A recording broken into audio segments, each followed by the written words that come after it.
can ever give you an answer. You just wake up, you find a corpse, and that's it. And you try, go find justice, investigate, they get money, and you'll never get the answers. One day you wake up and you just wish this father of yours would wake up. I mean, you would open the door and see him walking to you, and that is it. That is the end of everything. So when the child is born and when she asks the mother, "Where is my father?" what kind of an answer will the mother give? Now, I've been very vocal on this thing. If you check on my timeline, I think I'm very, very, because I just know the pain. I can feel the pain. I've lost someone so close to me in a similar incident. And someone is breathing the normal air, living a very good, presumptuous life, heavily guarded, breaking the law. He has a timeline. He had a timeline to submit and produce these brothers of ours, but he just ignored. And just before the time given to him is over, when we have a new IG sworn in, we get the information that Bob Njagi is dead. What is the mood in the Longton family right now? What kind of a night do they have knowing that the three were abducted together and one is missing? What kind of an atmosphere is hovering on top of that family right now? So for me, first of all, I tend not to get so angry, because you end up just ranting and that's it. And I try to look at things from a realistic perspective. We have a new IG.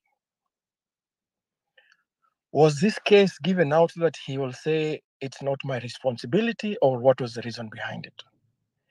Is he going to get in office and try to help us find the reason why Bob was killed and who was behind it? And even when he died, because I'm not sure if Bob died yesterday or last week.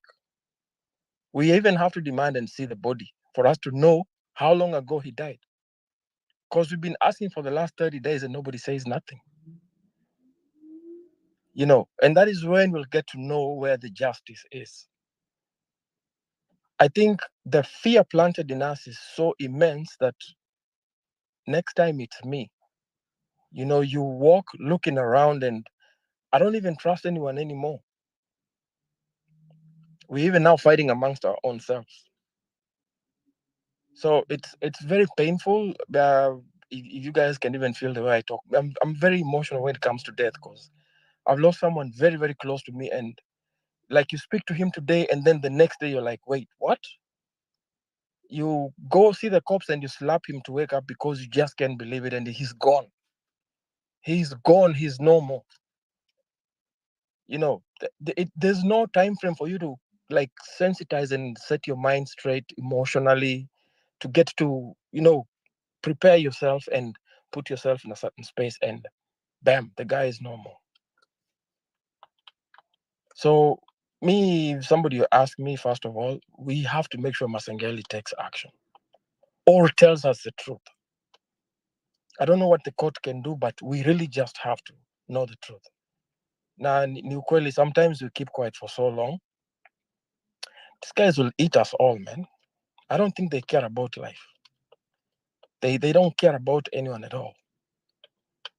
If this is the meaning of what power corrupts, then let me just be a poor man, because honestly speaking, you can be crying one day wamechomeka, next day wamepotea, the next day wamekatakatwa wamepatikana. What is the kind of feeling of Masengeli telling us Collins escaped from prison, and then Collins goes for free, and guys go riot on the streets. You go and find them even under their beds, and they disappear for 30 days, and innocent people, while the guilty walk free. That's just a bad double standard, honestly. And I just pray that we can, I don't know. Anyway, I just condole with the family, and just know, as a Kenyan, I'll say this again. You're everything I have, man. Like, without you, I don't need to be called a Kenyan. You're the only reason I am who I am, and there's no way I can say I'm Kenyan if I lose you. Even if I'm in a different world and in a different country, we just are Kenyans because of that one code. And I did not choose to be born Kenyan. I did not tell God I wanted to be a Kenyan. So I don't understand why someone has to deny me that right of being a Kenyan. It's just very unrealistic how you can take away someone's life. Not one, not two, not in his 40s. I mean, like, honestly speaking. And then you ask, I don't know, I don't know, I don't know. Right when you're about to be convicted is when you say, oh, this guy is normal. I think we have to make noise and get to know where the Longton brothers are, regardless, whether they have all the powers and everything. It's just very painful, honestly. I don't even making any sense, but to me, honestly, this is a very, very personal issue. Bob is not my brother, but he's my fellow Kenyan. And because of that, it concerns me. Because that would have been me. Maybe tomorrow to be my brother or sister or my mother. You know, I might be talking to you today and then tomorrow, oh, he also went. It's just not fair. No, so let's just pray for this family, and we need a government. We need people with morals. We need people with some sense of the sacred nature of what life is. Binadamu si kuku. May God bless you all. Ross, can you hear me? Yes, I can hear you. This is Mark, but I think This is I had who am I speaking to? a bit of That's Baraka. Oh, Baraka, good. Yeah, thank you, Baraka, for coming in. I think I don't know if you had. I asked on this matter, and you'll forgive my voice right now. It's a very painful moment, especially to a brother we knew, somebody we knew personally, somebody who was always on the street when called upon, and he disappeared in that manner. And my question this evening to you, because you're in the legal field, what next? Where do we move from him here? Is it becoming a business as usual? Is it a trend? Is it something that Kenyans are going to accept as a way of life? We have a constitution in this country that protects life. What next, Wakili? Kindly help us. The thing is, what next is us rising up. I think I have been talking about it for quite some time. That is what Bob was working on with us at the National Coordination Committee for the People's Assembly. When we met on Monday, somebody pointed out that where we were seated, he was seated there, and he was one of the first conveners of the movement, the likes of Buka, the people who were bringing water to the streets. And you saw what happened with Buka being harassed and his house being raided. The government doesn't want people who want to rouse the masses to the injustices to continue. And that was what Bob Njagi was very good at. He was good at reminding us of the injustice in our society. He reminded the people of Kitengela, and you saw it in the TV, on the TV screens, how the people in Kitengela came out in large numbers during the protests. That was Bob Njagi and the Longton brothers and company, reminding the people of their wars and actually bringing them out to the streets. And for us, with our teams also, we were working to, at least as much as possible, to make sure that the voices of the voiceless are heard. But we have faced persecution, and it has gotten to a point where it is incumbent upon us. We had a late night meeting yesterday at Guillaume Tata's place, and we have to take charge. That is the conclusion. We have to take charge, because if our systems are failing, if our systems have decided that They are going to serve the rich, they're going to serve the powerful, and they're going to step on the less powerful. They're going to step on those who are counter the narrative, that is, they are counter the abductions, counter the corruption. Then it is incumbent upon us to rise up against these things, to stand up and to show ourselves together in one voice. And we have decided, at least from our end, it is important that we bring the faces. And I think that is why you're seeing the US embassy, the Canadian embassy calling all these guys, because these guys don't want us to come together. We've been having meetings through this week. We've had meetings with Murara, Tarus, and everybody, all of them, and they've got to interact with Okia, because our interest, his interest, my interest, KOT's interest, because we've had interaction with him, Shakira, and our ideas. It is not for us to work towards self actualization. It is because we want to stand up against these evils. So that is the next step. The next step is us standing up. Because if we talk about the law, Masengeli was sentenced to 6 months imprisonment. He should be in jail right now, but he is not. Justice was not served. So that is a failure that we have seen in our system. It is not serving us. There are people who have been jailed in the past for crimes, and because they are rich, there are people who have shot people. We can name some of them. Some of them are even associated with some of us on this space. They have shot people, but justice has not been served. This is the reason why we are here in the first place. It is because we have always let these things go. I think for the past 2 weeks, I think when Gina Maina talked a fair bit, we were in Kasarani, we were in Korogocho, Mlango Kubwa. We've been to several other places in Nairobi over the past 2 weeks, Githurai, Dandora, and every place we've been, there has to be somebody who has been shot more than 5 times. I think in Kasarani it was 8 times. In Githurai we met somebody who was shot 7 times, and there are so many people who have been shot and they are walking around with bullets in their bodies. And something we're even noticing is people in the civil society groups, they are sort of even collaborating with the state to make sure that this information doesn't get out there. So it is incumbent upon us to stand up and to start taking initiative to catalog these cases, to ensure that we make a pact among ourselves to make sure uh, these people are going to be jailed. I think one of the profound statements in our interaction with Senator that he made is we have to change tune from just Ruto must go, but Ruto must go to jail.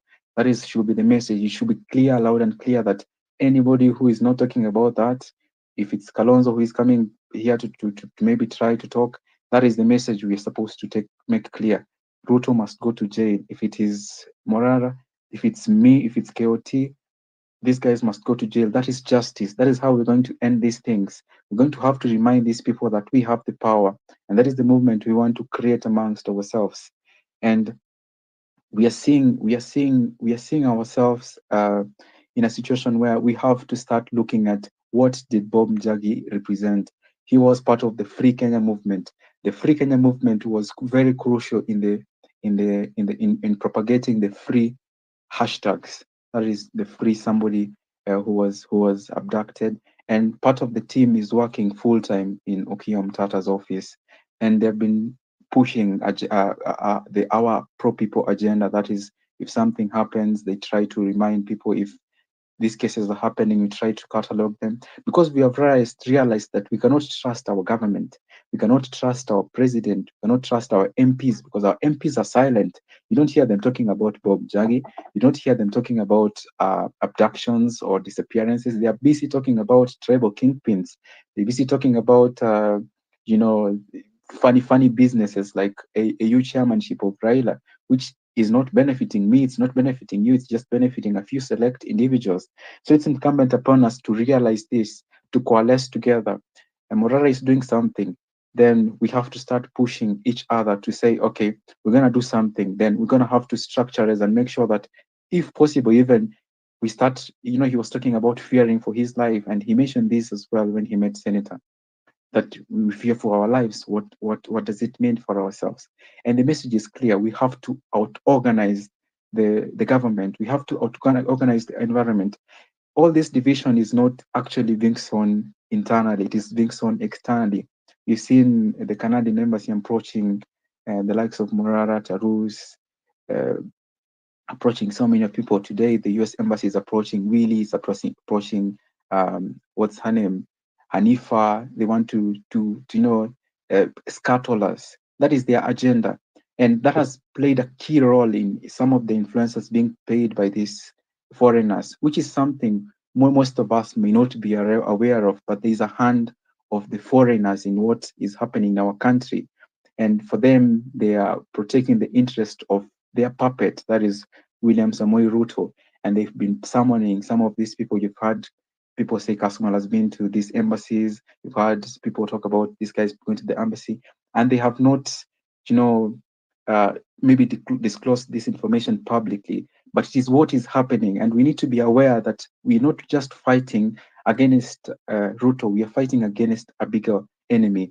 and it is not about us fighting against each other. This is not the time to fight about who is going to be president, who is going to be MP. It is a moment to fight against a system. It is the system which is broken. It is the people within this system who have ensured that we are in this situation, talking about Bob Njagi, instead of the police actually being the ones actually searching all areas. In other jurisdictions, you'll be finding it's the police who are right now should be even be having pressers talking about where is Bob Njagi. If anybody has information, bring Bob Njagi. But they have waited for how many days now? A month, 30 plus days.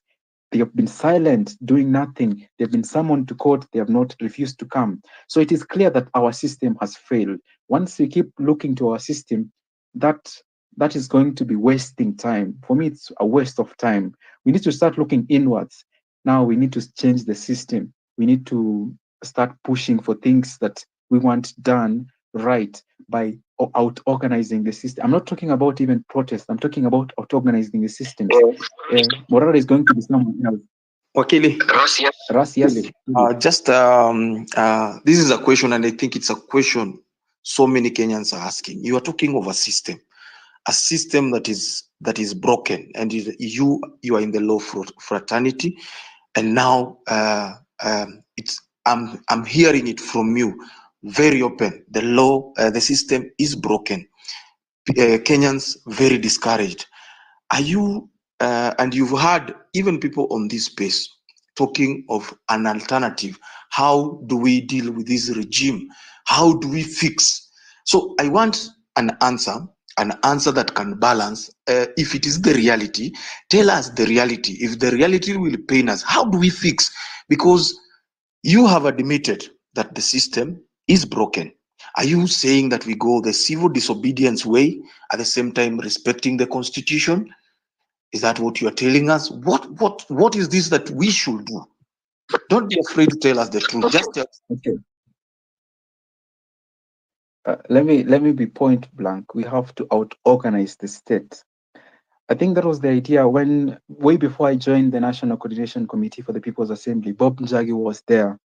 When I came in, as a member, as an individual, coming in to help organize the system so that we can actually start implementing parallel systems.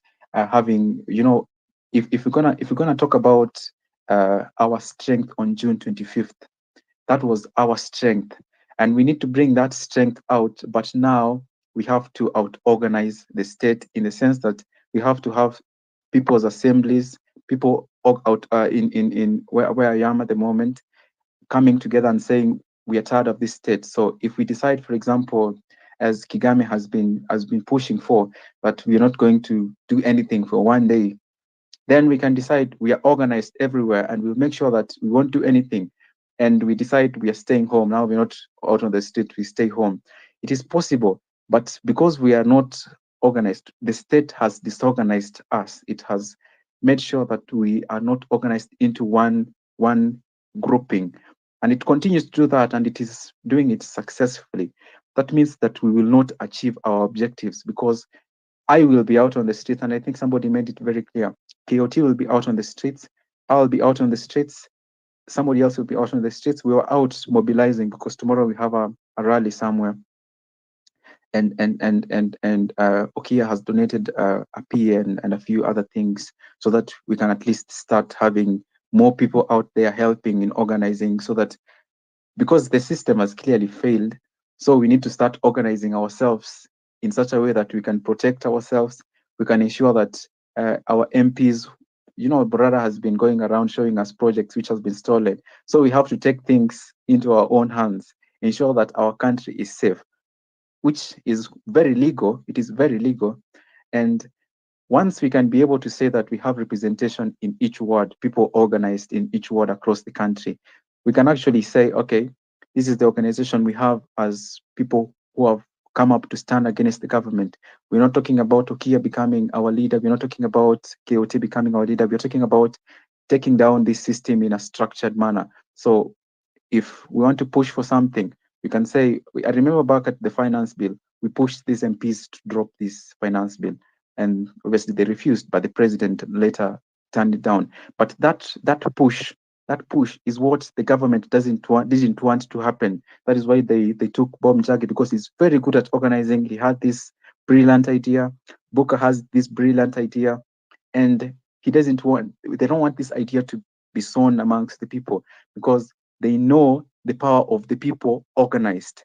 So they are keen to make sure that the voices who come up to say, we can stand up, we can organize parallel to the state, we can have people's assembly in each ward, we can have people's assembly in each constituency here in Nairobi, so that if somebody is abducted in Kasarani, we stand up, we say, we will not allow the police to do this. You're going to make sure that you give reasons, because we're going to be enforcing the law. And because we know the law, we can stand up and say, we know you, Kamau, a police officer, this is the law. Because we are not organized, these things can happen. A police officer we know is a criminal can just be walking around an estate. But if we can organize ourselves, it becomes something which is achievable. And I think Okay. Baraka, sorry to cut you short.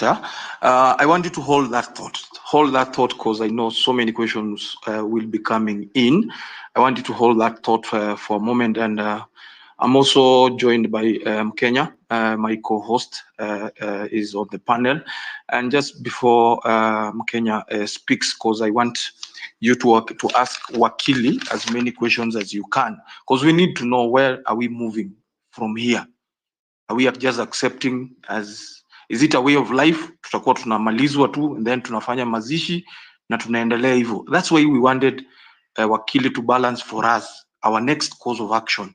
Unaona? So for those who have a question, the balancing between the law, because the law of the land that we are supposed to, that is supposed to guide us, has been disregarded by the same administration that is ruling us. So on our end as a wananchi, what next? And this time, let me give this opportunity to Lee. Lee, your hand is up, and if you have a question regarding on what Wakili has said, kindly answer. Yes, hello. Yes, go on.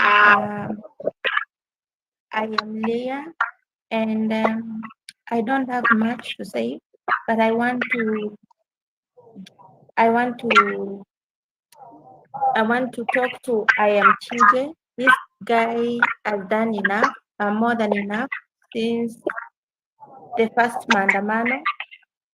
He has been vocal about the missing people, not just the Kitengela 3, but every one of us who has been missing.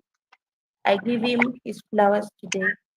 Okay, I think our answers to everything lies on the streets. It's on the streets that we will get freedom. It's on the streets that we will know.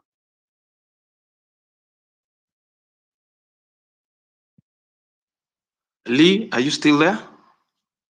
Yes. Kindly finish. Okay. It's on the streets that we will find our answers to everything. And again, those who are around and giving civic education, please add on this to your points before giving to the people of Kenya that they shouldn't allow anyone to be abducted on their site. Many are afraid, saying that it's we can't fight the government, but they should be vocal, not vocal, but they should act. Thank you. Ruto must go. Thank you so much. Thank you so much for that, and thank you for being very brief for other Kenyans to speak. And then this to a man that today we were with in the streets today, and I'm glad he was there. Otero has been on the streets, and Otero, do you have any question? Especially, I think the little talk that we had on going for civil disobedience and all that, the way umesikia wakili ameconfirm, disorganizing the systems and all that. What is your take on that, Otero?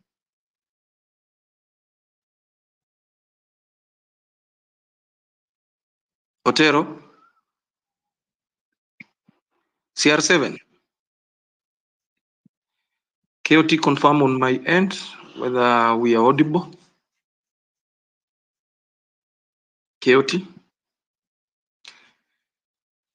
KOT seems to be...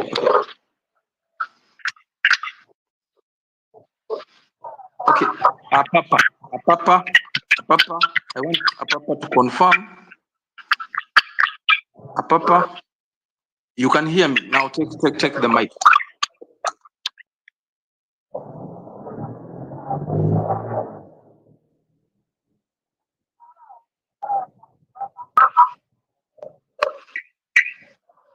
Apapa, I'll be calling you 1, 2, 3, and then I'll drop.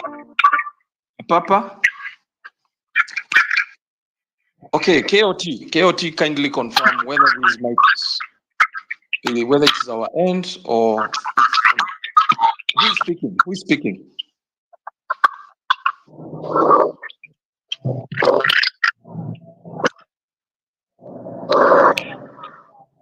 Oh my God. Okay, the good lawyer, Baraka. If your mic is on, can you hear me? Yes, I can hear you. Can you hear me? Yeah, I don't know what is happening to this other individual. I can hear you. Who is that? please? Daniela, I can hear you. Now, Daniela, since you are loud and clear, just take it away, please. Take it away. Yeah, I'm just thank you, everyone. And what I will say is that we need to be vigilant to each other. Since Bob Njagi is no more, it's very painful to every patriotic Kenyan. It's very painful. So all Kenyans, we need to be vigilant to each other. Na mi nasikia uchungu sana, mtu anasimamia haki alafu anarudi anauawa, alafu unasikia DCI anasema ati nothing has happened, he was not abducted. Then where is he? After all this demand, we want Bob Njagi out and the other two guys. It's so shameful as a nation. Kenyan men and Kenyan women, we need to be vigilant and very ruthless to these politicians. They have taken our parents for ride, and they are still taking ours for ride. We don't need this. We need to fix our country. Let us not give them chance. They have been given chance with our fathers, which is very painful to ourselves. We don't need to lose more Kenyans because of the regime. It's very painful. Wazazi wetu ndio walifanya Ruto akapigiwa kura. Wazazi walikuwa wanashinda wakiambia watoto enda UDA. Now where is UDA? It's killing our own brothers and sisters. It's very painful. As Kenyans, we need to be vigilant and let us not give them chance. Lazima tuwa push to the wall. Hatuwapati chance anymore. Ruto must go. Anytime, anywhere, any day.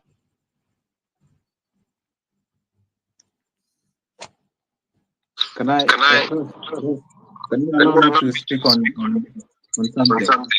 Okay, it's Baraka. It's Baraka. Yes, yeah, it's Balaka. Okay. Just hearing from Wamzilo Wamenge, can you have a response on that? Daniela is very emotional. Yes. Let me. I think you can mute. Anybody else with a mic, kindly everybody mwenye mic yake bado iko on, kindly mute your mics. Daniela, if it is your mic, kindly mute. Anybody that has a mic that is on, kindly mute. Mine is off. Yeah, let's get some order. There's one mic that is still on. I don't know which one is that. Baraka, go on. Yeah. So I love that we have come to the understanding that Ruto must go. And for me, I spent a large part of my time after Nane Nane reaching out to many people and sitting and drafting. I think haven't done anything other than just work towards ensuring that we achieve Ruto must go in the past month and more than a month actually now. And that has got me an opportunity to work with Senator. I got me an opportunity to work with Caswell. I've had opportunity to visit so many counties and meet so many youth. Been to Meru, I've been to Wasingishu, Goma. I've had opportunity to be in a large part of Nairobi, and it is clear that people are fed up of this government. People are fed up of the killings. People are fed up of this senselessness. It is clear we are fed up with everything else. And I had an opportunity to interact with friends of Bob Njagi, that is the Free Kenya movement. I got an opportunity to interact with them and to visit the slums, visit where some of the people were murdered and they lay dead and they will dramatize this. I had an opportunity to watch a play by those who were actually in the protests. People who were in the protests, they dramatized that. And I I think from where I'm seated, talking is not enough. Talking has not been enough. We've had town engagements with Kenyans. We've had situations where we've gone to a place and uh, a few hundred people just come up and we address them and we tell them Ruto must go. They chant Ruto must go. We chant Ruto must go. We've been to Kasarani Social Justice Center. So many people coming on board, old men, old women coming on board to spaces which you can say that they are young people spaces and saying, Ruto must go. We've been to a place where they plant trees for everybody who has been killed, and there's so many trees, and a mother goes to the tree and says that this is my son. He was killed by the police, and the mother was raped, and she's telling us that this is the only thing that keeps me going. I just come here to relax. And the mother smokes bang, and the child used to smoke bang, but the mother just comes there, sits and smokes as well. And she never thought she would be in that position. It's crazy times.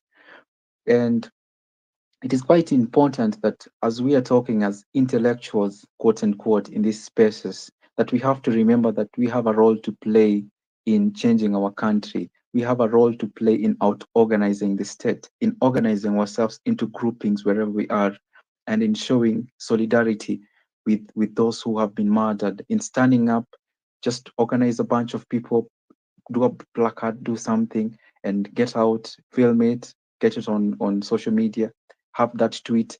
Don't behave as if nothing is happening. Things are bad. Bob Njagi is missing. And obviously, right now, we're asking ourselves, is Bob Njagi dead? But there's so many people who have died. I went to the morgue. There are tens of people who are still sitting on the morgue unidentified.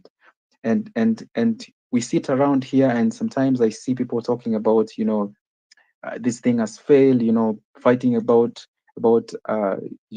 silly things which I do not think we should be fighting against. What we should be talking about right now is what we were talking with the guys in Meru. How do we kick out this government in Meru, the MPs in Meru who voted yes, who have been silent and who keep persecuting us? How do we organize them? We start forming groupings so that when that time comes, and that time is coming, we are ready to take these guys out, and we are ready to make sure that they end up in jail. Right now, if we were to talk about civil or a protest even, and we were to say, let's do a protest on Tuesday, how many people will turn up? How many people, personally for me, how many people came to the protest just because of the vehicles that we could hire from Juja and from Rongai? How many people came from the protest because of that persuasion on social media, that we will have that persuasion? We have a role to play here on X, and X has been the center of the movement, and we need to stop just talking about things happening. We need to start putting ourselves together. I've seen the Telegram channel Kenya We Want. We met them at the office last week, and we're meeting them for a presentation next week. It is a matter of how do we translate what we are talking about into kicking out the government? How do we fight them in court legally? How do we fight them in the streets legally? How do we fight them financially by, doing what Morara is doing? Having the funds to be able to go out and mobilize the people, because that is key. If we can out mobilize the government, we have many people on our side fighting for us. We have the women, for example, Caswell and Shad was supposed to be there also in the Russia. We sent a team, and I pushed for it, for them to go there, and I pushed for a bigger team to go there so that we be seen getting involved in those activities. That's what I call out organizing the state. We go there, we get involved in the plight of the people in Russia. We sympathize with them. They come with us with rungos, but we discuss. We bring them to our side. We tell them this is what the information we have. The people in Russia, some of them didn't have information of how many of the kids. They're not on X. This information is not on mainstream media. So we need to start out organizing the state, out maneuvering the state, instead of sitting around like lame ducks. For me, I'm doing what I can do. We've been to these areas and we have mobilized People's Assembly where we meet and discuss these issues. We forward them to the office. If somebody is arrested, quickly we get the information. We send our team of lawyers. If, for example, Booker was arrested, send lawyers, but they were going to take him into a boot and take him somewhere. Right now, we'll be talking about free Booker. And because of a quick response that happened, there was a gentleman also who had come up to talk about issues, Collins. When that happened, the response was quick because we on X have become the center, the government of our country. We are the official opposition. But if the opposition cannot organize itself, if the opposition itself is fighting over petty issues, then we cannot achieve what we want. So it is incumbent upon those who are here listening to stop even critiquing, start offering solutions, start doing something. If somebody is doing something, advise them to do something else. The bickering and the constant chatter, it bores me to death, especially when I'm out here and I'm, KOT is out there talking to somebody who's been shot 8 times. KOT was in Githurai. You saw all the posters and you saw the people of Githurai. They will point you to somebody and say that I was playing with this person, a 36-year-old man who was shot in the head. I was playing with this person when I was a kid, and here he's dead. I was playing with this 19-year-old a few weeks ago, and he was killed by the police. And each time, yeah, I think that's it. Oh, okay, Baraka. I just paused you for a moment. I think people are still digesting on what you're saying, and I would want you to stick still on the speaker panel because of the question, especially on you've emphasized. I don't want us to lose also the plot, guys. We are on Bob Njagi issue. I know there are those who would want to react to this matter. The reason why we gave Wakili this long period to talk to us is how we can navigate this path, remembering there's the law and there's this anger, there's this rage in Kenya. So I would want Wakili to stick around because I know there are people, especially there's this question. There are individuals you have talked about. You saw the infighting. I don't want to mention them by name. You can see the distraction. You can see the big wings now fighting. Do you think it is the right moment again for the Kenyans that are losing now hope, even amongst these people that are supposed to mobilize us, the people that we are looking onto. Now there are questions that are coming up. We are seeing also pictures of people posing with some of the individuals in this administration.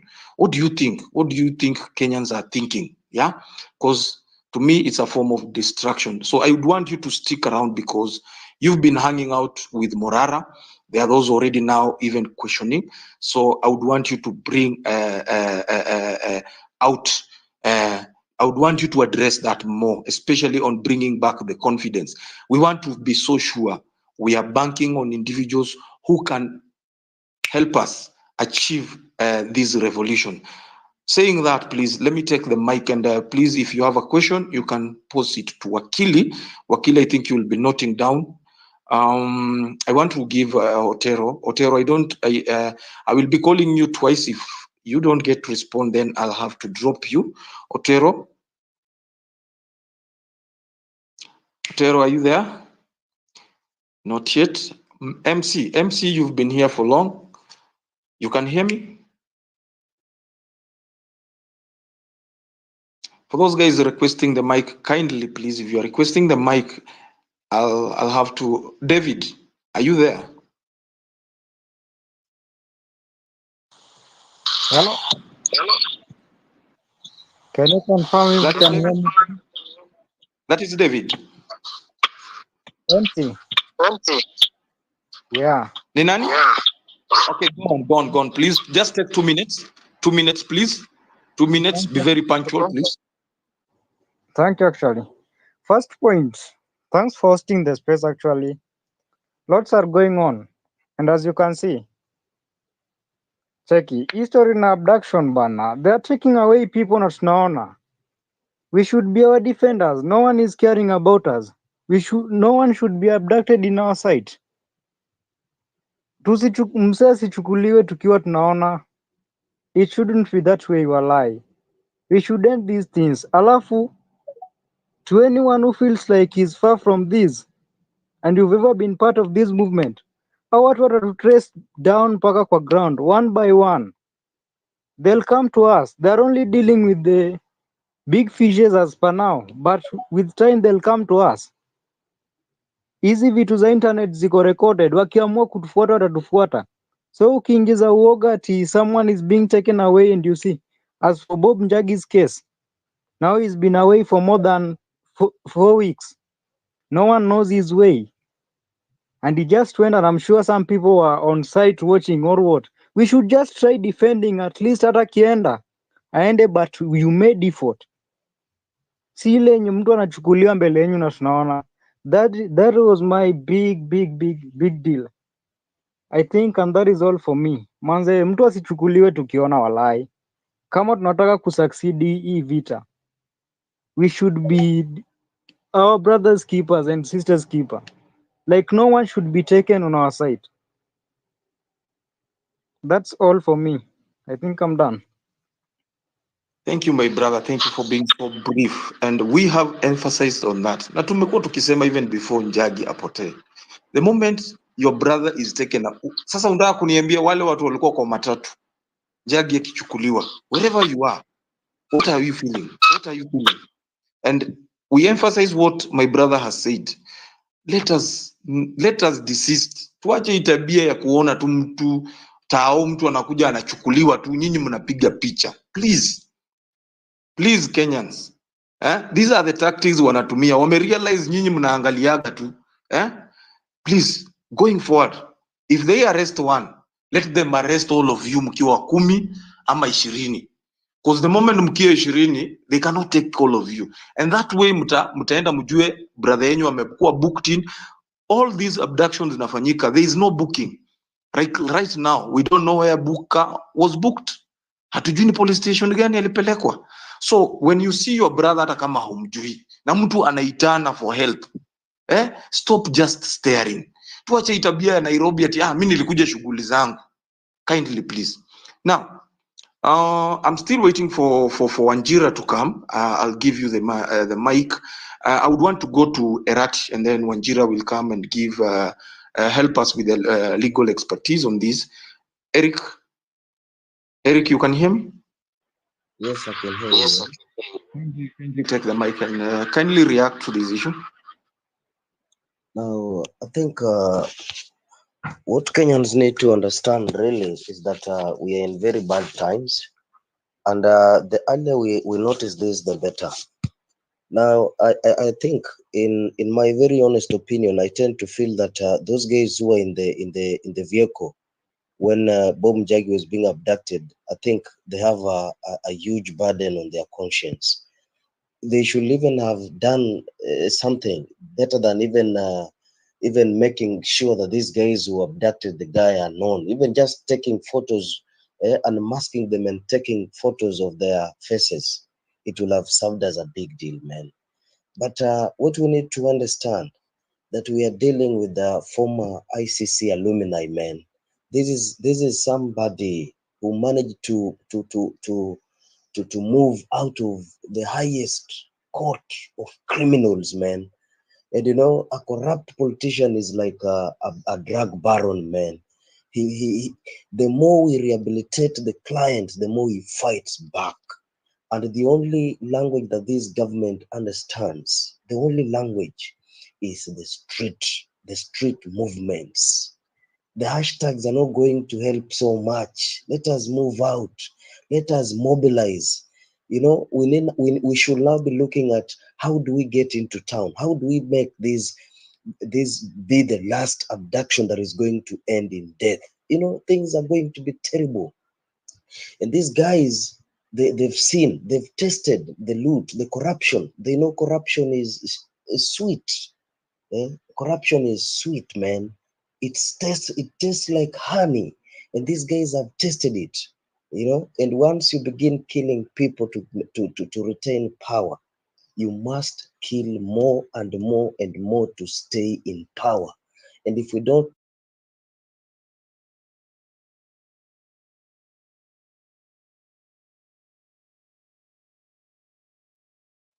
Where has my brother gone? Are you still there, Eric?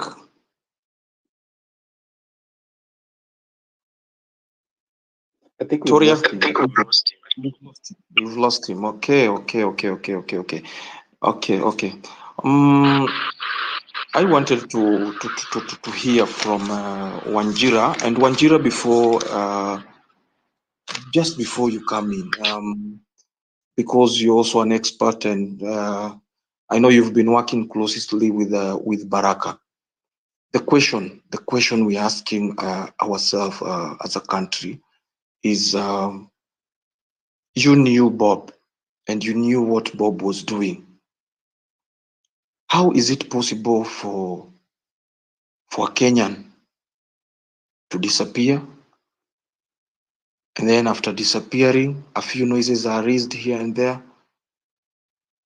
How do you hold the state accountable from your end? How do you hold the state accountable when the state comes out and says he's not on our records, he was not abducted or arrested by the police, when there are videos showing that when he was being arrested in the vehicles, the persons claimed that they were police?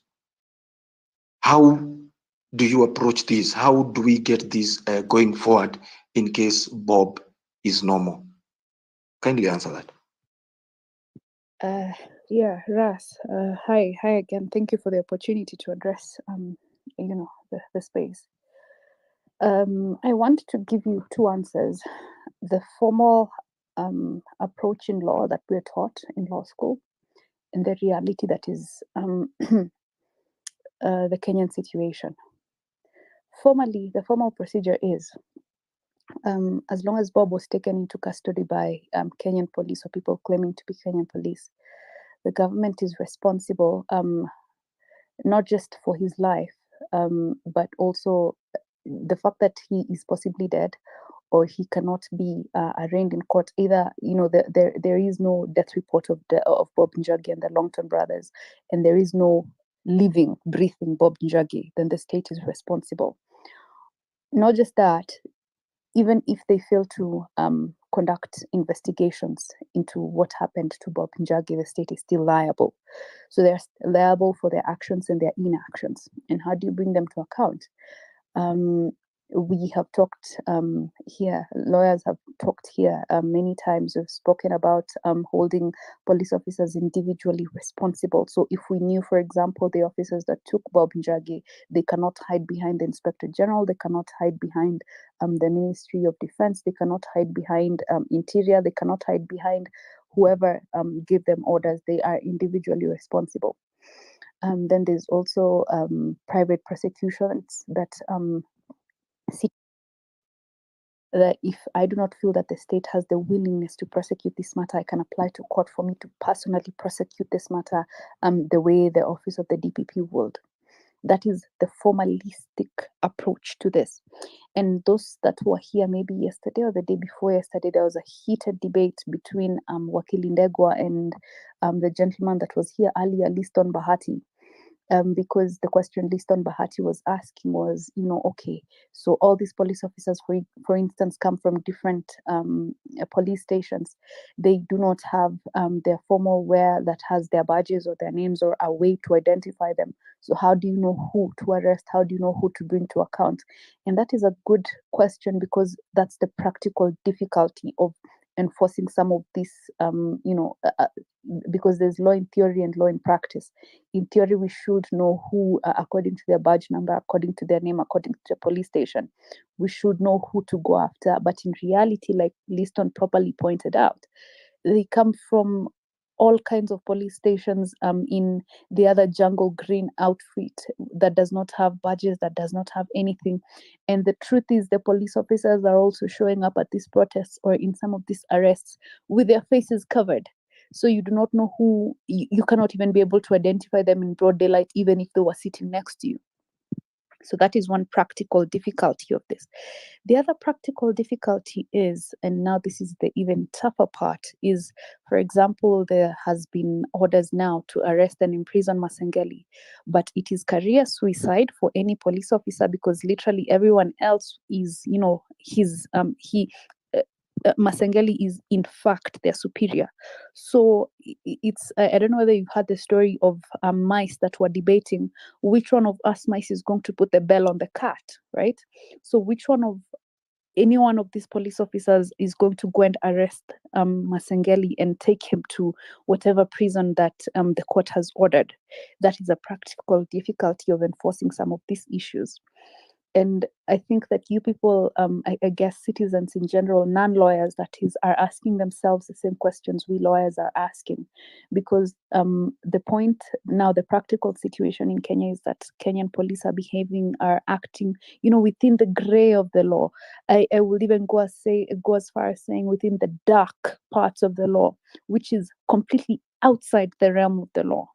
Because Liston Bahati, I don't know what police station he was taken to. He's not recorded there. There's no records of him ever being booked there. So it's difficult to even follow up to where he was taken. If you've watched the clip of how he was taken, there's people in the background saying these are police officers from Uganda. And if you know about what happened on Nane Nane, you have had allegations that police officers from other jurisdictions were here in Kenya, and not just on Nane Nane, but even before that. So it is difficult to know who to hold to account. Now that is the practical difficulty that we're also facing. Who do we arrest, right? And even in situations where we know who to arrest, like the killer cop, whose all his details are outside in the public domain, there has been no willfulness on the part of the government, the office of the DPP, IPOA, Kenya National Human Rights Commission. Nobody is really coming forward to say, what, this person needs to be arrested, and they need to be arrested today. Sorry to interfere with you, Wakili, on your points. This is a quick one, yeah. Just on the same point that you're trying to bring out, the High Court or the court issued a ruling that these policemen, whenever they are on the street or wherever they are, or they are going to for arrest, they need to be in uniform. They need to be their numbers need to be displayed. We are not seeing this. We are not seeing this. Do you think also it is something that is the state allowed in any way, or as citizens, like the way you've brought out the Masengeli issue, are citizens allowed to do the citizen arrest? And also, are the police allowed in by the law to arrest somebody out of uniform? They are not displayed, especially when the ruling was made by the courts that whenever they are in the streets, especially countering these demonstrators, they have to be well displayed, the badges and the uniforms. How do we go about this? How do we go about this? Please help us there, kwa sababu kuna ile state yenye mwananchi atafika mahali. Now that Masengeli, we saw an incident where we had citizen arrest. Are we able to take, now that the police are not able to take Masengeli, can the citizen enforce this? On the other side, also, I'm asking the ruling by the court that they need to display their badges whenever they want to enforce any arrest. Is this defiance? How do the citizens take this defiance? Do citizens refuse to be arrested? How do we navigate on this? Kindly help us. Okay, good questions. Let me start with the first one about Masengeli, citizens' arrests and all that. Now, from the top of my head, I cannot remember what article it is in the Constitution, but ideally the protection and upholding of the Constitution is binding all citizens, and get this at. So as an individual, as a member of a corporation, as a member of parliament, as a member of whatever, the obligation to uphold the Constitution is on each and every one of us, whether we work for the government or not, whether we're police officers or not. So in practical, what the practical applicability of this is, yes, citizens should be able, now that police officers do not want to do it, citizens should be able, right, to take Masengeli and make sure that he reports either to court, because I think he has been given a grace period until Monday, right? Before he's arrested. So citizens should be able to enforce these orders, because these are orders that come from a court which practices or which has powers that have been donated to them by the citizenry. The Constitution only acknowledges that power. The Constitution does not give the High Court the powers. The powers come from the citizens. So ideally, yes, we should be able to. However, think about the practical implications of it, because then I want us to have that sort of dual way of seeing things, which is formalistically, yes, we should. Practically, how would that go? If today you tried to even walk near the car of Masengeli, what do you think would happen to you, right? What do you think would happen to citizens if they go and start protesting outside Masengeli's office? What practically, how do you think that would go? So that is because while we school you on the law, the delicate rigors of its execution really just comes down to you are either able to or. So that was the first question. The second question, you talked about the police showing up in the streets without formal regalia and all of that, the badges and everything. The rationale behind the Law Society of Kenya going to court was because of literally that. Even I could show up to the court to the streets today and say I'm a police officer and wield a gun and cover my face, and nobody would ever know, because that is exactly what was happening. A proper banana republic, style of doing things, that anybody that can wield a gun and pretend to be, to have the sway and, pretend to have the aura of a police officer can masquerade as a police officer. And the idea is to make sure that if you are arrested, we can be able to account for you because it is a police officer that took you. So that is the formalistic way of doing things according to the law. You are arrested by a police officer who has a badge number that has been given authority by the law to arrest you. And then he books you into a police station, so that if we come to look for you, Ras, we know that police officer from Makongeni or from wherever took you, so we can find you at Makongeni, right? But that still is a problem, and I would say that this impunity is being fueled by this government. Because today I saw, did I see the president shake hands with Masengeli? Did I see Masengeli walking side to side with the incoming IG, a convicted man, right? a criminal, so to say, right? Walking side by side with the IG, shaking hands with the president, and none of them thought to bat an eyelid and say, you know what, on this auspicious day, we'd like to issue a statement on Jamil Longton and his brother and Bob Njagi. So you can see that this impunity starts from the very top. And the Japanese have a saying, and I think I've said this in different spaces, that there are no bad armies, just bad generals. And fish generally starts to rot from the head. So the rot in this country is starting from the very, very top. So while citizens will do what they can, I would say that the impunity starts with the office of the president coming down that way. Thank you. And I would want you to stick around so that you and Baraka, some of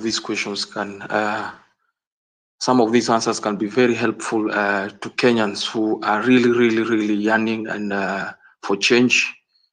But I would want to give other Kenyans a chance also to speak on the topic, because so many are hurt. Today we are receiving news. We are not, let me put it, unverified, but reliable sources indicate Bob Njagi might have been taken out. So it's a wait and see situation, but from very reliable sources, Bob Njagi might not be with us. And I know some of you are waiting for a moment to react on this, as also you ponder on what the two Wakilis have said. On the mic, I would want to take I would want first to welcome my co-host Binti. Binti, thank you for coming around. You're always so helpful. I think thank you to see. And let me give you an opportunity to say something, especially you new Njagi. I want to give you an opportunity to react. Thank you very much, Ras. I'm just getting myself situated and settled down. So sorry if I don't speak for too long, just as of now, but I'll come back. But I just want to say that we're living in a very sad state right now. Yani, everywhere you turn around, there's just things that are happening, and it's so disheartening. And we've got to do something about it. You know, we can't just sit here and talk and do nothing about it. So just give me a second to get settled down, and then I'll be back. But thank you for having me. Thank you, KOT, and thank you for holding it down. I saw Toria was here as well. And to, of course, all our speakers and listeners. So yes, I shall be back. Thank you. That is Tori. That is Binti. Binti will be taking you through the next session, especially the diaspora section segment. Huku kwetu tunaelekea kulala, hatutaki kuweka mawakili hapa sana kwa sababu najua kesho watu wako kazini. But before that, I don't want people to disappear. There's a lot that we really need to hear. And if you have a question, if you want to pass your message to the family, remember Bob Njagi, wife. Unfortunately, let me believe that we will receive good news tomorrow. But from our sources on our end, it's not good news. So prepare for anything. Bob Njagi wife gave birth. I don't even think a week is over, or it is exactly a week. You can I want you to imagine and digest that. Bob left, was abducted 2 days after, I think the wife gave birth. Na huyo mama unaweza imagine mahali penye yako, no sleep, your husband is abducted, no word. Sorry, the state has not told her anything. Here is a child, here is a baby, hajui, hajamuona baba yake. Who will ask these questions? And for that reason, I would want to give the mic to Otero. Otero, I want to believe that this time round your mic is on. You can hear me, confirm. Otero?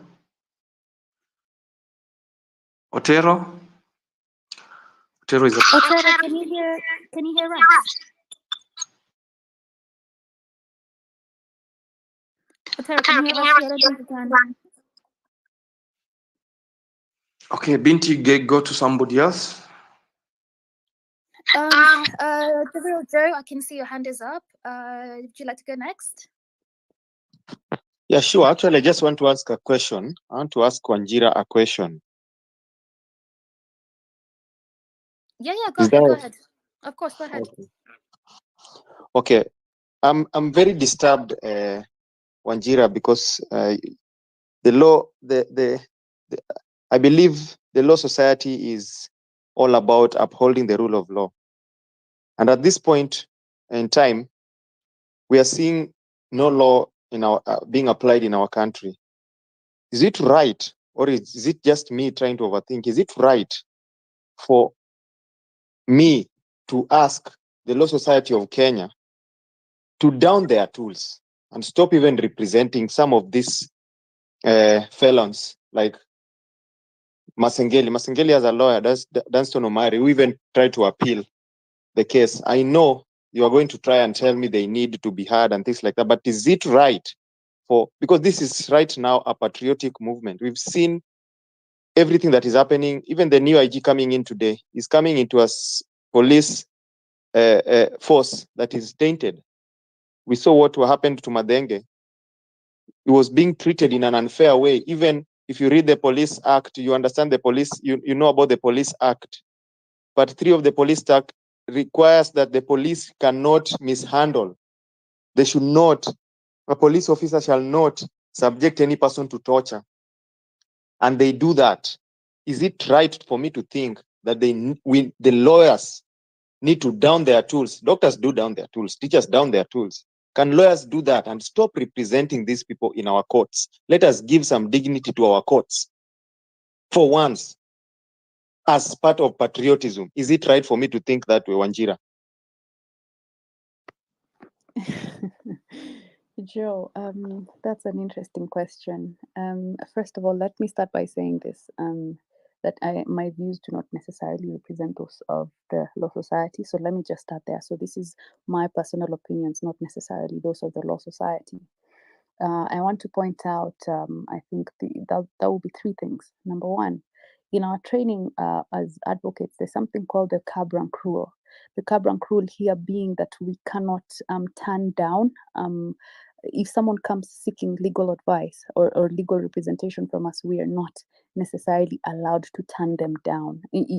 We are actually taught this, that we do not have the privilege to say yes or no, unless there's something very contradictory between the instructions you're being given and your conscience. But generally, no. Number 1, and that's number 1. Number 2, the right to legal representation, according to Article 49 and 50 of our Constitution, which is part of a larger, the right to a fair hearing, is actually an absolute right. So Masengeli, terrible as he may be, right, in our opinion, has the right to legal representation. It is an absolute right. That right cannot be limited. So yeah, he may seem as the monstrous person behind everything that has happened to Bob Njagi and others, but he does deserve legal representation. And you are right, it is exactly what I'm going to tell you. He does deserve legal representation. Number 3, do I understand where you're coming from? Yes, that do lawyers sometimes need to balance between what is the national moment and who is this I'm representing and what do they stand for, and therefore as part of my national and patriotic duty I should not represent them. I can see what you're saying. However, I cannot speak for the person representing Gilbert Masengeli, but I do see where you're coming from, and you're right to think that way. But let me maybe just finalize my Wanjira by asking you. I have understood all that you've said. I understand. But if you look at this law, then is it right for me to say that we are applying this law so much to fit them than to fit the common mwananchi? Why am I saying this? We are applying this law. Masengeli needs fair hearing. We are giving him that. On the other hand, he's not obeying court orders, number 1. Number 2, on the other hand, we are seeing the police breaking laws. We are seeing civilians, police in civilians. We are seeing police abducting. We are seeing police killing Kenyans. But the law does not apply to them in that sense. So it only applies now when it comes to them. Is it right? Like, is it right? We need, I don't know. I'm just trying to think. Joe, I can definitely, if sometimes I also rationalize these things. I put the law part of me of as a citizen, because I also don't come from the elite part of the elite, the 1%ers part of this country. So everything happening to Bob Longton could happen to me. Everything happening to Bob Njagi could happen to me. Everything that has happened to literally any protester ever in this country could happen to me, whether I'm an advocate or not, because I do not belong to the elite part of the group. So I can see the unfairness in he gets to break the law and get away with it, but also get legal protection, right? Like the law is sort of playing fast and loose as far as certain people are concerned. That is what you're trying to tell me, right, Joe? So I can see that, like, I can see the inequality, and unfortunately this movement exists to ensure that those fast and loose in and out it applies and then it doesn't apply aspects of the law do not continue to happen. And that is why this movement exists. It is why Bob Njagi, we are here talking about Bob Njagi, because he dared to question aspects of the law that are unfair to the people that have given people like Masengeli power, because Masengeli's power does not come from he himself by virtue of being Masengeli. It is because he is in is that the executive part of I think he part of the executive, which exercises power donated to it by the citizenry. Yet he gets to break the law and get away with it, but also get legal protection when it suits him. I understand what you're talking about, and this is why we cannot relent on this movement. It is why me and Baraka are here. It is why you are here. It is why Bob Njagi was here with us. It is why the Longton brothers and others who have gone before us were part of this movement, to make sure that you don't get to benefit when it benefits you, but you don't get to eat your cake and also have it at the same time. So I can see what you're saying, and it is definitely regrettable and unfortunate and unfair. But this is why this movement exists. If you do not take anything away from what I say tonight, just know that this movement exists to wipe away those kinds of, all animals are equal, but others are more equal than others aspects of the law. Binti? Okay, Binti. Thank you. Oh, sorry. I think the mic. I was stupid and got muted. Thank you very much. I can hear an echo from someone. Oh, thank you. Thank you very much for those questions, the real Joe, because I feel like it's something that we all think that why is it fair for us to follow rules or like abide them in one way in comparison to somebody else. And thank you very much, Ranjira, for that. If you look at the Constitution, Part 2, Rights and Fundamental Freedoms, and you go to number 50, is it 50? Yes, so I think it was 50.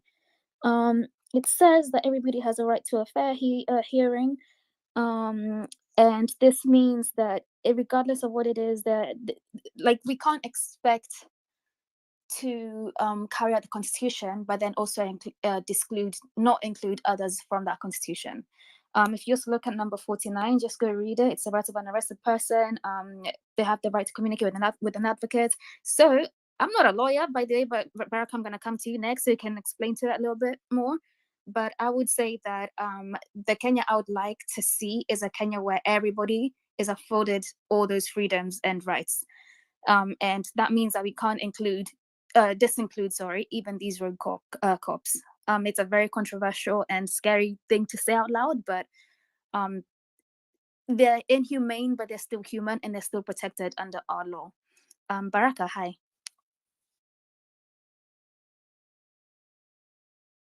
Yes, I was going to retire in a few because tomorrow we have a rally planned, and we're going to have Wanjira, Shakira. We're going to have Buka, Kath, and certain gentleman called Kinuthia, Brian Okola, and a few other people coming on board. What we want to do, what we want to start is we want to awaken masses everywhere and give them the power to speak on them for themselves and speak publicly in the marketplaces, in the small spaces, in the big spaces. We want to take the struggle to how Martin Luther took the struggle to the people. And the nonviolent struggle has to have organization and solidarity. so that the violent forces organization can defeat violence, especially when it is from limited people. We saw that in June 25th. They can try, but then an organized group. We sat down on June 25th. People sat down and said, we're going to have this vehicle blasting music and we're going to get to Parliament. And the message was there on 24th, on 25th morning. It was clear we were going to get to Parliament. That's the message we want to get back to. That's the message I want us to get back to. That is the message that Bob Njagi will want us to get back to. That was the brainchild for him with NCCP, bringing us all together into People's Assembly from the ground up, not necessarily having one person leading and everybody following. No, what we did on June 25th, us all together coming together. Let me talk about the division because that was a question that was raised. And yes, I have happened to be in touch with all three parties in the last 2 days, and I have got to meet them. I think it's time that we put the childish games away. It is time that we put the little attention seeking, the little, I want to protect my brand statements, I want to, lead, or this is my thing, or I want more of me, quote unquote, shenanigans. It is not going to help our country. We need more patriotic Kenyans. We need Kenyans who can stand up and stand to be counted. We do not need a situation where we want to fall back to uh, uh, looking for a messiah, and looking for one person to save us, because not one person can save us. All Kenyans, we the people, will save us. All of us together will have to save us. And if we're not awakened enough and we rely on one person, then our hopes die with that person if they go rogue, as we have had the tendency to trust. Kasmil is my friend. We hang out together every single day, I think. And Buka, we hang out together a lot. Shakira, we hang out together a lot. And so many of these faces, we've had opportunity to work together in an office for quite an extended period of time, and also out in the open, meeting people in markets, meeting people in social justice centers, and meeting people elsewhere. And one thing I can tell you, that all of us are struggling. Even the faces you see here on X, all of us are struggling. We do not have vehicles. We have to use public transportation to get to places, to talk to people. We have to use bikes.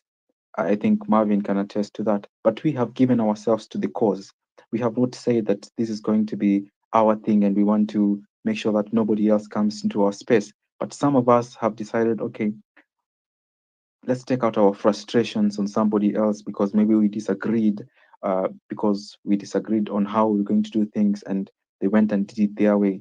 Somebody else in this situation, in this movement, yes, you've been told, okay, stand down on this, because although this person is making unreasonable demands, don't go hard on this lady. There's no need to do that. And they have disregarded it, because I think some of us have myopic views on the trajectory we want to take as a nation. We're not going to look into individuals and up to individuals. We want to look at us all together moving forward together, so that when we win, it is not a matter of looking at that individual, but we can look inwards still and say, Ras is failing in this situation. Let's kick this guy out. Let's recall this guy out. It's not a matter of Ras is like Raila and we follow him blindly, whether he says go left, go right, we go right, or we say lie down, we lie down. No, we want the people to be the voice that changes things. So to, to, to just put it in summary, let's bury self and take up the collective ness that is going to change our country. I want to work together with KOT. I've worked together with him. I've met him. I want to work with Morar. I want to work with Tarus. I know people are talking about, I was out and about, and somebody called me from China, and he was like, I was going to support this lady to become, if whatever position she was going to run for, if she had political ambition. And now I'm starting to have second thoughts, and I was like, no, don't have second thoughts. Talk to her, bring her back to the fold, because we have to fight this.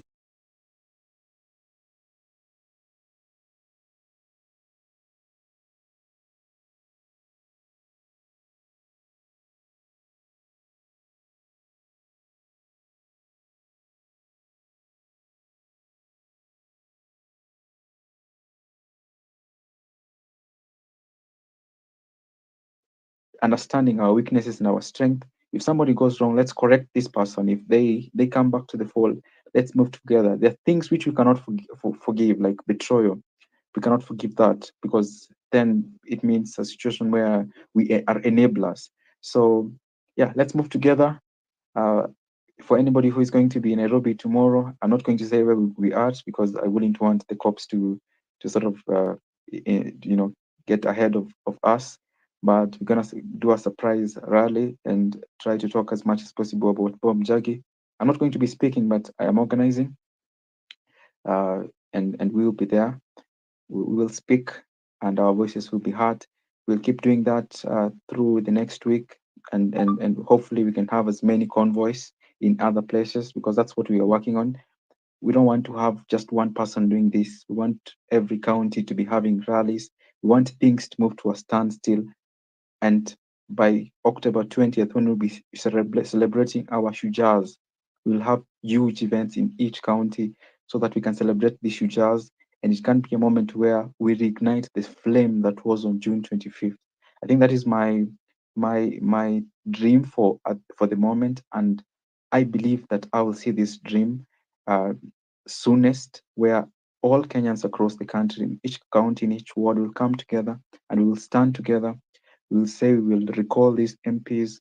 We'll stand against the tyranny. We'll not allow it to continue. We'll bring aboard our parents. We'll bring aboard our siblings. We'll bring aboard everybody, and our voices will be heard. That's all for me from tonight. For tonight, God bless you. Keep the struggle. Aluta continua.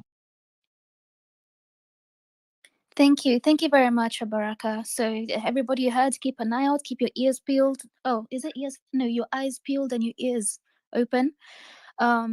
Just pop up. Binti?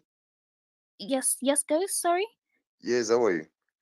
So, how are Hi, you? I'm good, thank you. Just give me 1 second, please. Okay. Something I'd like to iterate on. I'll come back to you afterwards, no worries. But something that Baraka said is the importance of sticking together. There was some magic about 25th of June where I felt like the whole country was just moving as one, and that magic has got to return. I don't think it's fully gone yet, but we need to stop these side hustles that we're doing, fighting each other, and truly remember our purpose, our fallen soldiers. Let's keep the conversation about Mr. Njagi going, because we need to find out exactly what's happening there. So guys, let's stay united. Let's stay united. Ghost, I'll come to you next, and I'll go to one of our earlier speakers. Mike, I'll come to you after Ghost. So Ghost, hi. So, I'm very fine, Binti. So, I'm Ghost from Karatina, somewhere called Madeira, and I'm still a student at Kenyatta University. So, the heat up that you saw lastly from Karatina, we were igniting it with several guys who I know they're here with us, like Moha, the likes of Moha, Wanjera, and still continuing. And that's why Kebaso, when he came to Karatina, there was much appreciation from the ground. So I was abducted also, and I want to stick about Njagis. So when he was abducted, and in that matatu, you can hear people saying, "No, that is an activist," and they are doing nothing. The same thing happened. Like, no one took a video of me being abducted, and they took me on Thursday, and I was presented in court on Monday. So I want to say that it's a hell, because they were calling someone from the top, asking, where do you want us to take this guy? And if not for the hit up that went here in X and other spaces, I don't know where. I think I would be in 6 feet deep. So actually, for Bob, let us stick to the course. That's the only thing I can say. Let us stick to the course, and I can see. I don't want to say Kaskazini, but Kasamuel, in a way, has failed us, and I want us to. If you have that thing inside you, I want each and every day when you say that we are going to the streets, I want that person in you is telling you to go to the streets. So another thing is that kuna mambo ingine bado ambayo inajitokeza because sahi tuko kwa koti and my case will nitaenda court hearing on 24th of October, and you find like sahi bado sijajua niliandikiwa a lot of 450 malicious damage of police vehicles and police assault, and hizo vitu zote I don't know where they came from. So I want us to join hands even for each and every person ambaye ako na kesi kwa koti, because I was the last person, because they were searching for me, and they had already took 17 guys from my hood before they saw me. So I want us also, we help each other. So I'm not going to add anything, and I want to rest it at there. So Wanjera, hope you can have a check on that.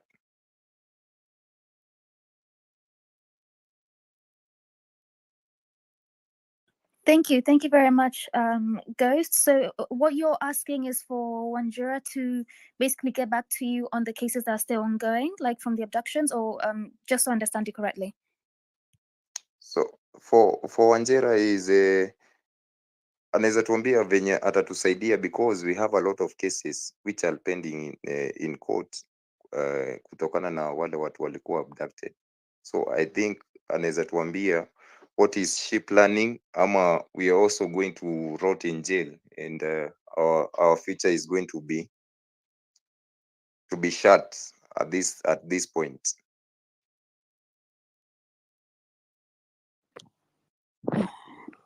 Hi, Ghost. Why don't you do this? Why don't you please DM me?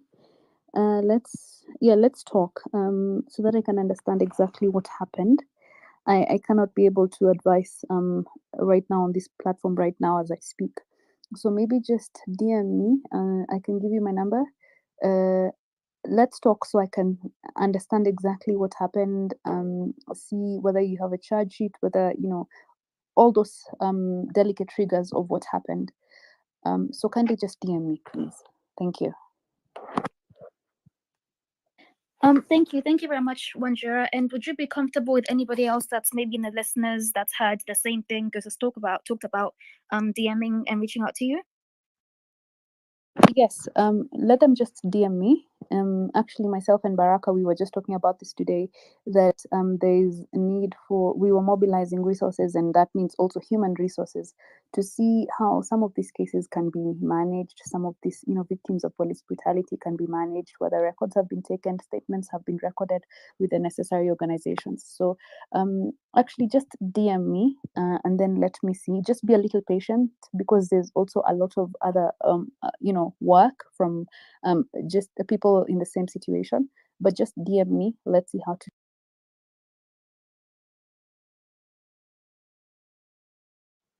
Thank you very much, Wanjira. I think I lost you just at the end here, but you guys heard.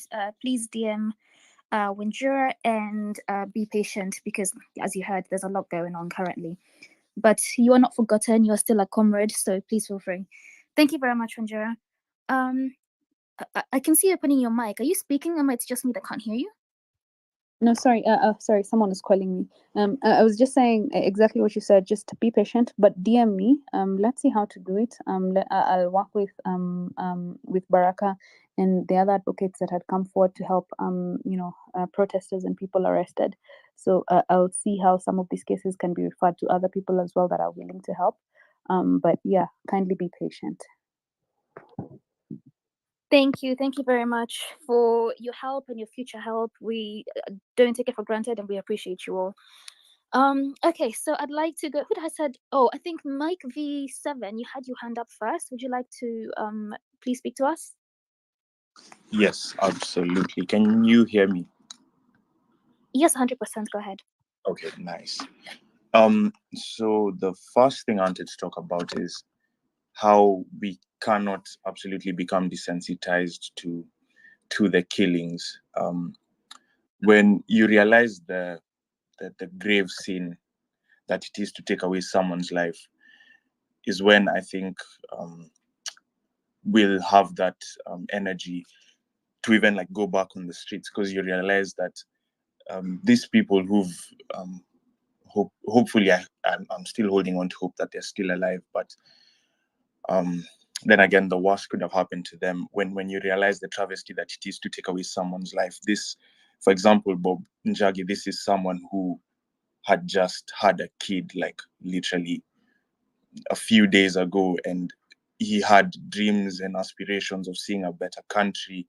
You know, he had a family who was looking up to him. You know, he's having now leaving behind a wife who's taking care of his kid. I think is when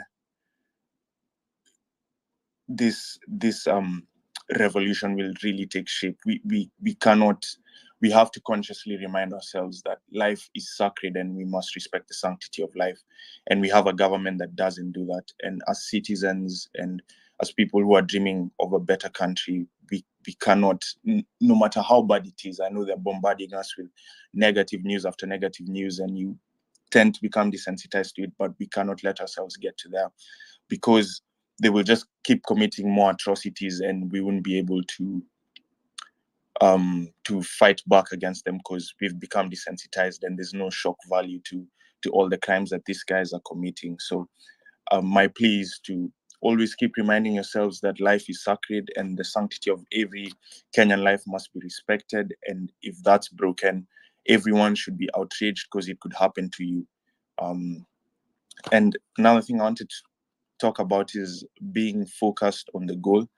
I've noticed when it comes to, especially when people are about to protest, sideshows pop up and we start bickering and fighting, and all this does is just please the political class who want us divided, because these guys have banded together to safeguard their interests, because they know if the citizenry is awake, these guys will be kicked out and they'll be made to answer for their crimes.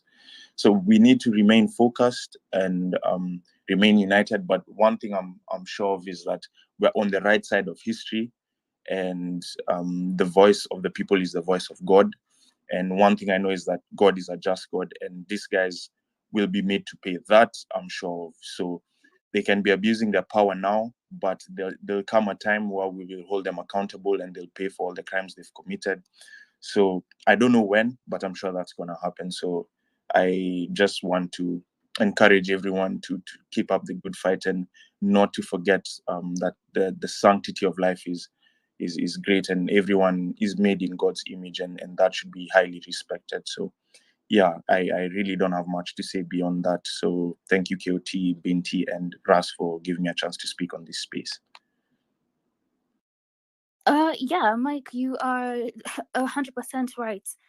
None of these problems we have, whether it's in Kenya, in the world, wherever, none of the problems we have as humans would exist if we really cared enough about each other. Like if we all understood the sanctity of life.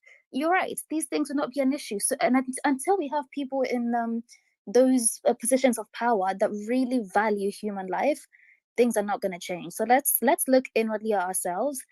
People that are vying for new leadership positions, please, if you know that you don't care about humans, don't, because we're going to end up in a cycle that just a horrible cycle. So please, let's remember the importance of giving dignity to human life. And yeah, let's stay focused, let's stay on course, let's remember our purpose. Let's not allow to get ourselves to get distracted with any sideshows. Let's keep the goal going. Before I give to the next speaker, please support our brother, Mavi Mabonga. I think you heard Wakili say that, you know, people here find their own means to go and see people, to go and do their own protests. So please, let's support him using the data line above 0710452543, and it should bring up Mavi Mabonga. Whether you want to buy data directly to him or send him, then he will be able to buy, then that's up to you. But let's support our brother. And Yolamo, I can see your hand is up, but would you mind if I just went to some of our previous speakers and I'll come back to you? I think Be Real was here before. Be Real, hi. Hi, Binti. Hi, QT. Hi, how are you? Guys, oh, personally, I'm fine, but it's not all so well because I don't know where to start. Okay, what I'm reading is not really making sense as much as it is. This issue of one by one is, I mean,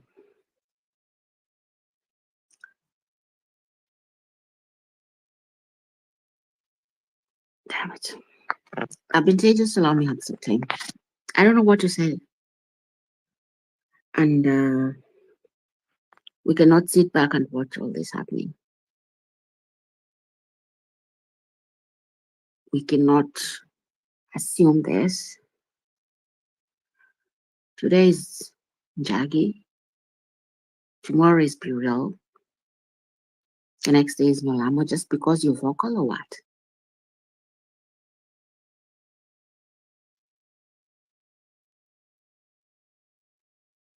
And it's not about leadership or something.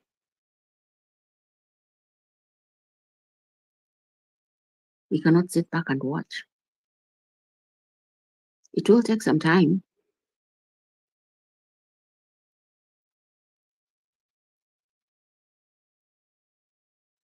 I'm a bit beaten by this.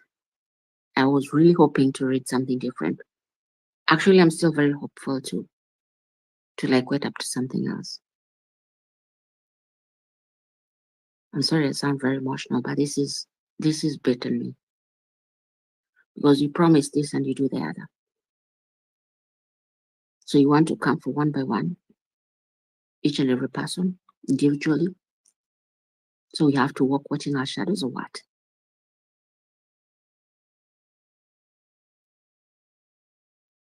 And then now you want to take off the few that think they are very vocal because anybody can be a leader.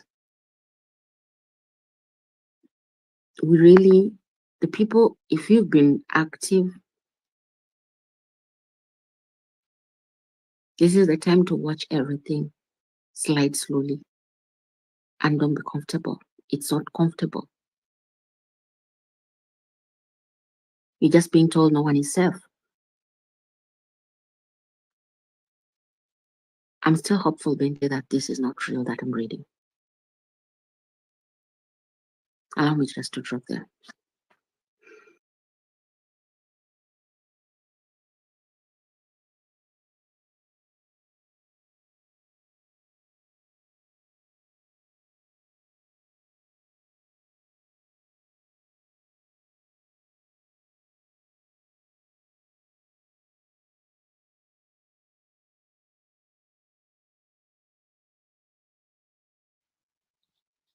Are you still there? Press, I'm sorry, I can't talk. Okay. We understand. We understand. It's not an easy matter. It's something very painful to most of us. And we are praying to God that as we get ready to welcome tomorrow, that we'll have a different news. So I urge everybody to be patient. Let us wait. We have raised the alarm, and we are hoping that we'll have some different news. So let us, and this gives us the reason why we should be making this noise. I think it is a big lesson, and today Kenyans are realizing why we always call. We always call whenever somebody has been abducted, whenever somebody has been taken the police. It is important. It is important when somebody is taken by the police. I just want to imagine, because when you go through that video, when Bob was being abducted, I want the people in that vehicle, if you're one of them, whatever they are, I know by tomorrow, most of them will start reflecting. I think it's something that you live with it. You live with it regretting. That's why we don't want this kind of situation where we come to talk later and say we wish we knew all that. Just be your brothers and your sisters' keeper. I've always said police will come to arrest you in a bunch of 2, 3, or 4. But why should 4 people arrest you, 3 people brandishing guns and cuffs, no identity, no nothing, but you are a group of almost 20, 30, 40 Kenyans? Until we have the love for each other. William Ruto and his group. And remember these few individuals, these few officers.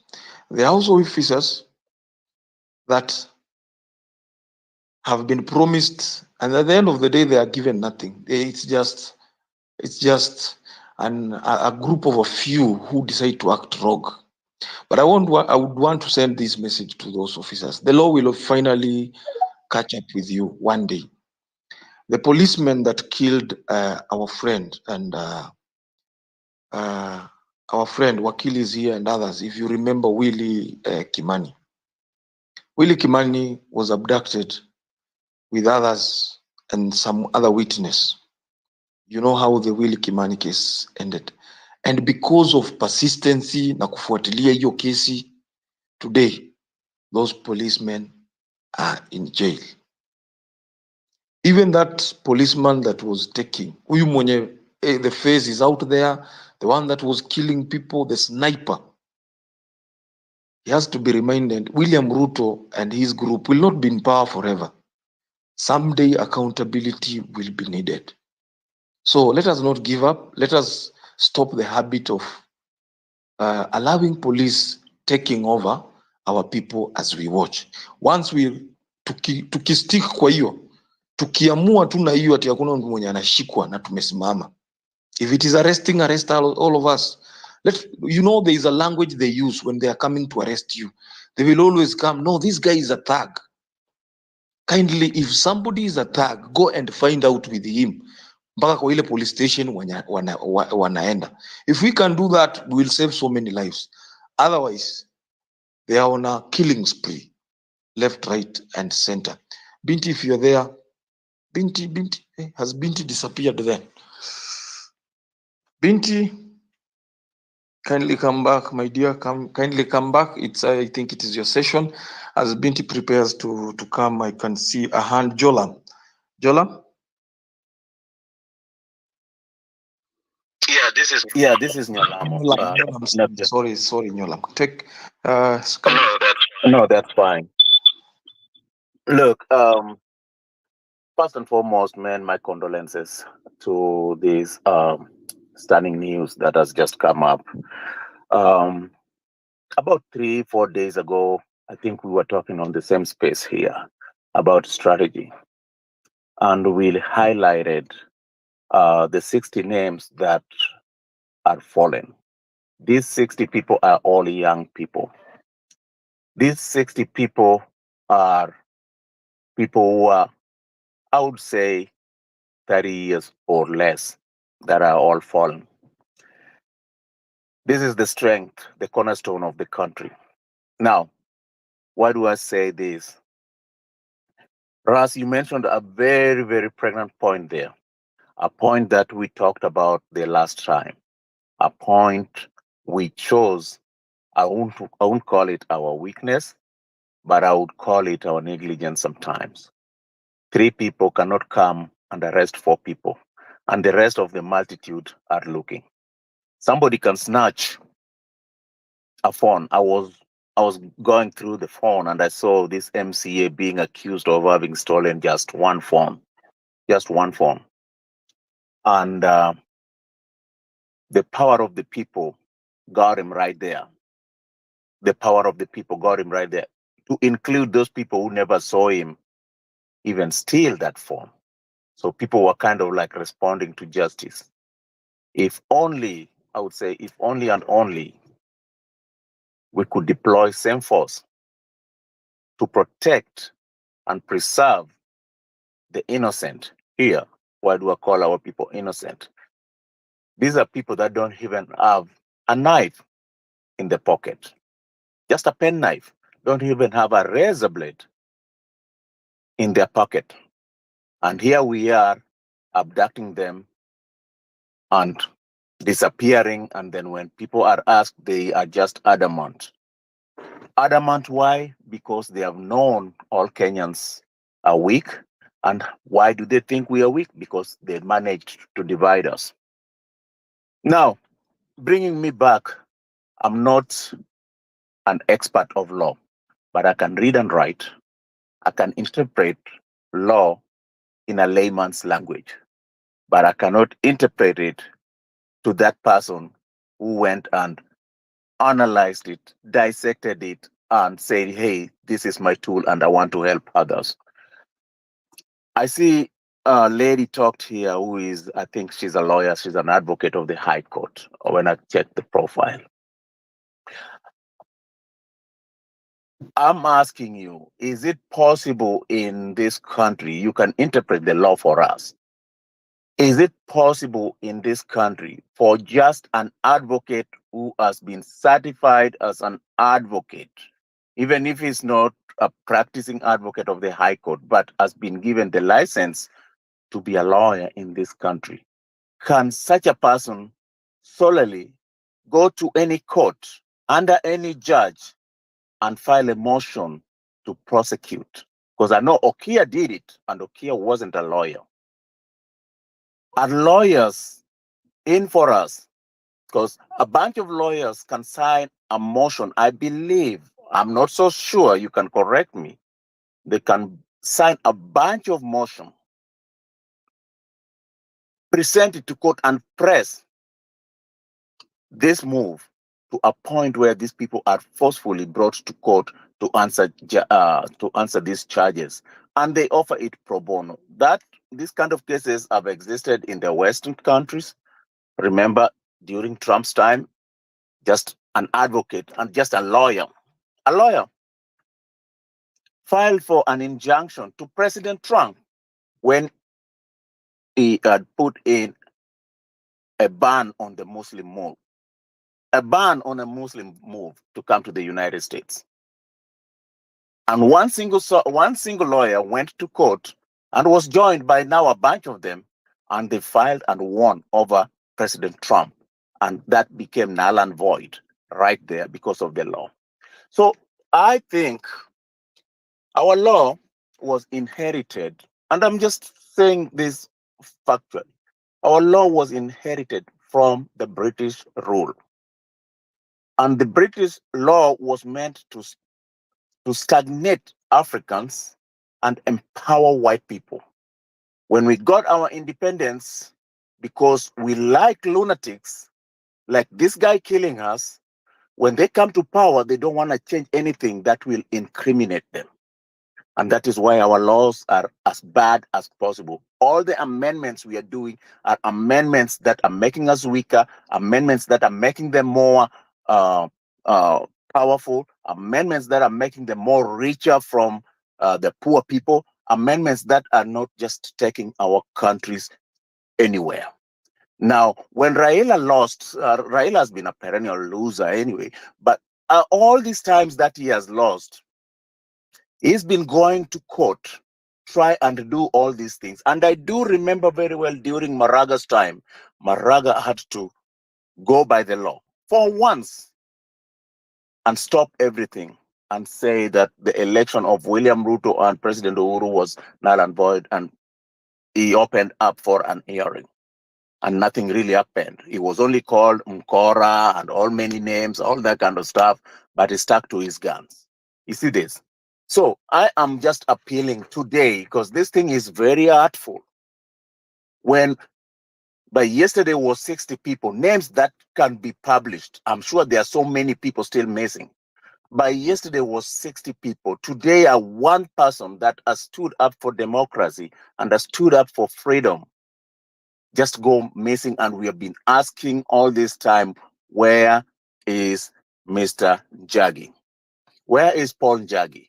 And all these some a group that is meant to protect us, a group that calls themselves police officers, tells you that they don't know where somebody is. It just reminds me during the Moi's time, Ouko went missing. His cabinet minister. His cabinet minister. And President Moi had to plead with people and say, whoever knows where Ouko is, please let us know. Who can know that if it's not him? See this?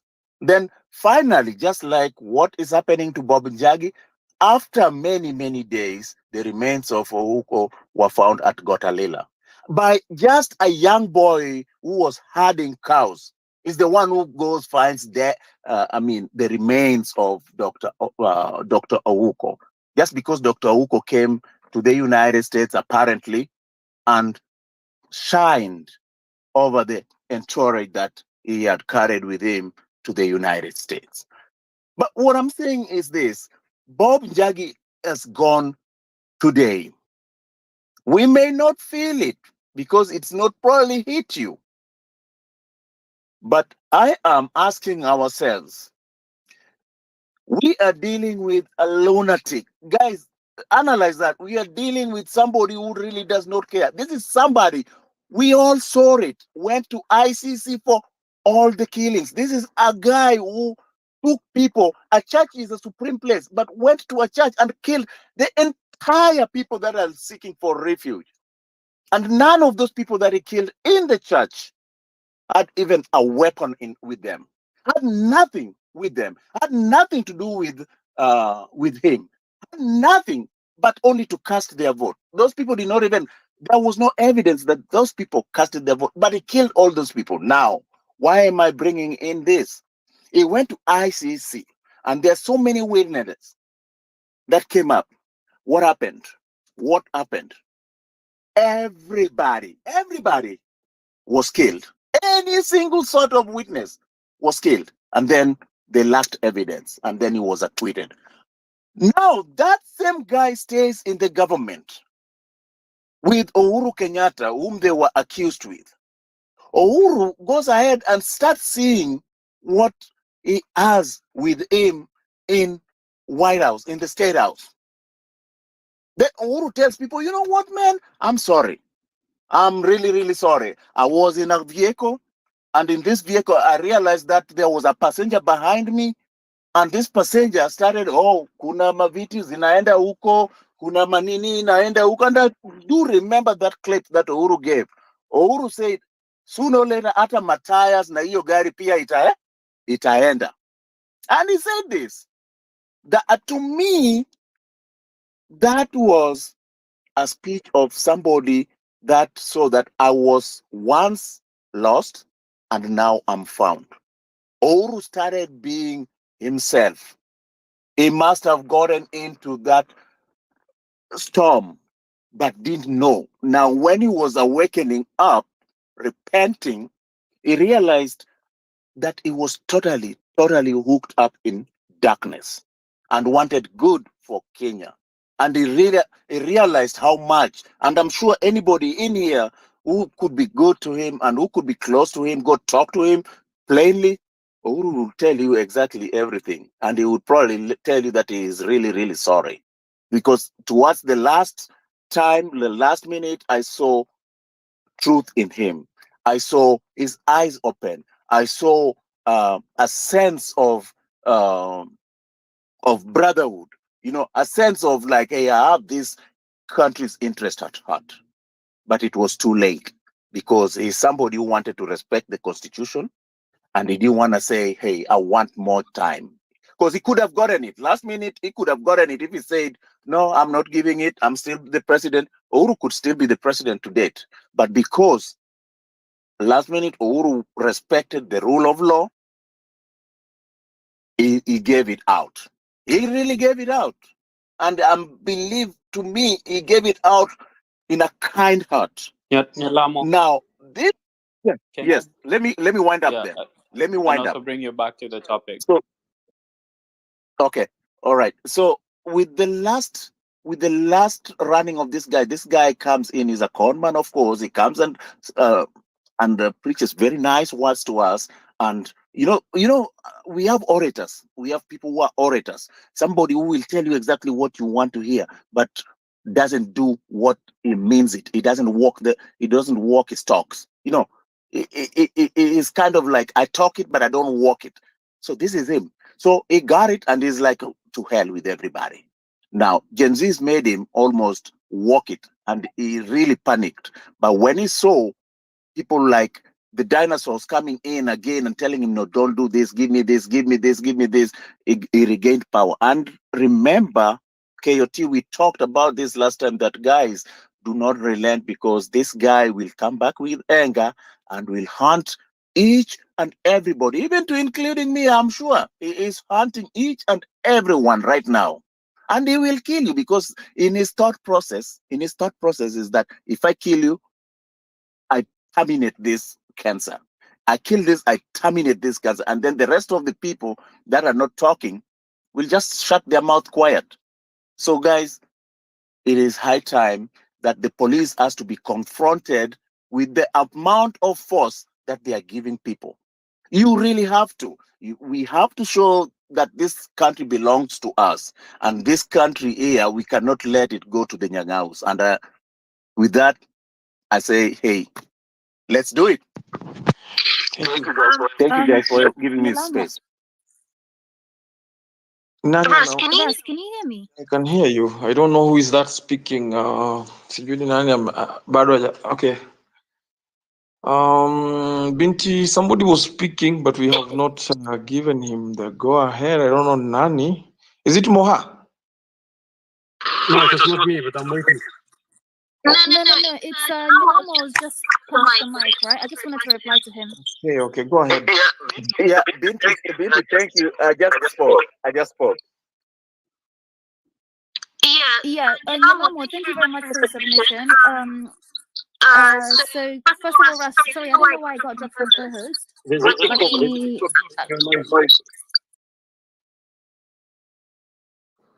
But echo. is it still there? Okay, thank you. Sorry, I got dropped from co-host. I don't know what's happened, but I'm still here with you. Don't worry, I haven't disappeared. Anyways, Nyalamo, thank you for your submission. Maybe the one thing I really struggle with is promoting tit for tat. I think it's very important for us that when we're asking for justice, we dish it in a way that we would want justice to be served to us. So yes, let's hold these people accountable. I don't know how we're going to do this. This is why we're here to discuss this. But I don't want to do a tit for tat to anybody personally, and I can't. This is just my opinion. Me as Binti, I can't support that personally, but I understand the rage. We can't let our comrades get abducted anymore. This has to stop. So we need to figure out a way to stop them constitutionally and hold them accountable with it. Okay, so I think I'll go to Mohammed and then Jamahuri.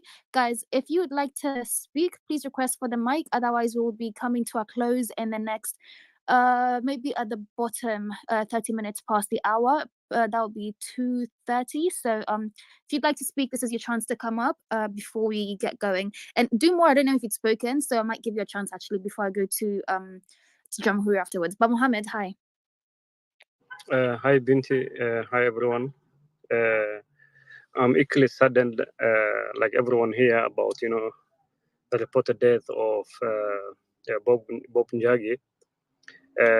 I saw someone say it was actually gruesome and he was actually butchered. I don't know how that's true. I also read a tweet from Omkia Mtata saying his wife was actually pregnant and she gave birth while Bob was still missing. And it actually just made the pain a lot more worse, like a father missing the birth of his own child, and today he's gone, that he will not be coming back to his own kids.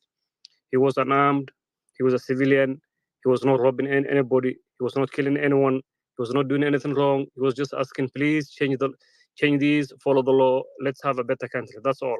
He did not deserve to die. But it is said, a society is only as good as the leaders it has. We allowed this to happen. We are responsible for the death of Bob and all those before him because we allowed this guy to stay in power. Had Ruto been removed on January 25th, June 25th, had he been removed on Nanane, Bob will still be with us today. But the thing is, it's not going to be Bob again. I know the anger will just be a matter of a week or two, and Bob will also be forgotten like the rest before him, and this will just continue. It's really, really sad. We are actually allowing him to do this. We're actually allowing him. The moment Raila Odinga joined him, he became emboldened. Now he has the free hand to do whatever he wants. And this is happening because we don't have an independent judicial system in Kenya. Nobody follows the law in Kenya. And there's something Nyalimo, I think the last speaker touched on about the lawyers in this country and the constitution. Actually, he's very right. I was thinking about the same thing yesterday. In Asia, I actually started my bachelor's 20-something years ago in India.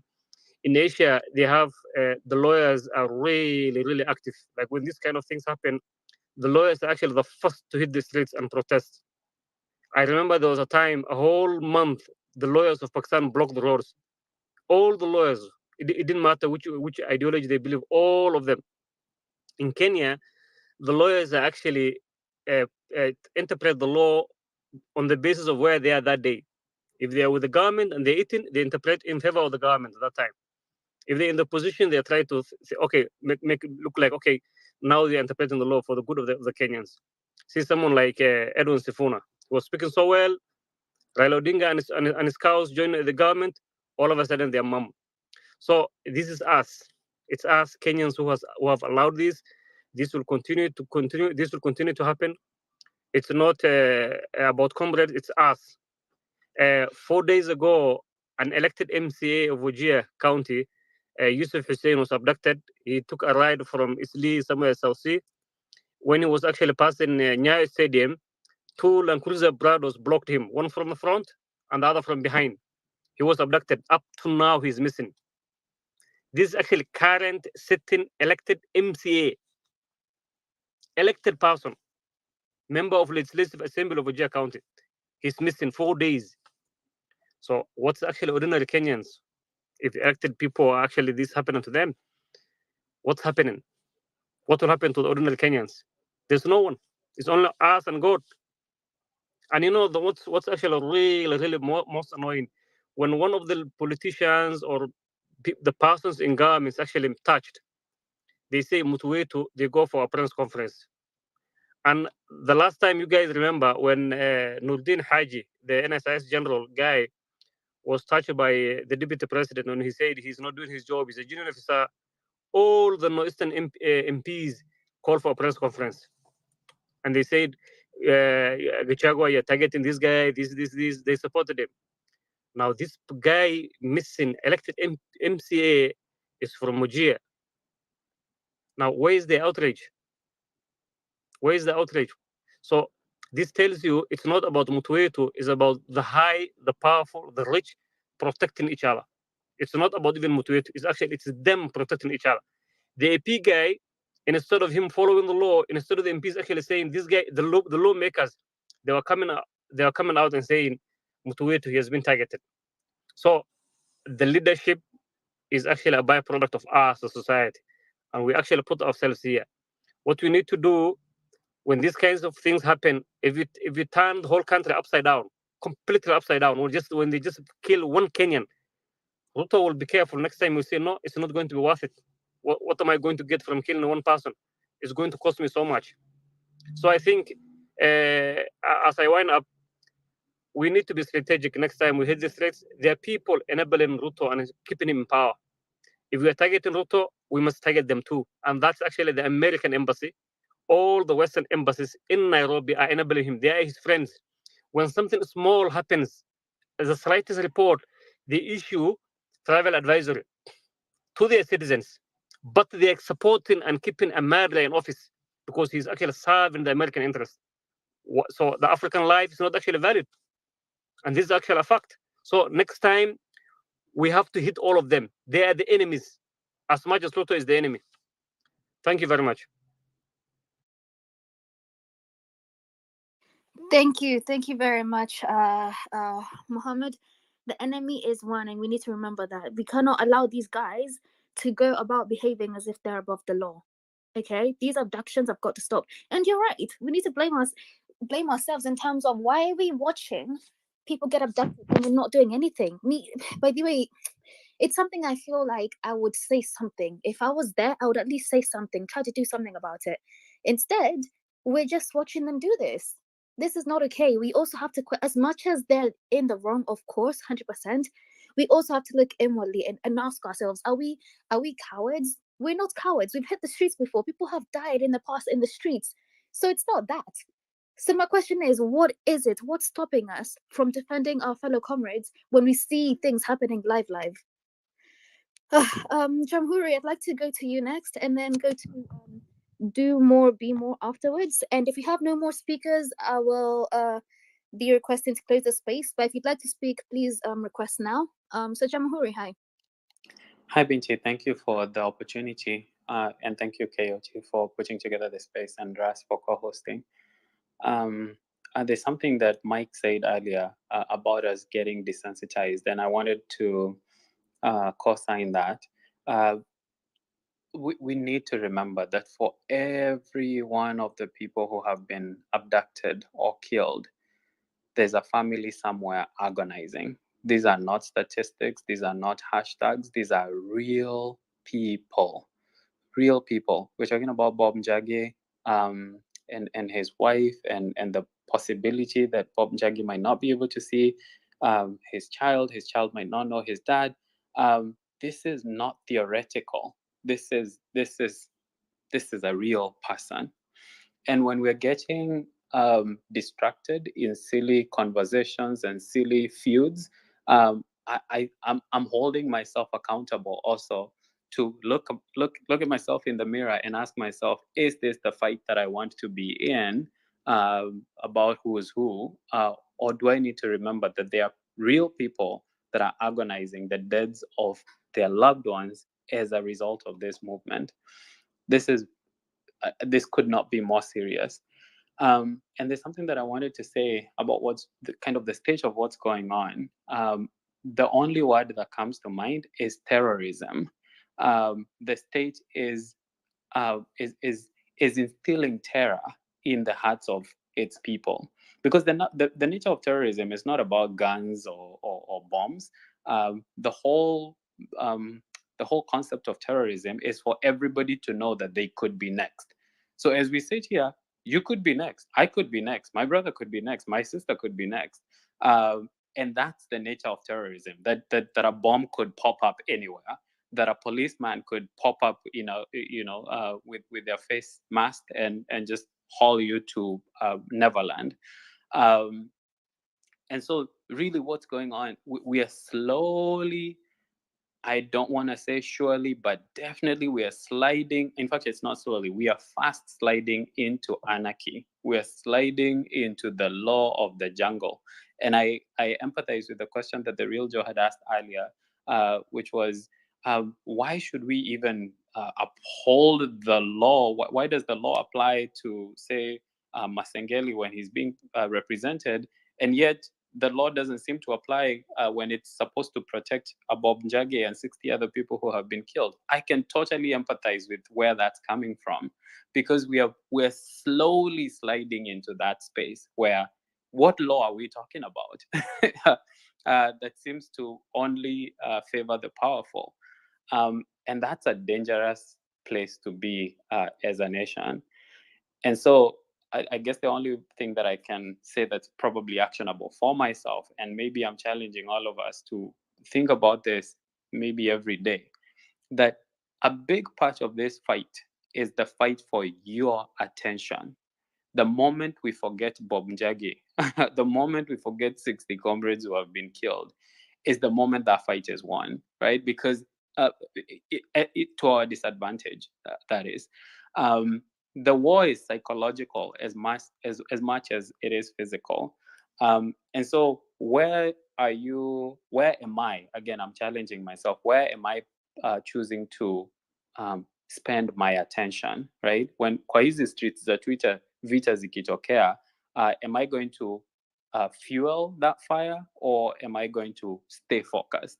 And I'm urging us not to be desensitized about the seriousness of this matter and really truly stay focused. It is not theoretical. For every abduction, for every killing, for every injury, it's a real person from a real family, and they're agonizing, and we owe it to them to stay focused.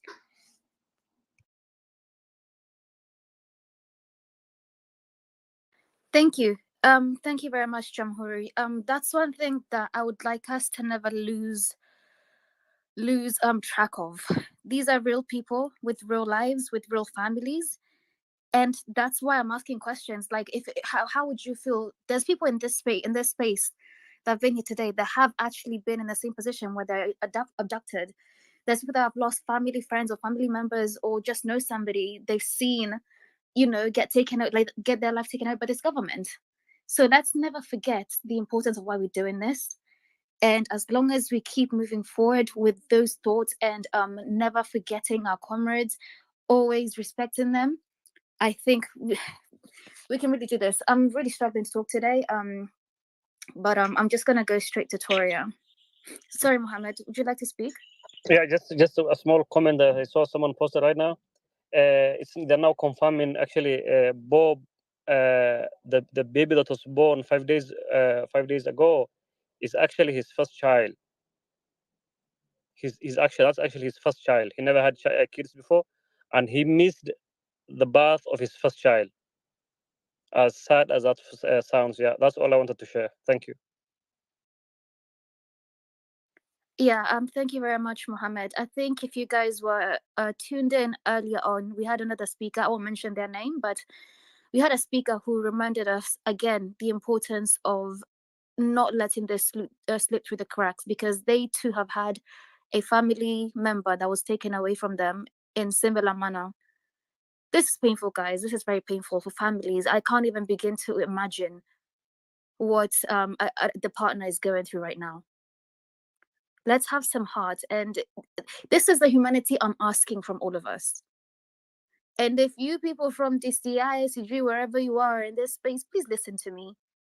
What if it was you? What if it was your sister, your mother, your daughter, your son, your family friend, your anybody? I think you're forgetting that. In fact, the same gentleman once told me something around a weekend and a little bit ago. He reminded me that we as humans only get to live, but there's 3 things we don't get to choose. We don't get to choose where you're born, when you're born, or the gender you're born. So you people, you policemen, because I'm sure there's somebody there in the listeners hiding, just know that you didn't get a choice really in being in the position you're in. So don't take advantage of it and don't abuse that power. Toria, hi.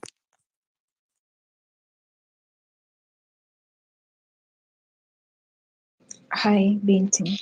I don't know if I'm audible. Yes, you are. Thank you for joining us. Sorry I'm late to the party, but yes, 100%. Actually, I was here before I had to leave. I was on a phone call, but I hope I can see you're faring it well. Me, even I lack words, to be honest. I don't know what to say. I'm just, what do we do now? Yes, he's dead. The other two are missing. His kid doesn't know his father. A 5-day kid. Oh my God. It is so bad. I think we should go back to the streets. Sitasema tuende sahi, but we need to come up with a way. Sahi ni the 3 of them, na apart from the 3 of them, kuna watu wengine wengi hata hatuwajui majina. Wamekuwa abducted, oh God, wamechukuliwa tu manyumbani, like hata ujui uanzie wapi. Sahi binti, you are not safe at all in any place in Kenya. Bob alichukuliwa kwa gari, tukaimba internet, free Bob Njagi, free Bob Njagi, free. Wapi? Nobody went ahead kufree. Nikaona post ya Kimunzi alikuwa amepost free Bob Njagi. Someone commented akasema they are dead. Akauliza ni kina nani, then again akarudi tena akasema they are already dead. We ignored. I want to tell you guys one thing. I said it earlier but I want to repeat it again. Normalize kusoma content za mtu. Normalize kufikiria deep about why this. Hata kama una ignore mse, unapata tu wana post vitu zingine zina make sense ama zinatupea hints. Your post, it was, I had to go to check on it. It was, I guess si last week, it was Monday hapo hivyo. Then mse alisema Bob amekufa. Then Kimunzi akasema siangaliangi vitu but these things seems suspicious. It seems suspicious. Then leo boom, news, Bob is not there. Not sure ama imekuwa confirmed ama yuko, but najua hapa kuna maspai wa William Ruto. God tell that motherfucker produce watu wote wenye ameeka ndani. Tunataka hao mabro wawili wa Kitengela, dead or alive. Sasa it is not business as usual. Bana leo ni Bob, kesho ni Binti, kesho kutwa ni mimi, kesho nyingine ni Ras, kesho ni KOT. Aujui tukinyamaza itaendelea hivyo. Ruto is capable of doing this shit hadi 2027 asikuwe na mtu wa kumpinga wasi. Ni you remain silent inanifanya na feel kuchizi because what's happening? It's a pandemic, it's a disaster. Ruto is just a disaster.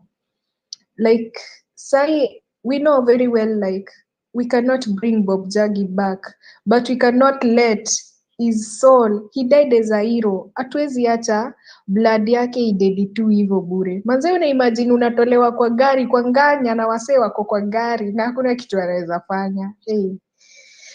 Na ni Kenya.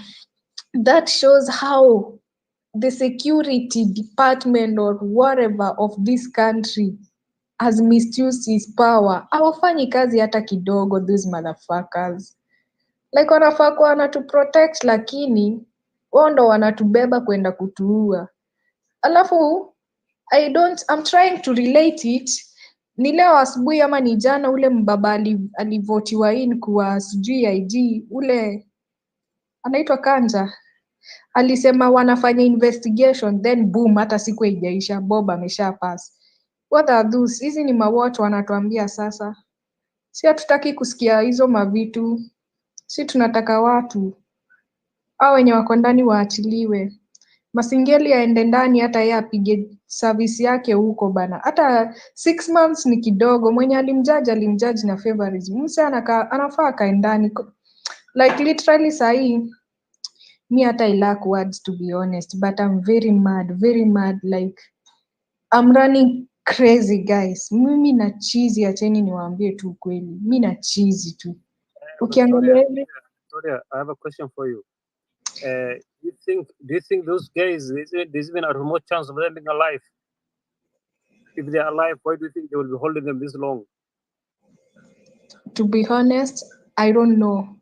And mind you, kulikuwa kuna pangwa protest, issues zikarise jana kwa internet, kidogo kidogo leo Bob amekufa. Like, can't you see you guys, these people are trying to tamper with our minds ama ni nini? Like, well, to be honest, mi acheni niwaambie tu kweli. I'm running crazy. I'm going crazy. I'm running out of my nuts, to be honest. Incidents zimekuwa ziki happen of late. It's not normal. A human being cannot withstand those things, like, and to continue moving on with life as if nothing has happened.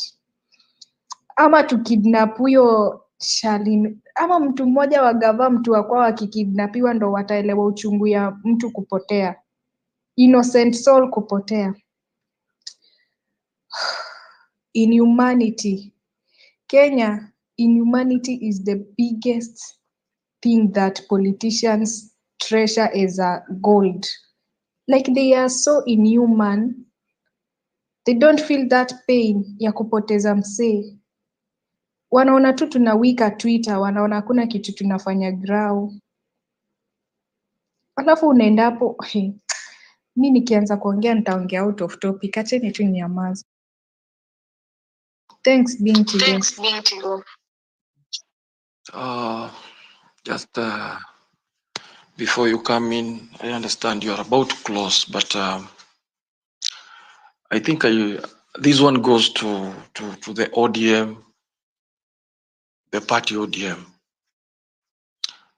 Bob worked for, and Bob was a youth who came from the ODM wing of government. No, ODM wing of opposition. That's where he has been doing before he later on joined the NGOs after ODM had already gone into bed with the government. And it's unfortunate until this very moment. There are voices in ODM that are still not reacted to this issue. And it sends shivers. It really questions these countries' leaders. More so, these ones that went into government, knowing very well they were going into bed with a government that is tainted, a government that has no respect for human life, a government that was carrying huge burdens of misuse of law, has no respect for the rule of law, and they still went ahead and dined and ate with this government, courtesy of the GNZ blood. To this very moment, know what? Bob Njagi, the ODM lobby group leader, the commander of the mass action in Kitengela during the anti-finance bill, abducted in Kitengela, abducted on his way. Mpaka saa hii hakuna mtu mwenye ameongea. The only person who broke this news was Babu Owino, and we understand why Babu broke this news. And you can understand the position Babu is in at this current time, politically. Even there are members fighting him in the party because he has refused to sing the William Ruto gospel. Mimi kitu yenye nitasema na kitu yenye nitaendelea kusema, this fear and the people and the individuals busy doing the devil's work. You can do it on behalf of your tribeman. You can do it because he comes from your tribe. You can do it because you're used to be doing it. It's unfortunate even the guns they are using on the street. It is our taxes. It is our taxes that buy those guns. We are living in a nation where even to avoid accountability, people are brought from Uganda and other places to just come and act like policemen in this country. We had an individual who in broad daylight was coached, and I can say this, I can say it so that you can hear, coached, totally coached to appear like a suspect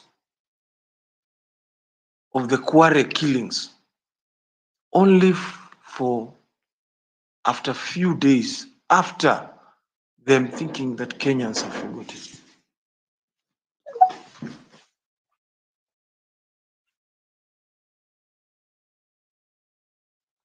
Pole. I had a knock on the door and I had to go and respond. Unajua sasa ukisikia hata knock unakuja. Let me just finish.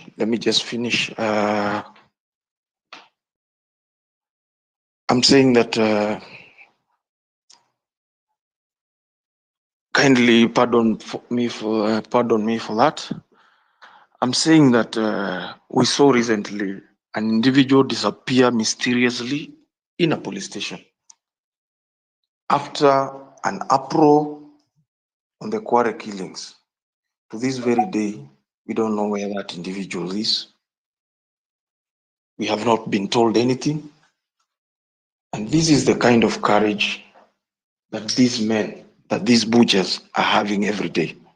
When you see policemen throw tear gas canister on an innocent student, Helplessly on the ground. You can hear me? Yeah. Binti, kindly take it Kwanza. I come and finish. I can hear somebody on my door. Finish that as I take care of this, please. No problem. Na kama mkujua, please tell us. Just scream. We'll come. Sorry. Hey, Binti. Guys, can I? Yes. Hey, Binti, let me just give an interjection a little bit. It's gonna be just a sentence. Hey, I just wanted to let everybody know here that Raila Odinga left and Anyang' Nyong'o took over the ODM. The last statement that was released by Anyang' Nyong'o, everybody here should know by now that ODM, the party ODM must work hard to help Kenya Kwanza pass all its policies and all what they are doing. So just know they are not with you guys. I just wanted to let everybody know that. Yes. Yeah. Nyolamo. Thank you. And I think Binti, we're saying it's a bad thing, but it's actually a good thing because at least now we just have one common enemy. Binti. There's only one person to fight. Yes, Toria? I don't know if mumeona post ya Edgar latest. You boycott Mumia's sugar yenye inauzwa supermarket. It's poison. It's not sugar ya kawaida. Inatolewa inaenda inakuwa repacked with some substances. So guys, we have a lot to go. They are killing us in all means. Na muliona mama mboga pia yeye amefikiwa story guy. Akimi, hey. Binti, I would like to draw, but I just want to have 2 minutes, if you give me permission. Yes, please go ahead. And Toria, thank you very much for that. You can put it in the Jumbotron and then we can just read it. Then, yeah. Thank you very much, Mohammed. Go ahead. Yeah, guys, today Bob's child is 5 years old. He will grow up without a father in Kenya. I'm requesting all of you, please, let's not have that boy killed by another Kenyan president 20 years from now. Let's just promise Bob we could not protect him, but at least we protect his child. And the best way we can do that, we get that boy's name, name the protest after him, and do it once, and we free ourselves. And that will be the best legacy, the best promise we will give to Bob and say, we could not protect you, but we protected your child. Thank you and good night.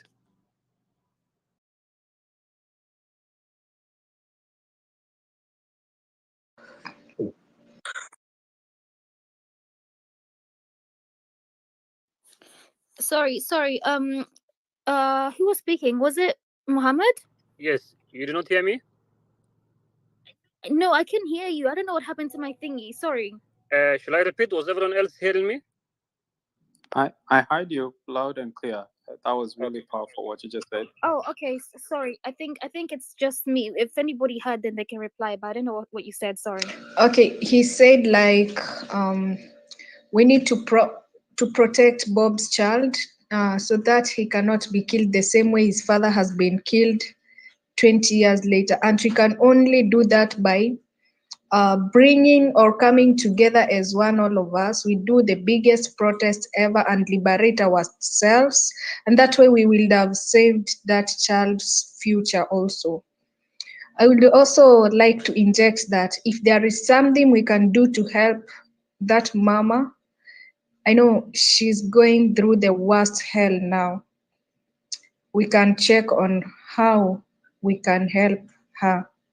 Najua ni hard times, lakini manze, it's very bitter to bring up a child without a father who died on a forefront as a hero fighting for a better future for his child. So guys,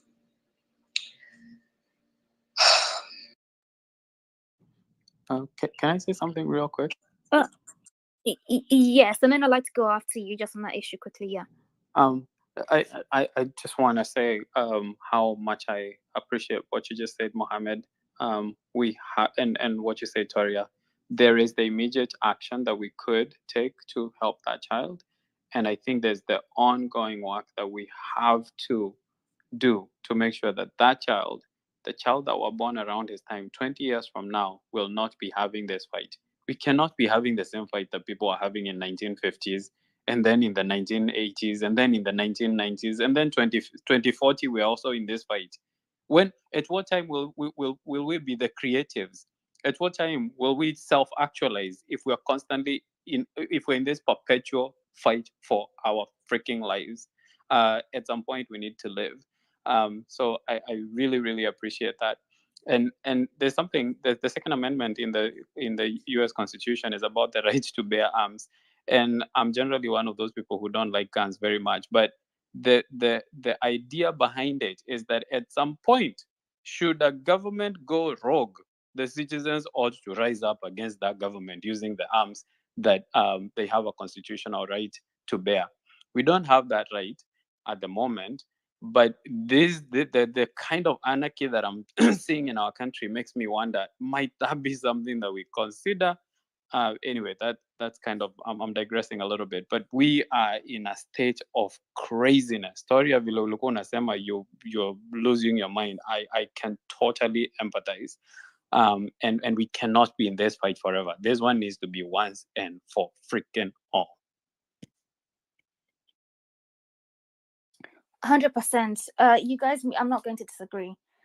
We have to make sure that this country that this child grows up in is a country that we want our children to grow up in.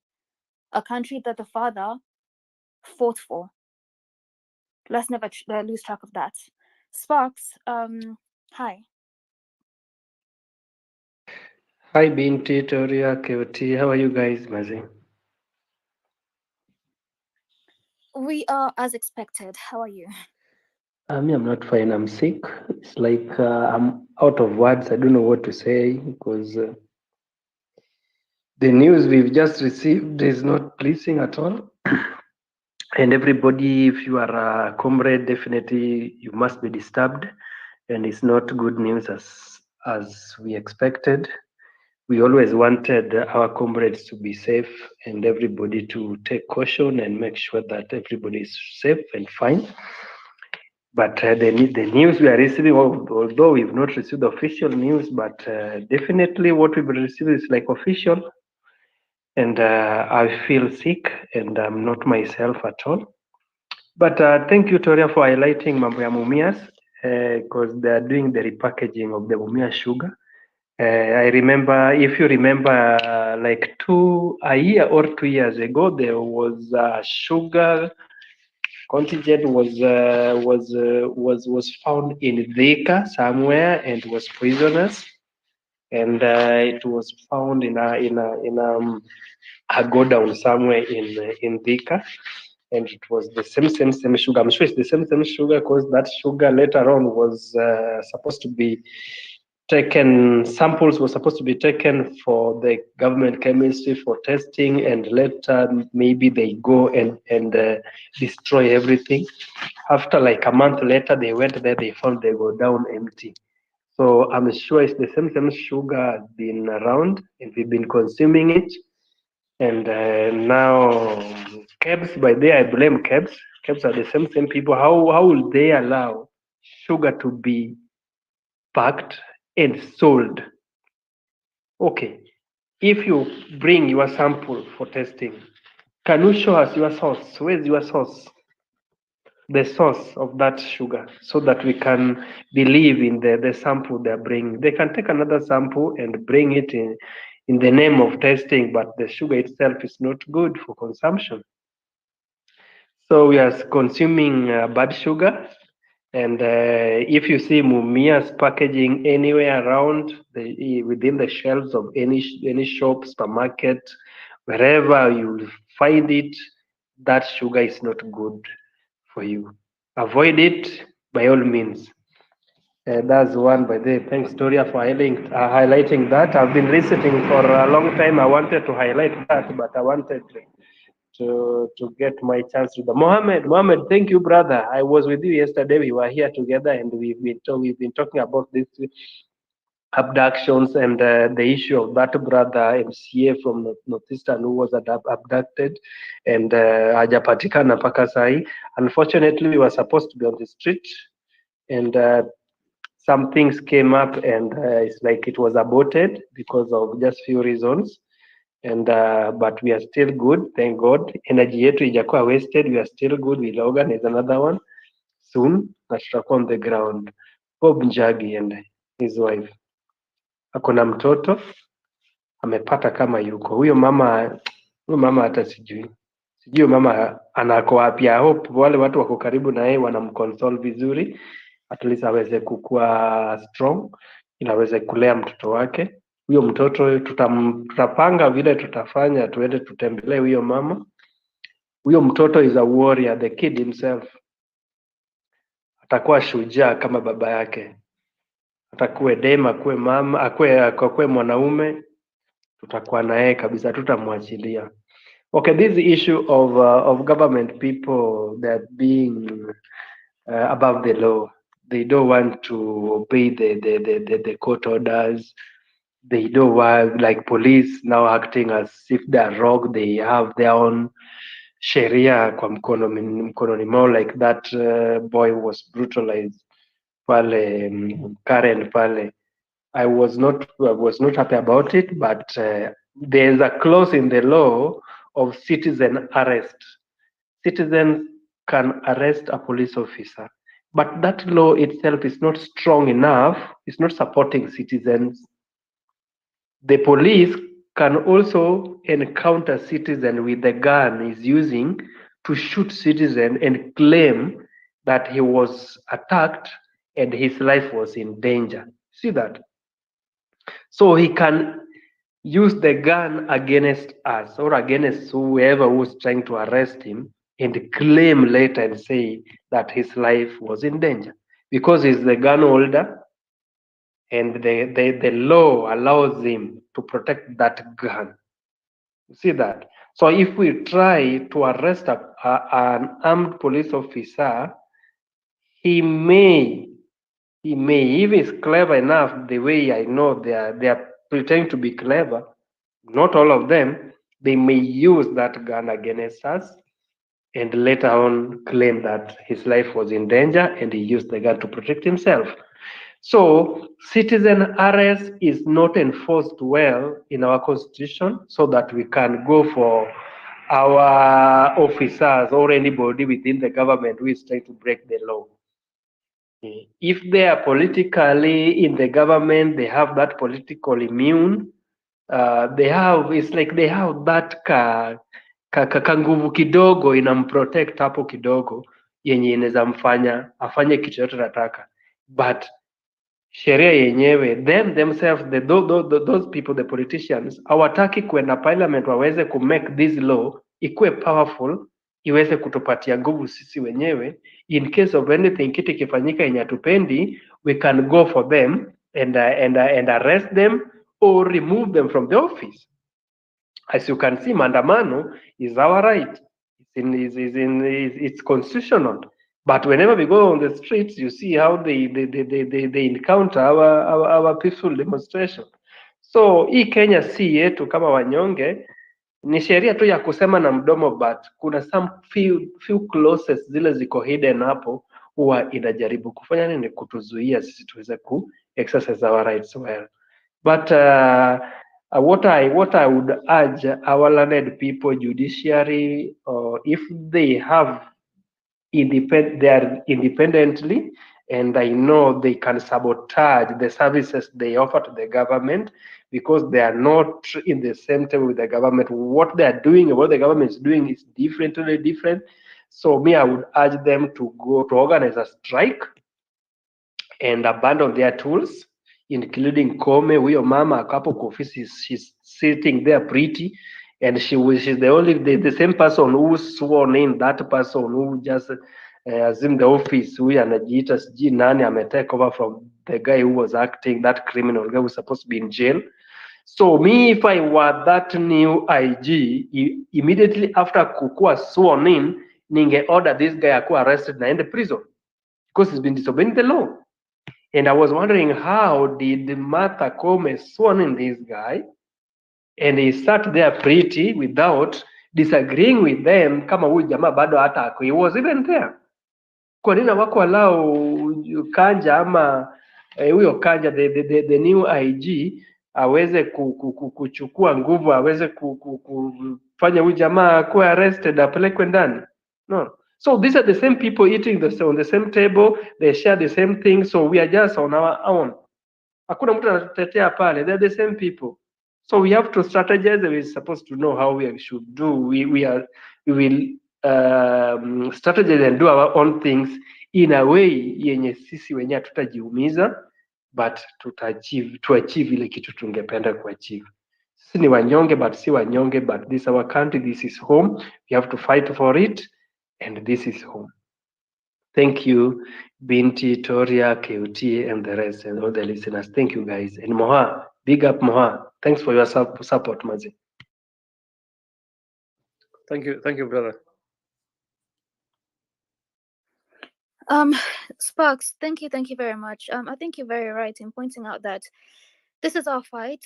And we have to realize who our enemy is, and they're all in the same bed together, by the way. So let's act accordingly. Let's constitutionally put our country right for once. Russ, would you like to come back? Are you okay to come back? Yes, there was that call for. I had some funny knock, but I can confirm it was just my neighbor. I was somewhere. And hii kitu ya Bob, and there are so many people who today just decided to be on the listeners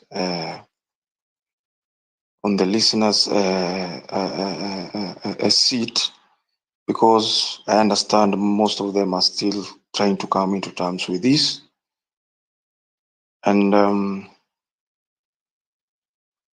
I was speaking about the police, those that have been given these assignments.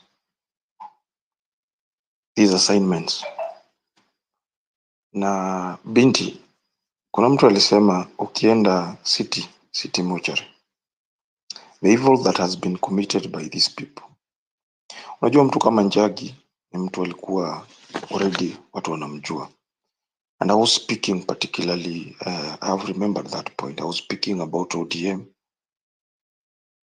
It is very, very, very shameful that a young man, and that's why sometimes mimi ukaa chini na kushindwa, any young person doing things for that party. You saw the likes of Sifuna, you saw the likes of Babu, when they were very vocal on calling out this government. And their leader, without an extra thought, akaenda akakaa in bed without consulting them. Right now, Babu is confused, not knowing. Sifuna also, I'm just praying those guys, Mungu atawasaidia, hata kama wataachana na hizo chama, it is good. Yani tunaomba. Because we find ourselves in a very difficult period kwa sababu an opposition that is supposed to be calling out a government that is committing atrocity on its citizen, looting, stealing public resources, all kinds of evil, hiyo same opposition has become to be part and parcel of this rogue administration. So we find ourselves at crossroads as Kenyans.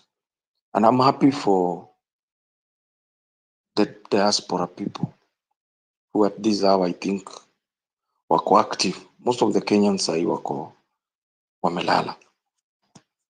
You see, there are also people on space, even KOT himself. Unafika mahali unakuwa emotionally drained. Most of us are emotionally drained. We come here, talk, encourage Kenyans, we plan. Yani huyu jamaa amemanage kusuffocate the voices. It pains me when one hand William Ruto is talking about democracy, respect for the rule of law, and all those things about the constitution, when he knows his boys nyuma yake wanafanya some other things. When will we have a new nation? When will we have a new country? Because pia sisi hatutaki kumuonesha tumebuy hiyo fear, but it is true.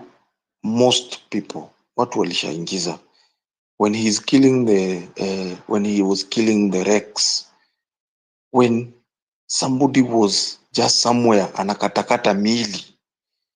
And I'm a believer of Kware victims are not victims of any kind of cult. Don't be told that lie.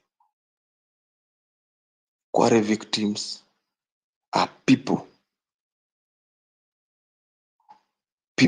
who were anti-government, people who are calling out this government.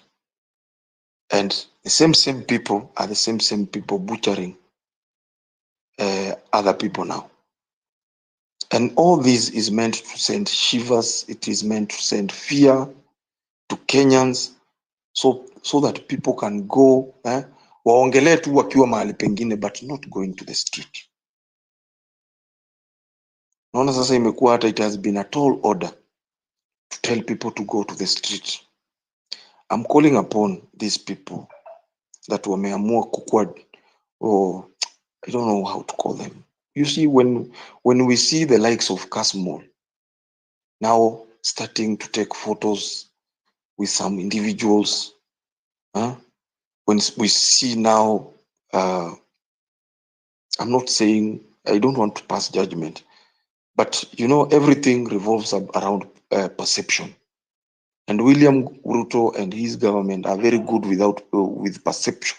The perception is everything. The moment we see you hang out with a thug, what is the immediate reaction of people? They will assume you're a thug. So when we see people who are in the front line, people who inspire, bring out hope, call out this government, and then all of a sudden we see a very funny behavior from you, Mazi, you don't know how much you're hurting Kenyans. Saizi vile hizi vitu zina happen, alafu tunaanza kujipata kwa confusion ya exchange. Ya sijui mwingine anaongea sijui kuhusu sijui slogan sijui what. Morara ndio huyu huku. When you see people trying to say sijui ashaionekana, mazi hizo vitu zinatucrash. They are crashing. Zinatucrash. Kwa sababu sasa tunashindwa. There is even a narrative that they might be. Why are we allowing all these things? To distract? We don't know. Tunaachwa kwa state of confusion, ile design yenye. As we talk, I've seen even Nani share on his time on her timeline ya kwamba ameitwa states. This lady alikuwa anaitwa nani? Hanifa is even claiming he has already been invited by the United States for a talk. What kind of talk? We need to realize as a country. You've Let seen, me correct you've you seen there. that. The US, need the embassy. Yeah, Let me correct you there, bro. So that's not direct invitation. Those are the people who are vocal, trying to make a change in the country. Those are the Oeba and Anifa. There were so many people. They're in Kenya there were 3. Uganda there were 3 also in African countries. So there was a nomination online, and they won that. So it's like a motivation for humanity. It was not political. So they've been invited. I even voted them, by the way. So it was online voting. So it's not political. So it's like something with the humanitarian something. So they were just invited for like a dinner, barbecue dinner, but it's not politically. And hapo naweza watetea kidogo sababu nimeona we voted them here in the country and they won. So Oeba and Anifa. So it's Okay, not so it's both. not, Thank you for that clarification. What I was trying to say is, I'm trying to say we need to guard our people. Unaelewa? We have put them like our forefront soldiers, and like I've said, it is perception. Yeah, I have used the word perception. Let us guide ourselves so that we can provide direction to the country that is yearning for change, kwa sababu hawa watu watatumia everything. You see now an innocent photo that might be very innocent on Kasmol and Nani, these people will use it in a different way, and they have done it. You saw them do it when they were coming to power. They used a lot of PR. So the moment pia wewe unajipata unaongea na hawa watu wataenda you see what they are doing to Goliath. You've seen Goliath, yeah? You saw Goliath amejulikana juu ya maandamano. Now all of a sudden, the Goliath ameenda, which is a good thing. You can get fame and all that and all that. You saw now the other day, government spokesperson, aka kanaitwa nani, Moura, working with Goliath, trying to be very sensitive ati unajua, huyu kijana amesema hajakuwa akipata ID 1 2 3. It is just, those are just PR. So they are very good. It is perception. So they use you for perception. Sasa unaona, when they want to destroy somebody like Kasmo, they will, hao ndio wanatoaga hizo picha wanazitupa kwa mtandao, so that me and you wakati tutaona Kasmo na nani na one of them, now we start throwing stones at them. So we must also talk to our people, let them know that they are a very important persons, the media and everybody, and I look up to them because these are people. KOT is also is carrying masses. Umeelewa? Whatever he speaks out of his page will resonate with his followers. Sasa wewe the moment utajiachilia kwa wale watu, na mimi sijasema ati kwa ubaya, hata hii ya Hanifa, I've been supporting Hanifa even when he was being stoned and everything. What I'm saying, let us be very careful, kwa sababu our enemy is William Ruto, and William Ruto is also a stooge of the West. If William Ruto atakaa hapa Kenya a realize Hanifa hamsikii na ni ngumu sana kupata Hanifa, he cannot compromise Morara or any other person, then he can come up with other ways of also using the West in terms of those things that you're telling me. So we also need, let us go there, but let us guide our hearts. Let us, kwa sababu sahi, wacha nikwambie, the nation is very, yani it is yearning for this change. The nation is looking for this savior. Yani tumejipata in a state of, if a dog is put here, if a madman, if a dog, let me use a dog, is at this polling station, ballot paper ama ballot box iko hapa, hii ni dogi, na huu ni William Ruto. Believe me, 90% of the country will vote for the dog. Hapo ndio penye tuko. We are desperate like that. Ona. So this regime is just riding on time. Inajipanga hapa katikati. When we are busy talking of the IBC, you know, remember Raila was talking very vocal about the IBC. His group, the entire brigade, they are silent. They are silent with a reason. And because people believe that everything is done on the ballot, wana strategize. And these elections, wanaanzaka kuziiba kitambo. They steal it even wakati wanapitisha budget ya IBC. That is where they start stealing the election. So as a country, mimi I'm speaking ile design yenye bado. We will take time by the time we achieve something like what happened on the 25th. But then again, I still insist we cannot afford to drop ball. And that's why now, to my brothers in the diaspora, I really thank you. I thank you so much. But then again, remind our people, you are doing your level best. I know you are so much concerned about your country, because I don't think everybody mwenye ako huko nje ana hope that you are working hard so that you can return to a peaceful country, an organized country, not a broke country. Umenielewa? But then again, you can see the trajectory, you can see the direction the country in, it is not on the right direction. So the question is, will we continue talking? Will we continue being emotionally drained? Kwa sababu tumejaribu kuongea, but our people have been sold fear, watu wameretreat. Unajua mtu mwenye anakaa hivi anaona body parts ya mtu inatolewa kwa kware, very few people. So we are just having a set, hatujui, unaelewa, tuko tuna watu wenye courageously they are doing that.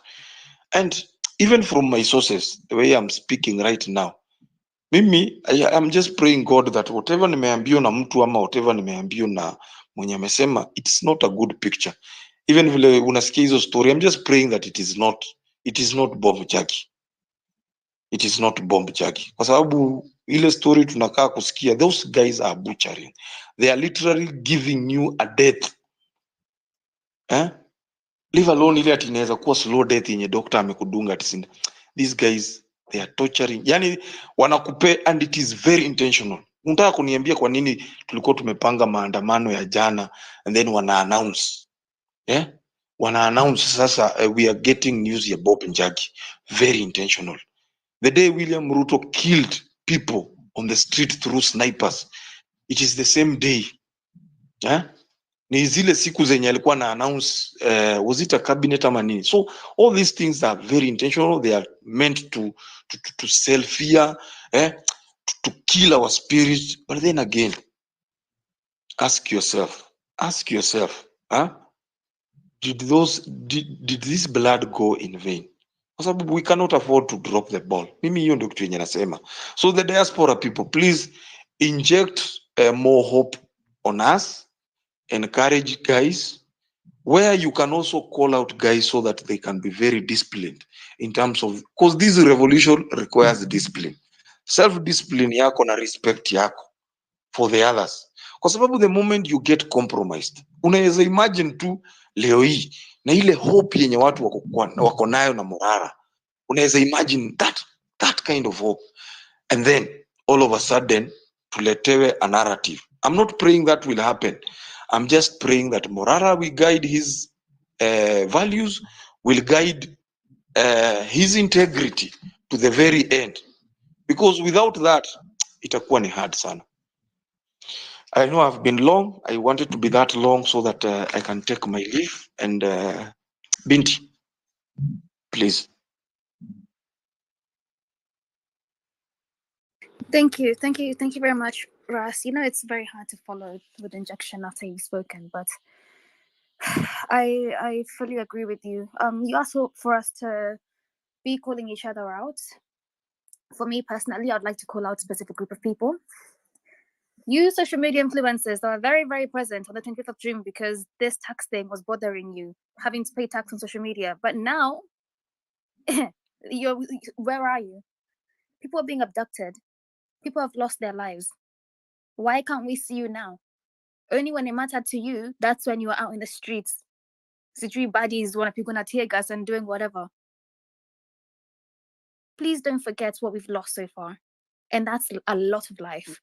Families have lost their loved ones, and we're still, to this day, it's still happening. Please do better for yourself in your country. And then people in the diaspora, number two, them ones that act like Kenya is not your business. Kenya is your business, let me tell you something. No matter where you go, you will always be Kenyan first. Don't you ever forget that. Before I even say anything else, before I do my closing statements, Sparks, I'll come to you because I can see your hand is up. Yeah, Binti, thank you for giving this opportunity once again. I just want to clarify something about what we are going through now. You know, people in diaspora, they don't understand.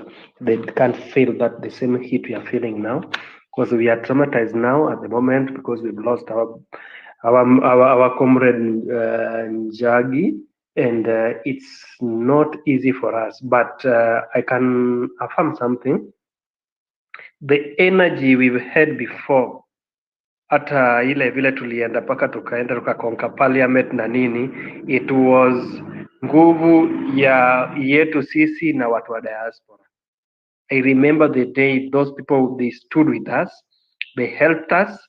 There were medics on the ground, there were everything. So we knew that in case of anything, nikishikwa, kuna law society on the ground, nikiumia, kuna medics on the ground. They were fully sponsored, they were paid for, and everything. And those people who volunteered. So we want the same thing because we want to do another round. One round yenye atubatishi yenye tuko sure bet, and we want to do it and once and for all tumemaliza hii maneno, na kama tutaweza, we have another strategy. So we want people in the diaspora, please stand with us please. Aki msituachilie hivyo, sababu najua you know what we are, tuko na monster kubwa sana yenye inaweza nyonga mtu anytime. So we are not afraid to die. Already you've seen we are dying, they are killing us, and we are not bowing down. So we will stood na tutaenda all the way mpaka mwisho. They will kill me today, but wale watatoka nyuma yangu ni kama you cut one tree and like 50 other seedlings zina germinate. So ni kama umefanya kazi bure. So kill me today, watu wengine 10 wanatokelezea nyuma yangu. So we want the cause to continue and we want to proceed and push on as a team because we have to fight. This is home, this is Kenya, and we have to fight and we retain our territory. A few people who are trying to make home equate uncomfortable for us, they are the people who are supposed to fly out. Na tutaruhusu waende, tutawashika na tuwaweke ndani, tutawashtaki. Okay, previous regime, there was Moi, there was Kenyatta, and there was Kibaki. So kulikuwa na kale kanjia ya kuachilia watu, tunawasamehe, we are forgiving them. No, this time when we take over the government, for us to liberate the country, because the country is at a mess, everything is not working. So long as kila kitu itakuwa in place na take over everything, tuta revisit all the way ikitoka mwanzo, all the way polepole, no matter time take. Cause unapata Kenya yetu saizi, a few people owns the country, majority wanakuwa kama refugees. Hiyo ni nchi gani? Hata paka nyumba yako inafaa kuwa yani unaweka kakaplot, unapewa like 50 by 100, that's your property. Now you live there with your wife and your kids nini. So the rest of the places wamegeuza ranches, reserves, manini, they're creating those things sijui wanaita nini. Please, tutarudi, we shall revisit all these things, we'll take back our country ili kila mtu feel comfortable akiwa home nyumbani. Hata wewe ukiwa diaspora utakuwa huko unafanya your investments back home swiftly without interference with anybody, na unatembea. If you are a dual citizen, thank God they gave us new constitution. You can be a citizen that side and you also a citizen this side. So kiamua winter ikikulemea huko, kuja nyumbani. Huku jua iko every time, every year you can swim, you can do whatever you want. So that's what I wanted to put across. Please let people from diaspora wakwe na sisi pamoja. They motivate us a lot because they're the only people who make us this strong, sababu serikali tuko nayo wanatugaga ni kama wanatunyonga mapema hata before uanze kupumua. Thank you guys, please keep on supporting us, tuendelee hivyo pamoja. Thank you Binti. Tori, I can see you are back. Let me give you the through pass. Tori, I can see you. Okay, thank you so much. Before us end, I wanted to ask this question. Actually, you've seen like the Sudan president postponed his elections to 2026. And these puppets of whites, of the globalists, they only wait for one person to do something and they take it as a norm. The wool people, all of them, they start following the norm. Now that they've seen that Niger has postponed election, it's not impossible for Ruto to do the same. He can do the same. And secondly, let me ask you, what the hell is wrong with Kenya? Are they forcing people to go abroad? Because I've seen Mutua stating that he will be exporting 10,000 Kenyans every week to go and do odd jobs. Are they chasing us outside our country? Have we become such toxic, such intolerant that they cannot stand us in our own country? They want to chase us away? What's that pressure about?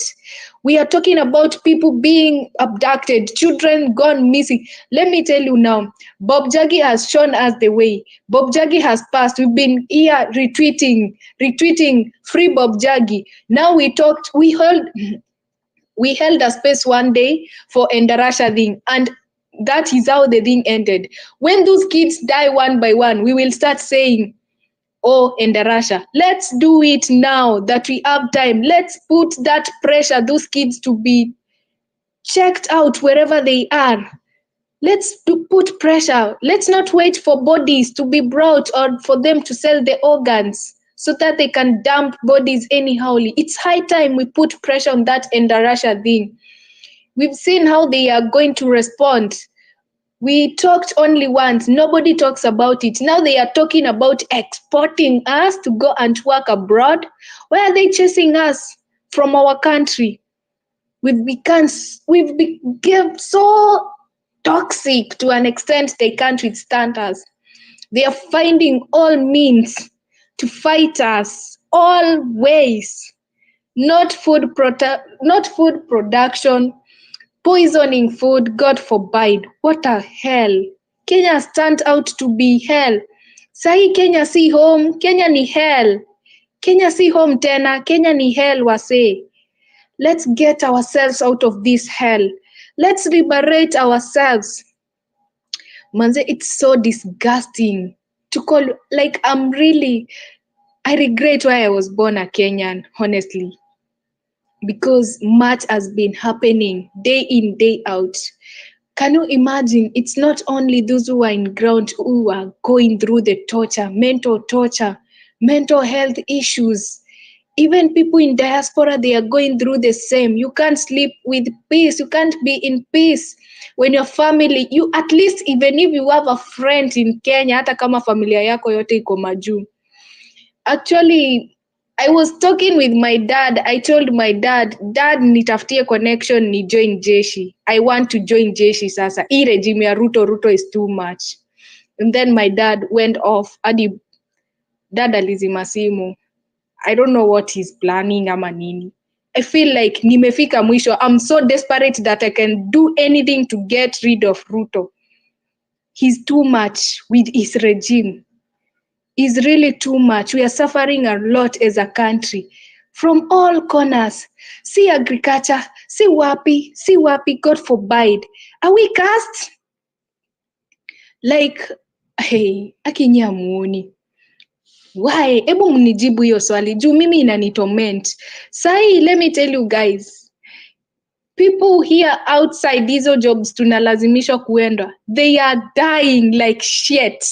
Nobody is bothering at all. Watu wanakufa, wanateseka mamangu, kai. No, mnadhani kupanda ndege ni kuenda. Wanaona tu mtu anapanda ndege wanadhani wanafurahia tu hiyo kubebwa na ndege. Kai fafa.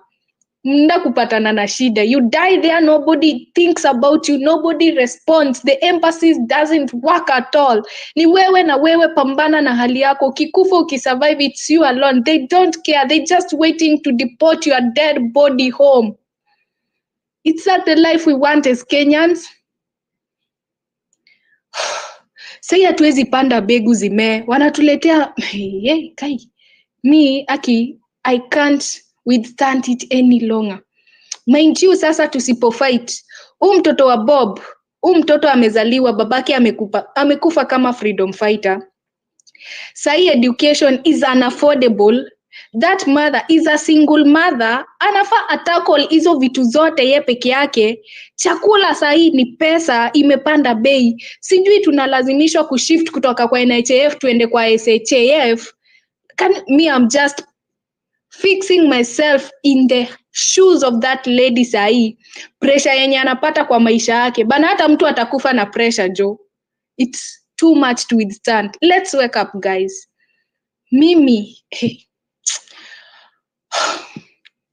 tell me what's so special about these jobs zenye wao wenyewe hawawezi resign, waache hizi political seats waende wakafanya hizo jobs wanatu export tukafanye. Tell me what's so special yenye hawawezi tuma watoto wao wakafanya hizo jobs. Why the hell?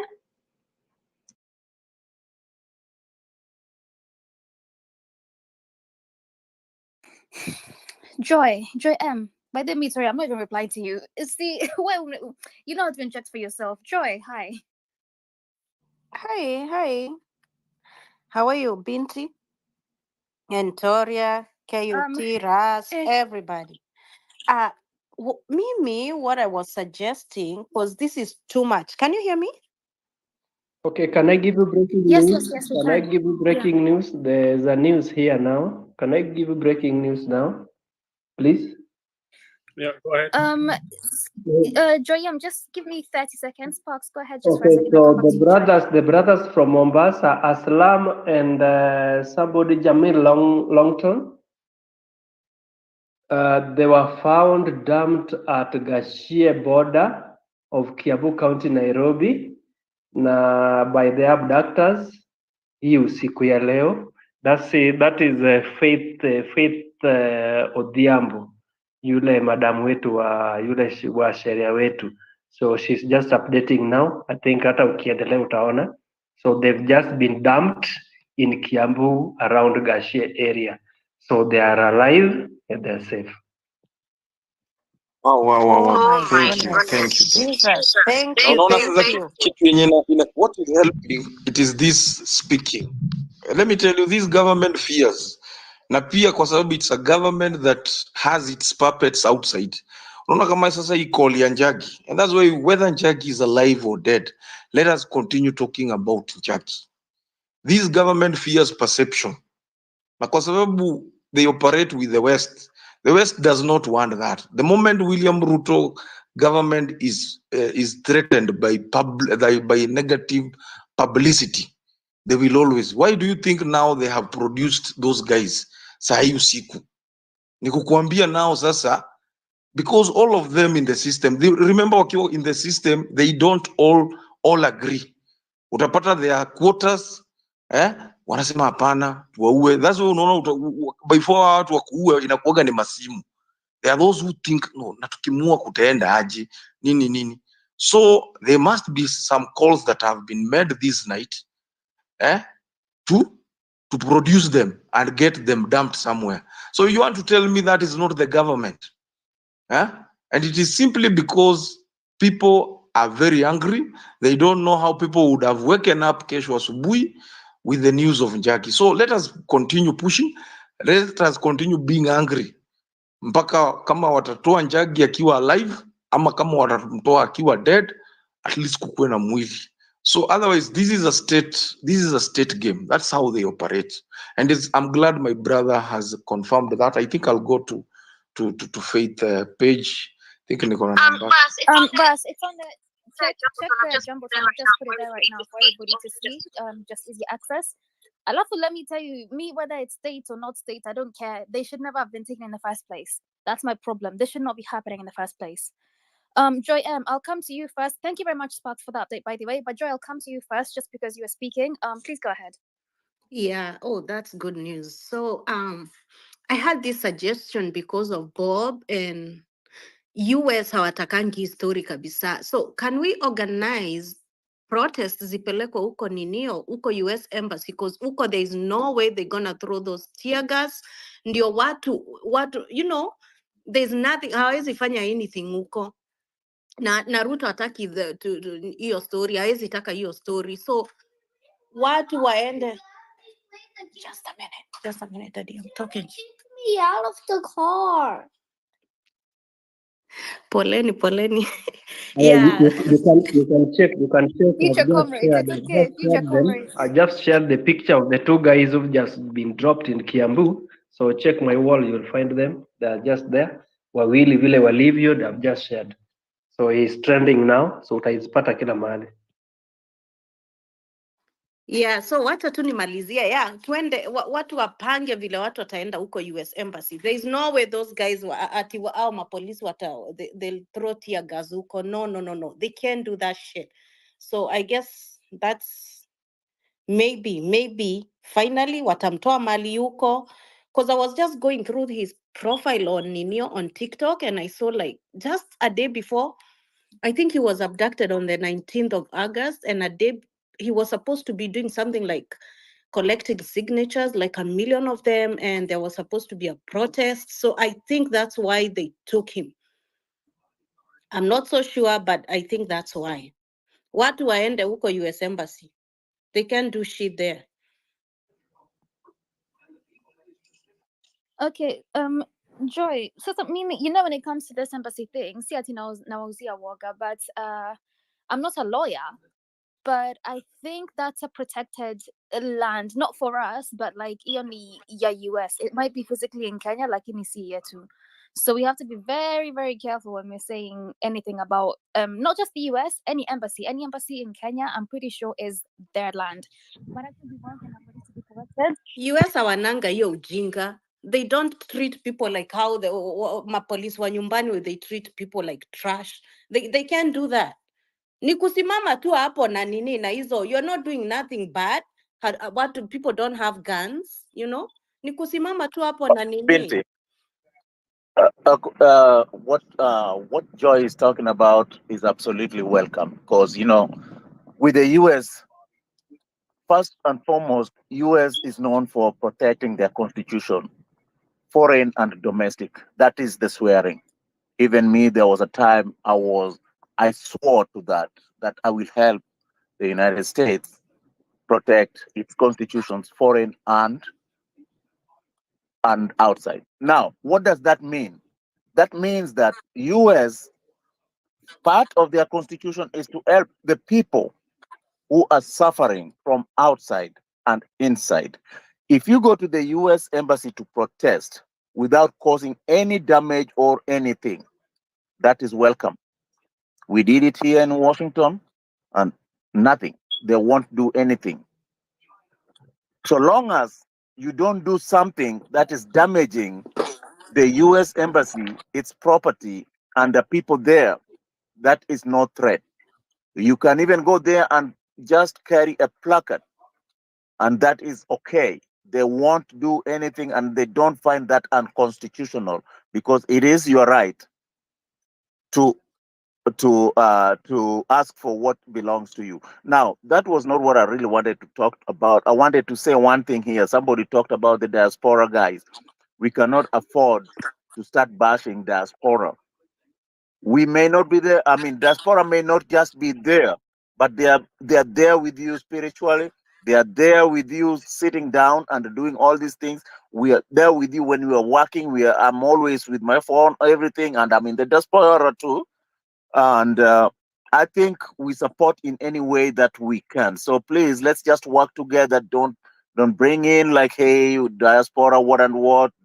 No, we are in it together. Not because we don't like our country. We really would like. I personally, why I'm fighting this is because I want my 4 great grandkids, whatever they may be, can have a better life. Can have a country like this Bob's kid, can have a country where he can stand up and talk and do absolutely anything and be protected by the law. You see this? And then to go back to Toria, when Toria said, hey, she's just tired with this country, the way it's run, absolutely, I agree with her. And I am so freaking tired the way this country is being operated. This country is under capture by a few people, and they are mass exporting labor, not because they're helping, but because the country has become dysfunctional. dysfunctional in a state whereby they cannot produce anything to employ these people in the country. So this is a way of telling us that they have failed. They have failed. They want people. It's kind of like you're taking your kids from your house to go and help, be a house help to other people in your neighborhood, far away from it because you can't afford. So we are not creating, the country is not creating anything to sustain these things here. The resources that they got from the colonialists are all depleted, and they're depleted to a point whereby they can't keep up with the economy, with the population, because stealing they're stealing what is supposed to help in production. So this mass production, this mass exportation here is just a way of running away from their problems. One person once said, if you're running from your problems of today, then you are not avoiding the problems of the future. You are opening more problems in the future because you are not doing anything now to protect the future. Kwa river, if you want to stop the river from flowing to the front there, you will have to start doing it right now to make sure that the guys who are living maybe miles from you right there are not flooded. So yes, sorry, I am totally with you. This country is freaking dysfunctional. This country is outrageously malicious against the youth. This country has got no interest, our interest at heart. This country is going to eliminate us because that is the only weapon they know. And this country must be approached head on. I still believe on that. They must be approached with head on, a way to stop them from this rogue behavior. And I digress. Let me add on that a little bit, Binti. We should not lose hope because I see Binti talked about the the influencers taking part because they were being infected or affected directly. Now they have started being affected again. They will understand the essence of us going to the street, emphasizing on pushing, and draining the swamp. I'll give you an example of Cairo. If you check Cairo's posts today and yesterday, the anger, the fuel is still rising. So guys, let's not lose hope.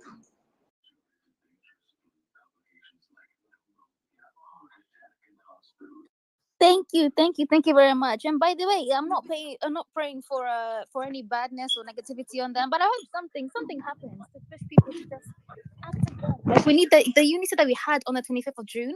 That's what's needed again, honestly. And karaoke, I'll come to you first, just because you haven't spoken to us today. Hi, I'm karaoke. Hello, can you hear me? Yes, 100%. Go ahead. How did you pick my name out of all the people who are there before me? Everybody has been here for a while. I know. You're the new. I was right. I did that and I went to meetings and back. I'm calling in from Philadelphia. Who is Sonko? He's my friend. Oh, sorry. I'm the one that was missing in that case. No. I'm just saying that. I can see, he also gets, you guys co-host, and I'm so proud of you guys, especially the ladies. And the way you even run the space is commendable. You guys have a lot of leadership skills. Even managing something like this is not easy. So thank you so much. I'm hoping what I'm seeing from Faith. I'm a lawyer by profession. And I was just thinking, how long, as we say, for how long? I was mentored by Wangari Maathai. So if you see my picture, you see me with Wangari Maathai. And when we talk about these abductions and killings, Professor Wangari was a very tough lady. She inducted me very young, I grew up at her feet, we talk, she was a wonderful, very strong person who even used to tell me, I don't understand these Kenyans.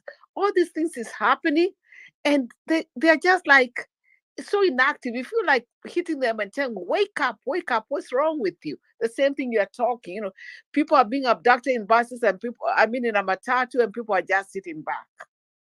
It's like, what's wrong with you? And I've never seen Professor Wangari Maathai because sometimes Gen Z, you also have to also go back and get some history. Wangari, I've never seen Wangari Maathai cry. I saw her one time crying at All Saints. There was a guy called Karemi Ndutu. I don't know what he was doing and also what book was writing. The system, like it was Moi, I'm talking about Moi government. He was living in Kawangware and he had a girlfriend. So when we looked back, we thought she was the informer. And where he lived, you know how Kawangware is, the rooms. Everybody was vacated. Some of they made everybody go away for that night because there were no witnesses. I don't know how they told them to move. And the post-mortem report said that he was hit with a blunt object until the brain shifted. So as we are waiting outside All Saints Cathedral, the body was brought in from to All Saints. Wangari looked at Karemi Ndudu because she knew all these activists. And I've never seen Wangari cry. She cried. She looked at the body. She could not believe it. So what I'm trying to say, this struggle, like I'm saying, for how long? I saw that. I'm seeing this. How many years have passed in between?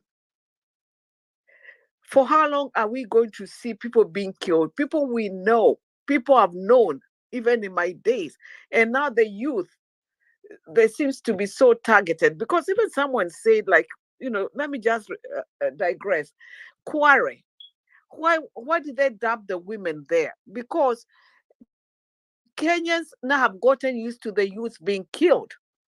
So they could not explain the women being killed. That's why they were trying to dump them because that one they knew would cause an uproar. The youth, everybody accepts. If you hear youth has been killed, it's like, all right. But for the women, it was going to cause an uproar. But again, did it cause an uproar? No. Kenyans have become very complacent. But we should never give up hope. And in any struggle, you have people who betray you. You have people who form political parties, but that should not distract you. You have to keep on course. Because even if they form those political parties, they're doing that to try and get a better Kenya. So we should not, we are being distracted so much. Everything I read is like so and so. And leave everybody alone. You have to take this thing, this love of Kenya comes from your heart. I like to be in Kenya any day. That is the love of my life. That is why when I post on Twitter or X, I say, look at this enslavement. You are the enemies of Kenya. Have I tried? I come to Kenya very often. And in fact, sooner than later, I should be there. But what I'm saying, you guys, don't give up. These things have been happening. I'm a lawyer. We have presented people like Koigi, but you see people like Kogi, just to give you history, he went to Cornell University here in the US. That's an Ivy League. So his battle was being fought by his former colleagues or students. His was a global movement. That's why he was being released when he was being taken into detention. So this is what I'm saying. These networks matter. So don't just, say this Gen Z, include everybody. Because whether someone is old, they might be with you. Just like someone who is young might not be with you. You want to form a formidable movement because this guy is working towards being a dictator. That's why he's buying off. He needs all this money to buy off parliament. He only needs 2/3. And once he gets it, what are we going to do? Is there collateral damage? It's going to be there. I remember these things about police station being a lot. One time with Nane Nane's husband, I was looking for someone who are not mentioned because we could not be traced. And so we went to court where we were beaten up. Even they beat even lawyers. And I say that I'm going to, this afternoon, I'm going to look for him. Went through, through information. I finally got him in Kilimani. So I went and asked for him. So the OCS that produced whoever was in charge said, "Oh, you can see him." And out of the blue, somebody came there and said, "How are you allowed to see this? This person is supposed to be here." The person said, "Me, I have no information. Me, I'm just giving them space, like holding them. I don't know what the person has done. He was brought here. He's not under me. I don't even know who he is." So that's what I'm trying to tell you. These things have been happening, but a time is coming where we have to be brave enough to say no. Today is me, tomorrow is you. And that's what people don't understand. Today is you, and you can see the pattern. Now it's trying to, to form because now they know people are saying nothing. People have become complacent or they've given up. So if they take you, they take you. If you survive, you survive. So Gen Z, Thank you so much for the wonderful job you're doing. The wonderful job you're doing of keeping all these things alive. Like now I can see in Kenya National Theatre, they are going to have a play about JM Karaoke because they intend to keep these names alive. He was murdered. If you recall, if you remember, if you don't know, Google JM Karaoke. So the idea that the National Theatre, and I'm sure even that play might be stopped. They're going to create some fracas. But if you can watch it, go ahead and watch it to see how governments work. At least Kenya and Tanzania is borrowing and Uganda is borrowing. So, but take heart, it's time for change to happen. And I also why I wanted to talk is that the US is paying attention. I mean, the US, I know these people of State Department. We have Matthew Miller, who is the spokesman. In fact, if you go to his page, to his timeline, he even said Blinken. They are so upset. Blinken actually called Ruto and spoke with him and saying all these police officers should be made to account. So if you can do it, send it to my timeline and I'll forward it to them. They are paying attention. I can tell you without a shadow of doubt, they are very concerned. So if you are even to go to American embassy, as long as there's no damage to property and all that, all what is saying, you also have to know how to message. Don't go and attack them and say, we need help. Talk to him, because that's what I tell him. You need to talk to him. This cannot be allowed to happen. Go to my timeline and see. But they are paying attention, and I know they are working, because even the way Matthew Miller posted Blinken, Secretary of State, to call Ruto to say this cannot be allowed. He'll be in the US for the General Assembly, I think Monday or Tuesday here. And I'm sure they're going to raise that issue with him. So don't give up. All right. Thank you so much. And thank you for giving me the time to speak to you. I appreciate it. Thank you. Thank you very much for also giving us your time. One thing I'd say is that what you pointed out is correct, that this has been happening for years and years. And somebody also pointed out earlier that it's important for us to make sure that Bob Njagi's child does not live the same reality we're living right now. Let me ask you guys, are we sheep, by the way? Are we fools? I have a very good friend that always says insanity is doing the same thing over and over again and expecting different results. So we have to figure out a way to switch things up that we actually get the results that we need. And you can give us petitions, by the way. You can send petitions, and we can present them even to Congress or to our senators here and whatever. Don't give up. For something to succeed, you need to spread your networks wide, make it global. Because I remember one time Wangari Maathai was supposed to travel to go to an international meeting, and Moi took the passport. Samuel Gorbachev, who was the Russian president of that time, wrote to Moi and said, can you release this passport? And he did. So you also have to learn, in terms of networking, so that you can apply enough pressure, local, global, and on and so forth. Sorry to interrupt you. No. Please go ahead. We are also learning. We are learning. So please go ahead. Don't stop. And you can even go ask the American embassy, you want to present a petition to Congress. Be bold and be brave. Then they'll not play with you. Thank you. Thank you very much, Miss Karaoke. Miss Kia, be bold and be brave. Now is not the time to relent. Now is not the time to stop. Thank you very much for your time. Please always feel free, welcome to come and join the space. We'll always listen to and you. Also, and also inbox me or direct message me. And we can talk more. 100%. Yeah. I am jumping in your DMs right now. Okay, thank you. And then we can talk more. Maybe we can even see you can come here and we work out something. Thank you very much for your time, for your sentiments, and for your wisdom. It's people like you we need with the deep history of what's happened, because some of us might be going into situations being very oblivious. So we appreciate all the knowledge you can guide us with. Thank you very much. So Jamhuri, I see your hand is up. I'll just come to you, and then if nobody else wants to speak. Anne, can you ask Anne? Go ahead. I'm listening. Okay, go ahead. Okay, I'm saying, like you stay in the speaker panel, we got some arousing questions. Maybe after our mind is refreshed for a bit. Okay, you want me to hang around a little bit? Yes, please. Yeah, that would be great. And also, could you please DM me instead? I think I can't get hold of your DMs. I'm not sure. AW Karaoke. Maybe. Yeah. I've just gone to them, but it's not allowing me Unless to. you're a friend. Are you a friend? You have to follow. We follow each other. Oh yes, I just followed you Okay, I'll right follow now, you so back maybe once follow you're me done. back. Yeah, I Yes. really Okay. need to talk to you. Yes. Because you Great. can Thank you. actually Thank you. come here, because American embassy cannot say no to a visa. If they do call me, it's like, seriously? No. You're playing games. If you wanted to make, we'll talk more, because they've invited people, because you want to talk about the killings of the youth. Anyway, we can frame it, but anyway, I'll Okay, follow you, and then we can DM. okay. Let me ask you this question. Yes. Is there a way the embassies in the Middle East, they can be reported, or what, they can be tackled, because they ain't working, people are dying, they are congested, there nothing, no action has been taken against them, they are just like life is normal to them. Where in the Arab countries where they're mistreating people, or where? Hello. Yeah, sure. Like generally, let me say Asia continent, especially the Middle East part. Yeah.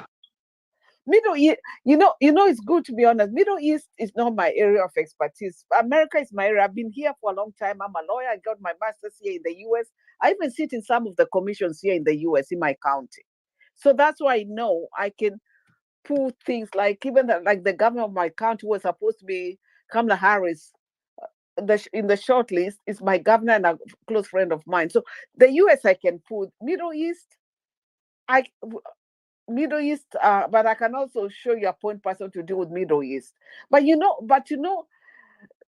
are trying to get rid of appease Kenyans by sending them, out there. It's slavery. People don't know how outside life is, in these countries. Especially, you never make enough, it's just hand to mouth to survive. That's why people never come home. You never get enough money to live on and buy a ticket. But if you need help, also talk to my friend here, and she'll DM me. Ask what exactly are your needs. I can help you. I'm very resourceful, and I have a lot of contacts. So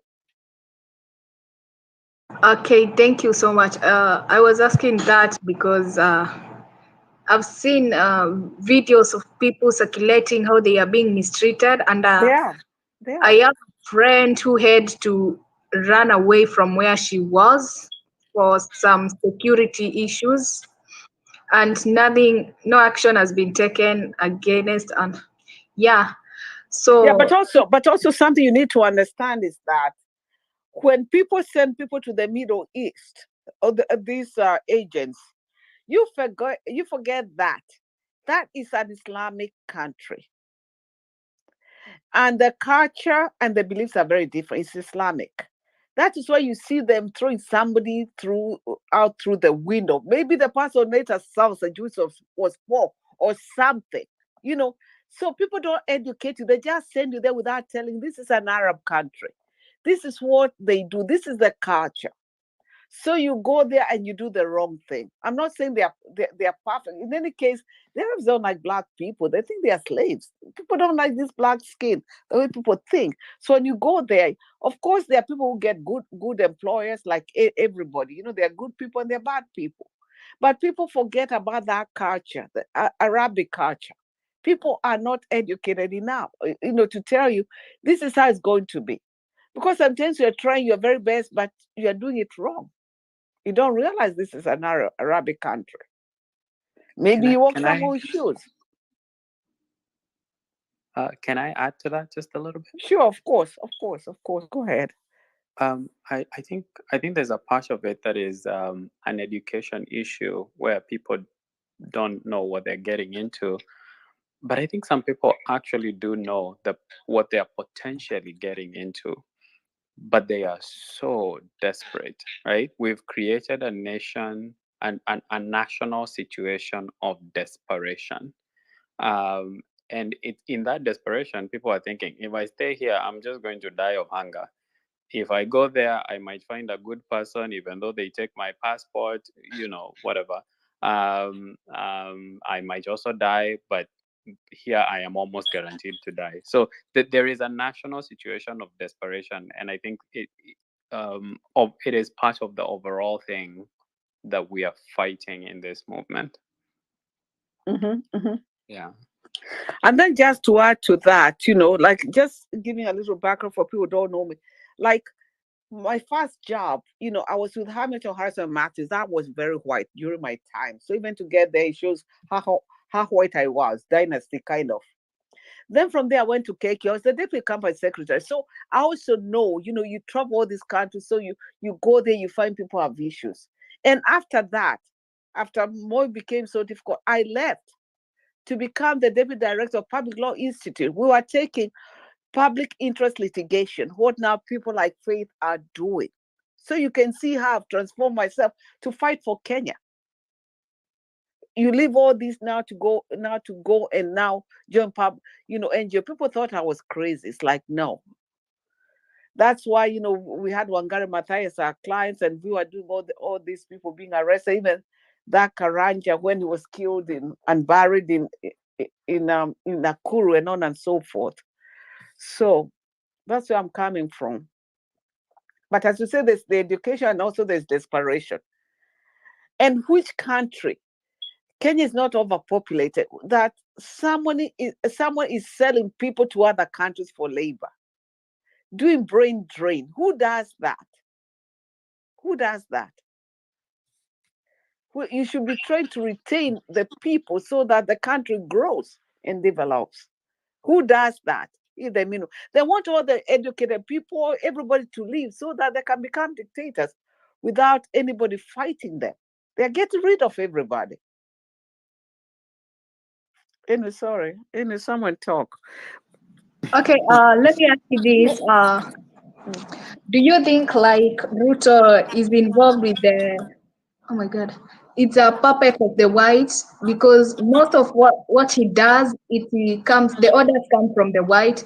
And if you check on even the schedules of the white, the finance bill, fuck, they are the ones who planned it, and it was just implemented in Kenya even without consulting Kenyans or listening to what Kenyans have. Which was implemented? What? Pardon? What was implemented? What? Okay, not implemented, but put across the finance bill. Actually, it is acting now. It is functioning because it was suspended and it was I followed. I talked to people like you guys. I have people who I talk to when these things are happening. They need a little help. He's not a puppet. Technically he's not a puppet of the West. He's being used because people know his background. It's like also he's being held by his neck because they know he has no record. You can see when he tried to address Congress, they refused, but it's because of the letters. The Kenyans wrote here and said, no, you cannot see that man. You cannot allow him to talk. And you can see Biden likes him. This was a Biden issue because also they needed somebody to use. So they could hold him by the neck because of his previous record. So they use him because they know he's desperate. They look at people who have a record. So it's like the same thing they do with politicians. Like, okay, we appoint you this, but you have to do this because if not, you can go. We are going to bring back that charge that you have. So it's the same thing. America does that. And people are very upset, because now America have come to know him, because it was just like Kenya is not an issue, so people don't pay attention. And also you have to understand that even the ambassador, that's why we have had problem with ambassadors in Kenya, because Kenya is supposed to be one of those countries which are safe. So they have no code of conduct. In Iran, Iraq, all those, they do have like, you have to do this. That's why you find when we have ambassadors in Kenya, there's always a problem. There is so much involved in the Kenyan politics and the day-to-day running of Kenya because there's no code of conduct. But other countries where there's a problem, they are then there are guidelines. Kenya does not have guidelines. I remember when I was telling a top politician, no Ruto, it's like, this is where we're having problems because there's no code of conduct, because Kenya is considered safe. And that is why even when everything was happening in Kenya, they were not paying attention because Kenya is supposed to be safe. But until now, we appealed because I used to send all whatever was happening to State Department, the Speaker, Mike Johnson, the Senate Foreign Relations Committee is very strong. That's why Blinken had to move. He's a Democrat, but he had to act because of pressure. Pressure works in the US. So I can't see him as a puppet. He would love to be a puppet to clean up his record of ICC and all that. But to come back to him already, they are very upset because he's not listening. Blinken. In fact, I'll share that. Who do I send it to? When Matthew Miller, the spokesman, was able to highlight the call with Blinken and Ruto and what they told him to do. So did he do it? Of course not. But it's there, it's on record. And in fact, one time I said, Matthew, you cannot allow this to happen. You need to talk to him. And I'll keep pushing Matthew. He's a spokesperson of State Department. So it's not in vain, because along the way you get allies. I'm your ally and I'm helping. And you can see it's bearing fruit. These people don't play. It's not funded. And it's not going to be funded. Go ahead. Yeah, I was just gonna say, I'd really love for you to DM me, because there's things I would not like to say on this space because it's I know you. recorded. Of course, you have many people here Yes, who so are please do DM me. informers and intelligent. The intelligence here listening. You know that. You know Yes, they're here. 100%. So please Coming DM me under and all get sorts in of touch names and also privately. through phones of people you know. In fact, the way the intelligence works, it uses your best friend's phones because they don't want to appear. So your best friend's phones are being used for these people. That's how they share the phone. So siende Yeah, mbali that's kuwatafuta. why I'm actually trying to keep quiet myself. So please contact me if you're able to, and we can go forward from there. But I'll take some questions. I think Jamhuri has a question for you, and so does Vashti. Yeah, I will. So I'll Once go to you're done, Jamhuri first, then to done. Yeah. Vashti. Really? Seriously? Okay. So my And by hi. So my the way, before I go ahead, Anne. take in the question, I have something to tell you. Wafula Buke. Who knows Wafula Buke?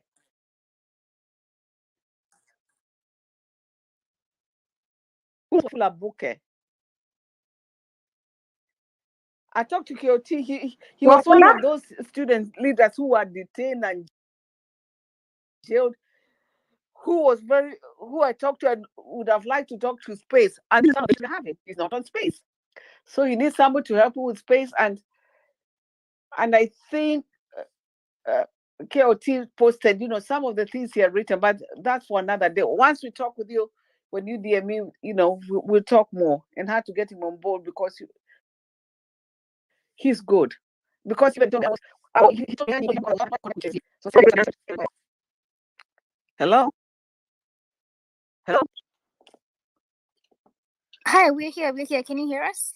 Yeah, somebody was asking me a question. It's just that I wanted also that Wafula Book at one stage to also come to you. He has his ideas because he's been there as a student leader and he suffered. He was jailed. So, we need to go a little bit in history, and you need those people to tell you their stories and their thoughts. Okay, who has asked me a question? I think I was in the middle of that. Okay, go ahead. So okay, go ahead. And mine is partly a comment to say I'm so grateful for your involvement and for your sentiments. At the same time, I am heartbroken, right? Heartbroken to know that you've been in this fight for so long. These are basic conversations about human dignity and human life and respect for human life, and we are still in this conversation. This is the 1950s, this is the 1970s, this is the 1990s, all over again. The Gen Zs fighting right now were not even born, most of them, during Sabasaba. And they're fighting the same fight that was fought in Sabasaba. This is extremely heartbreaking, and I keep underscoring that this has got to be the final one. We need to move from survival to living. I mean, and your genius, your talents, your knowledge, your wisdom is contributing to the American economy and the American society. How I wish, and of course also to the world. But why does it have to be so far away? Why can it not be at home? Why so many people in their millions and all their talents and genius outside the country because their country is not even safe? This is extremely heartbreaking.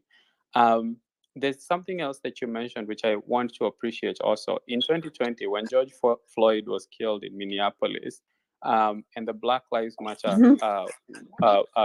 erupted in Minneapolis and other cities across the United States, there was a moment of reckoning there. And that moment of reckoning saw Black Lives Matter marches even in France and other cities across Europe. So I completely agree with you that this fight needs to go international. And I'm so elated to Yeah, see you cannot win internationally. You cannot win locally. That's you what cannot. I can tell you. I You can, agree. And because it's the kind other countries that need to apply pressure, because who are you at the end of the day? Who right, as an and you individual, know and you're yeah, it's not, go yeah, ahead, I go ahead, agree. finish. Oh, sorry. I was just agreeing with you, and also really grateful to see Nyati here, who is also involved in mobilizing internationally, as well as Binti and others. Um, it's we have to take it international. I was agreeing with you. No, you need international. You cannot survive without international press. That one I can tell you. That's why you have to write letters of support or whatever. Whatever you do it locally, already that's why you see the movement is fizzling, because those people also have capacity. I can't even explain, but they when something goes global, the Ruto can no longer hide. Locally, he can hide. He has look at all those bloggers. When people are trying to say the truth, they are there countering the truth and causing confusion. So you need to go global. And then again, also, it's not that I'm here. Let me tell you, I took time off. I was in Kenya for 3-4 months during the election period, campaigning for Azimio. Trying to tell me, this guy, I know him. I know you cannot elect him, and I camped. Other people are looking for positions. They're all over. I camped in Kiambu in fact, I was covered in a newspaper. It's like diaspora from Philadelphia to Kiambu. I camped there. And by the way, because they used like me, in fact, I have very good rapport with the youth because I've been working with them for a long time. In fact, even I was talking to them today to find out how they're doing. If they have an issue, they call me. We campaign. The coordination was fantastic, from grass, because living here, you also learn how the campaign, like I know Kiambu has 12 constituencies, it's got 52 wards. So that structure, you have to structure from the top, from the ward level, constituency level, then you go to ward level, then you go to grassroots. That I mastered to the extent that I even knew the market days in Kiambu, meaning if you wanted, okay, one day if you need training on campaigns, we'll do it one day. So I was there. And by the way, whistleblowers report. Don't ask me where I got it, but I have it. But whistleblowers report showed that Raila did pretty well that what was announced, but at least Kiambu he won. That's the only place he won. Because I was even there on the counting night and I could see, in the talent centers from Kiambu Institute, that's what he won. So you could see, this stream he won, because there are many streams and all. I was there whole night. So the idea that I came, to make sure that this does not happen. People say, oh, I don't know what people said. It doesn't matter. I was doing it for my country. I love my country. I love Kenya. Even one time I was being interviewed. I've been interviewed twice for IBC positions. And people say, you live in America. And I tell them, America benefits from what I've learned from Kenya made me. It's not America that made me. I came in as an adult. So once you understand that, you know where I'm coming from. So I do come to Kenya a lot. So I campaign. I left all what I was doing. I was there for 3-4 months. And when the results were announced, even Chebukati, I know him. He was here in Seattle when he decided that people could vote. Diaspora did very poor in terms of registration. They're less than 1,000 in terms of registration. So that's why we also tell diaspora, you need to get your act together. You're not a voter, nobody will listen to you, and on and so forth. But anyway, so someone talk to me. It's so much, I don't know where even to start. I have a question. What to say. Hello? Okay. All right, go ahead. Okay, I was asking this, since you are in diaspora, what do you think, is it possible for people to go in those MIF and World Bank offices to get the audit of Kenyan's debt? Of course. America is a transparent country. Do you know here, like even when Kenyans were saying Ruto must go, when when Raila was doing the protest and all that in Kenya, whatever, and Kenyans, very few, there were like even 10 because they called me, and very few people appeared. But what happens, even those 3 or 4 or 10 that appeared, they had police escort. That's what they do to make sure you're okay. So you can go to all those offices, you can write whatever you want to do. That is why you also have to learn to say, we need to come there and present our case. Who will stop you? They can't stop you. Thank you very much for that. Because Again, I'm saying you have to be bold. You have to be bold. This is the same thing I said. You have to be bold and have courage. You cannot survive. If you fear, you cannot move. I agree. Same thing with saying that we need numbers for the process in Kenya. Same thing with saying, like, in the diaspora, you also need to gather the people. Let's get the numbers and let's get what we need to get done. Can I? And then again, when you don't have numbers, you can do it. If one of you can ask, I need to address Congress, you'll get like 1 million in terms of listening. So sometimes it takes a voice or two. And the whole thing will, you can do all this, but you say, we need to address Congress. And we can work towards making sure you address, do you want to make an address to say, because it has happened before. I even will show you someone in Kenya who, when things were bad with Moi, they were given a chance to address Congress and say, people are being killed, come with a list and say, these people have gone. What do you do? I guess, Gen Z also is a little young, so, and at one time, you did, you're not listening. But I can help you, I can show you the contacts to address you, and you can do that. We can help you get an audience. You need just a people. You don't get 100 people. People with very well prepared paperwork. He cannot stop you, and if he stops you, then you take Isalam when you are here and say, "I'm not going back. He's going to kill me." So on and so forth. And then they lose one. Hello?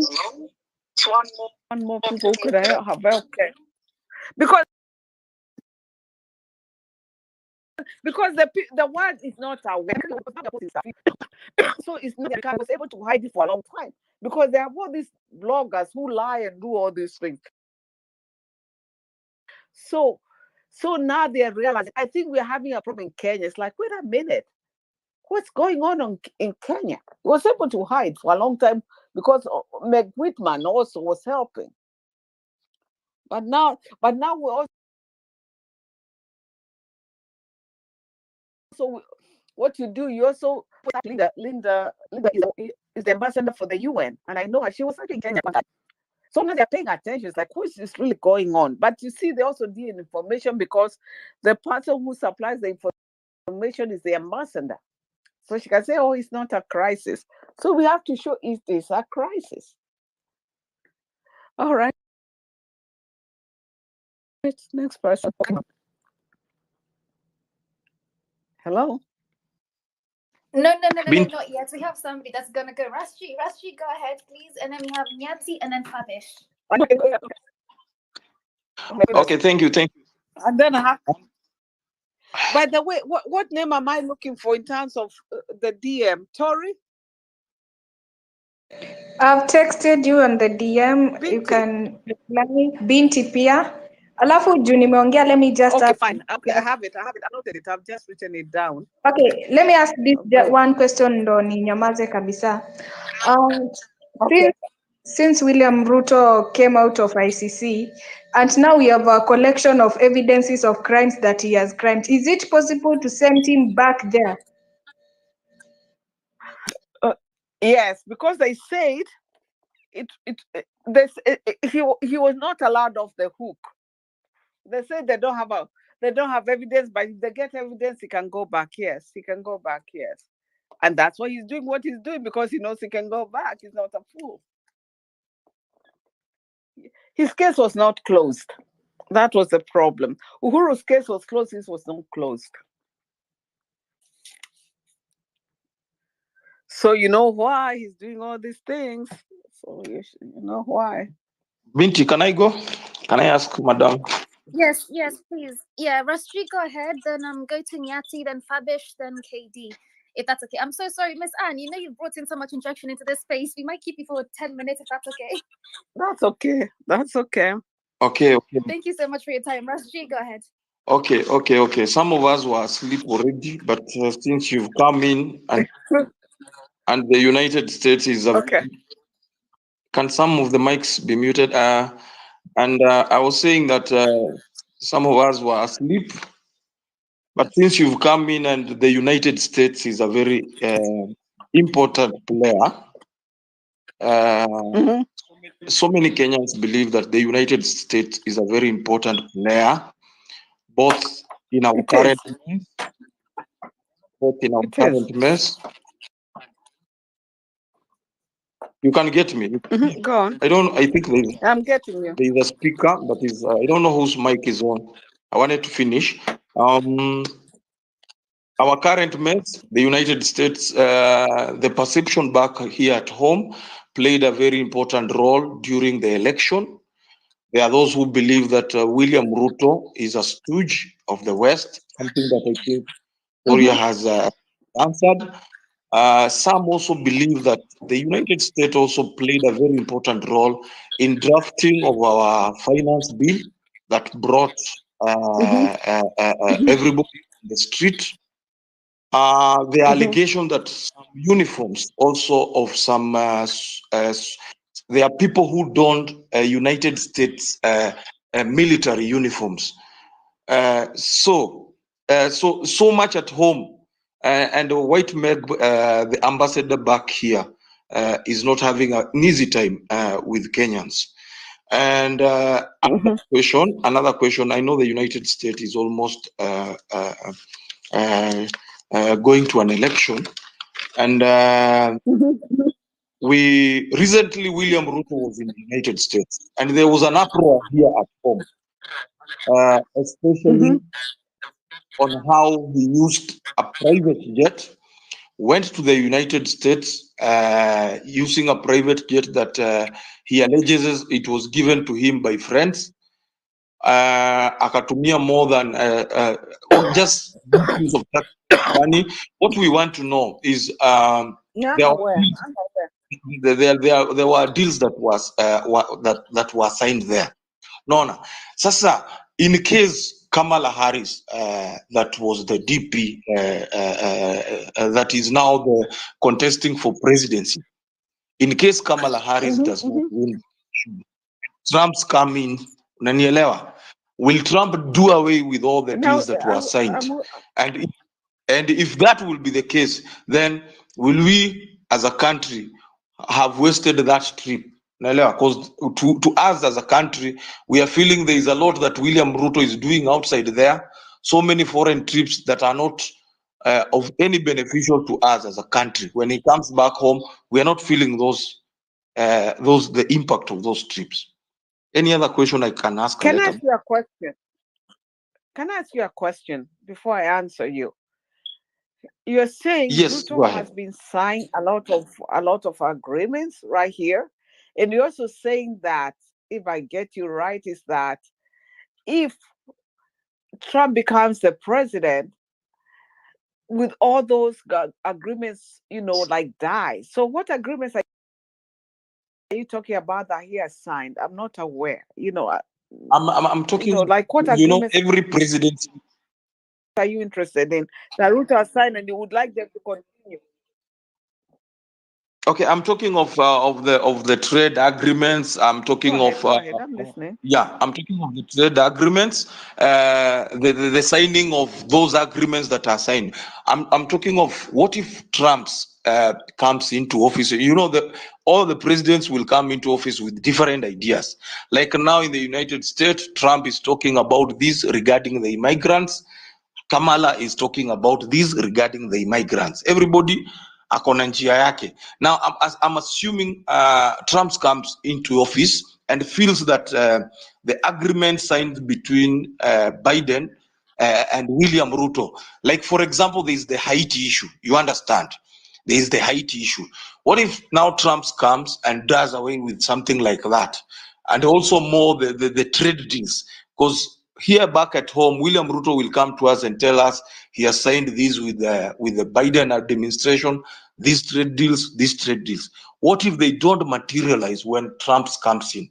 Will we as a nation would have counted that trip as a loss? Because here back at home, we are not feeling the impact of William Ruto foreign trips. And that's why you saw we curtailed him. When the protest came, one of the grievances was for him to stop these foreign trips.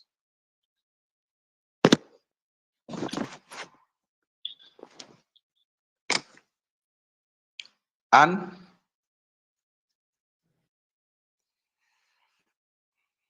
Binti, Hi, Miss Anne, can you hear us, G? I've finished my question. I wanted her to answer. I'm not sure if it's just me, but I'm not sure if she can hear us. Anne Karaoke, can you hear us? Sorry, Okay. I will try. All right. Thank you I so can much. hear Thank you. you. That was okay. Yes, we can. I can copy. I can hear you. Can you hear me? Yes, Anne, we can hear you. Please go ahead. Can Start. you hear Please me? mute your mic. Just a minute, Binti. And we can hear you. I don't Okay. know if you can All hear right. me. Trade deals. They have been there time immemorial from Agoa. Agoa was a Biwot issue. In fact, it was signed in my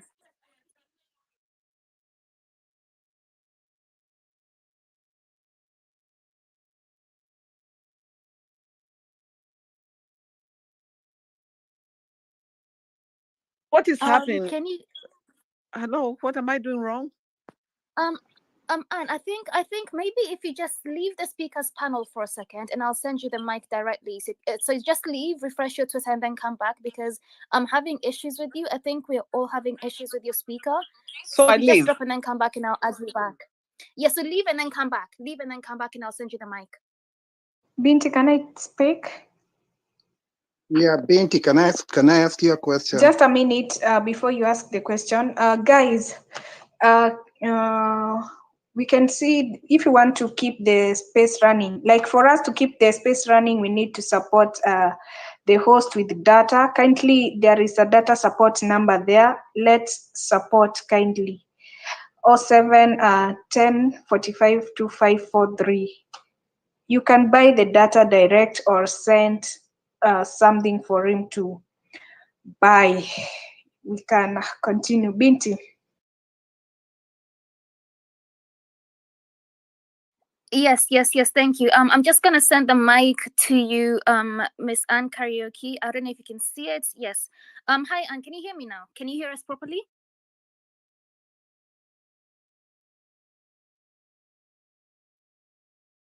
It's me that you guys can't hear. Tori, can you hear me?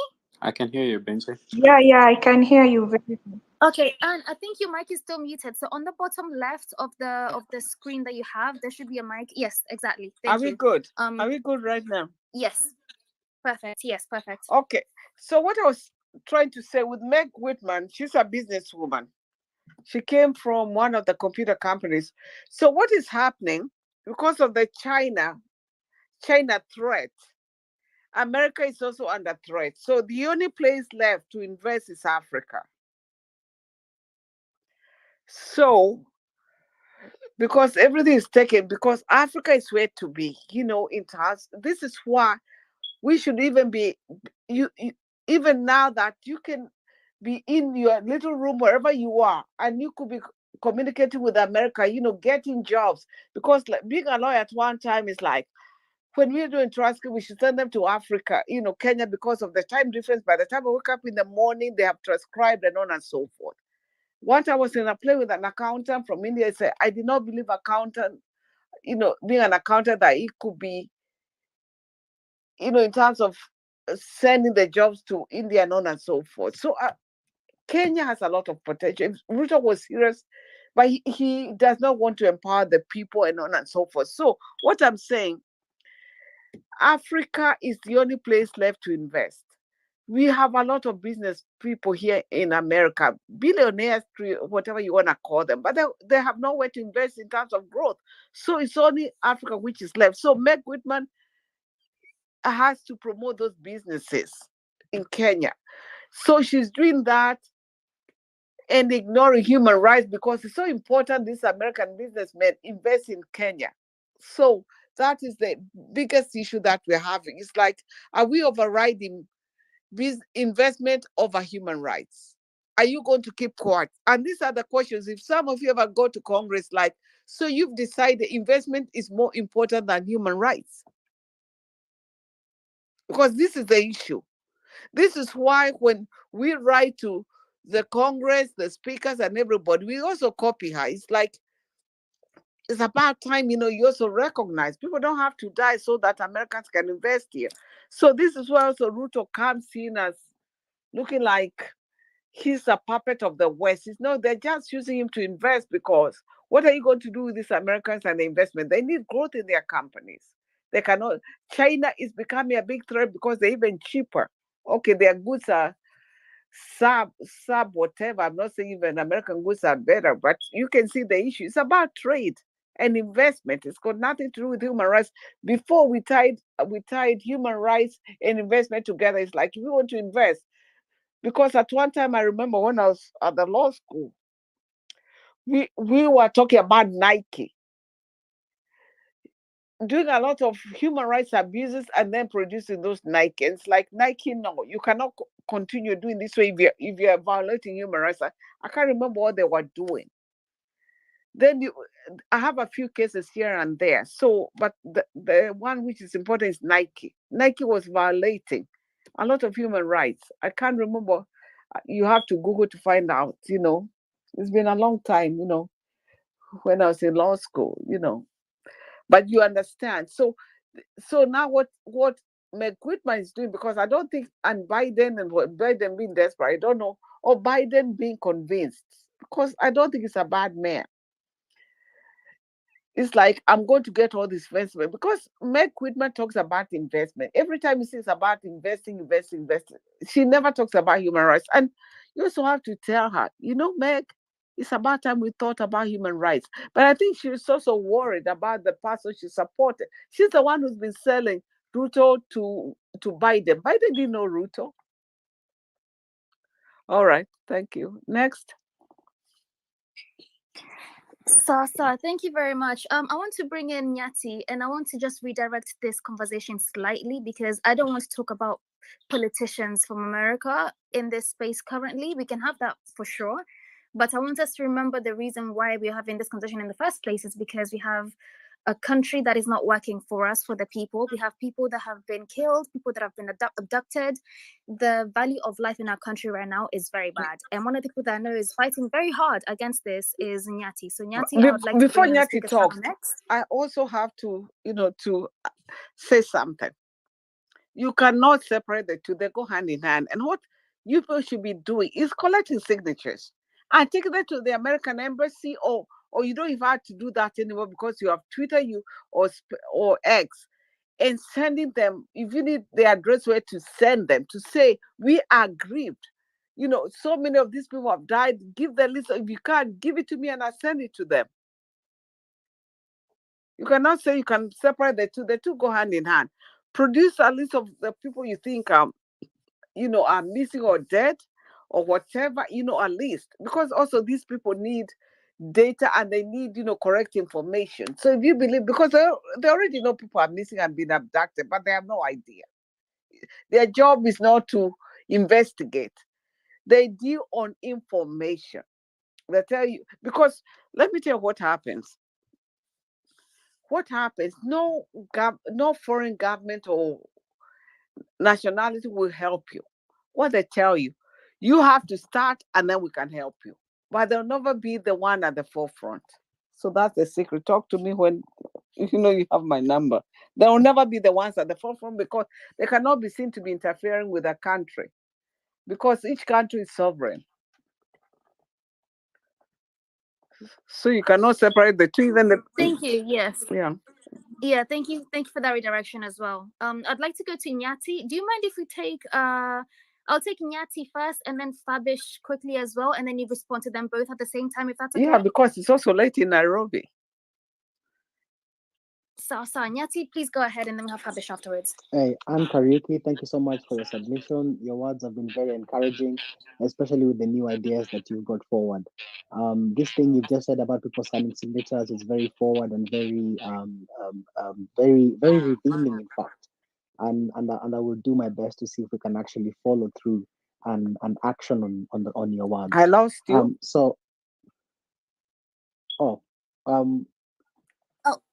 He's still speaking. Can you hear him? Nyati, say hi. Hello, Anne. Can you hear me? Hello. She can't hear me. Can you hear me, Anne?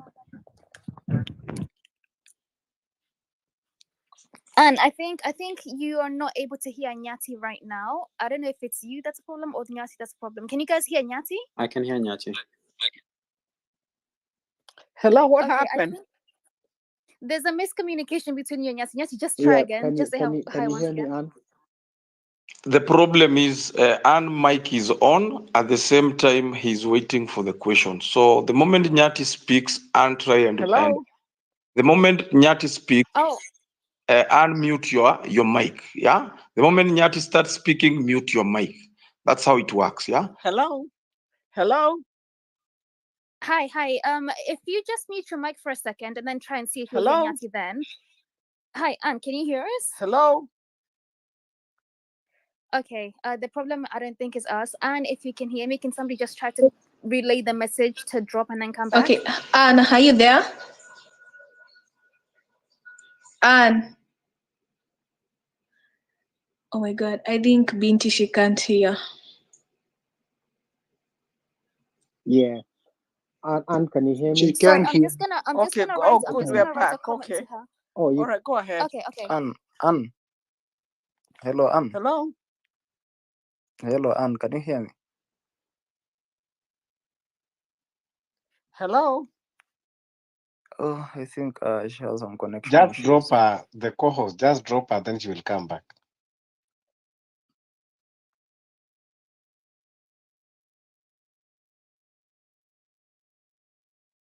Yeah. Hold on, let me just send her the mic again.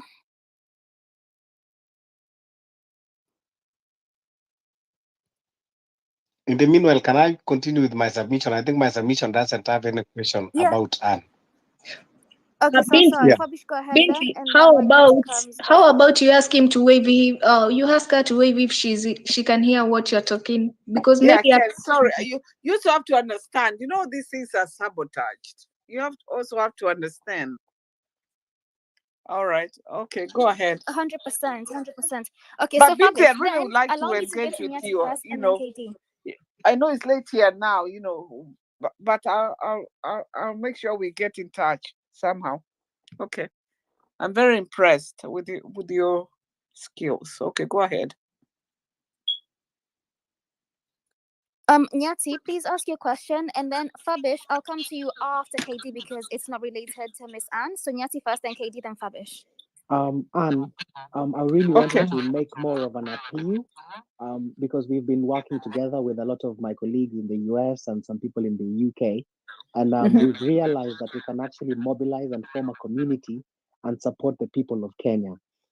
It has been such that we've sat down and we've mathematically mapped it out.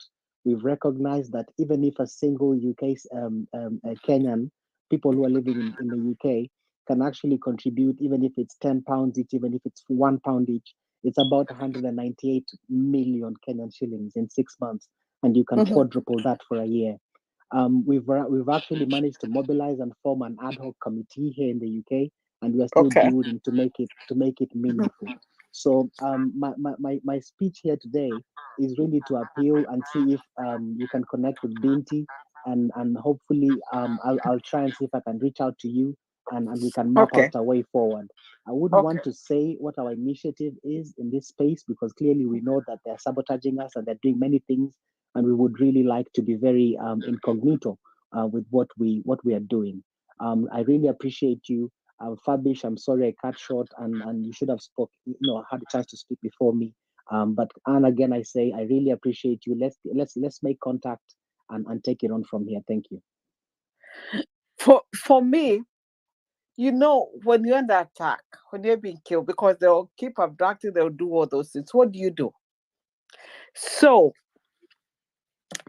what we need to do, because we'll push from here. If you get the names, they need to be given visas. They need to come and address the Congress.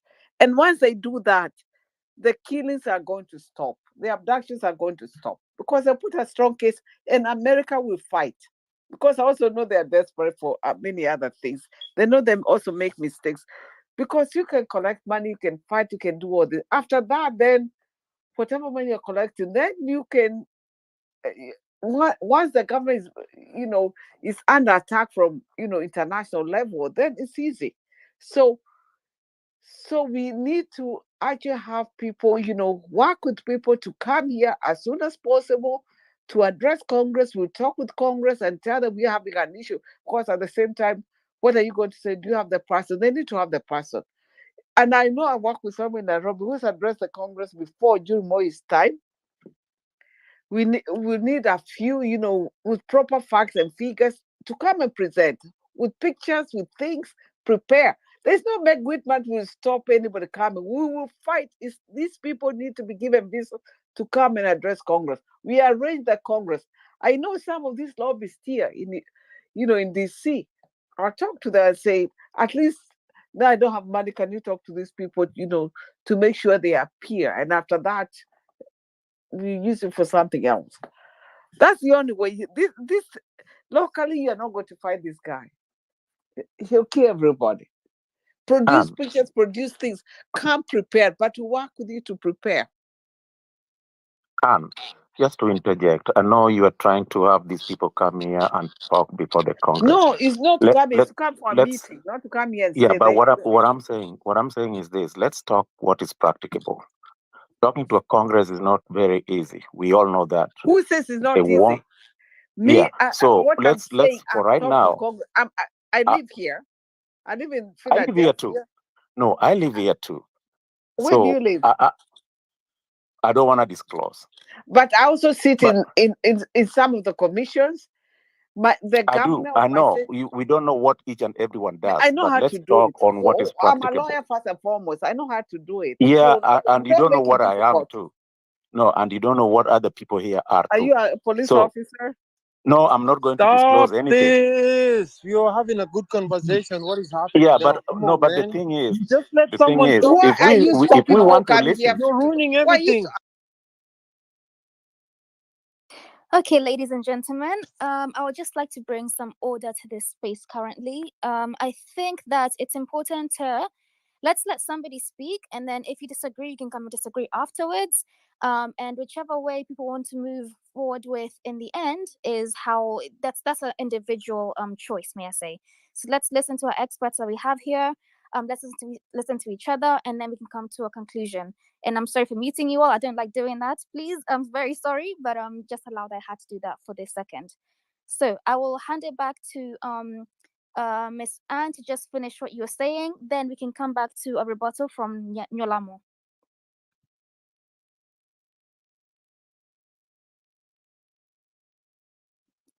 Miss Anne, please go ahead. I think your mic is still muted.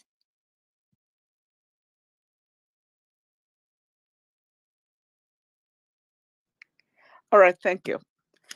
These are the kind of things that make me so tired, because I'm not asking for help. I'm also, all what I'm asking, Binte, when are you ready to address Congress so we can make arrangements so you can do that, present your case, and this is the way you're supposed to present? And somebody's telling me it's difficult, or he's saying I live here. So why do we always have people who put stumbling blocks along our way? At least die trying. I'm saying, if I can get like 3, 4, 5 people here, and I know people who I can work with, like, these people have a case. Hear them out. Present, come with pictures, and we can work with you, and then they choose for where they may. But when I meet them, oh, you don't know, we can do that. It gets me very angry, because this is what we've been going through, and people putting stumbling blocks. You're not asking, you're already writing me off. Have you tried and I failed you? Have you done this?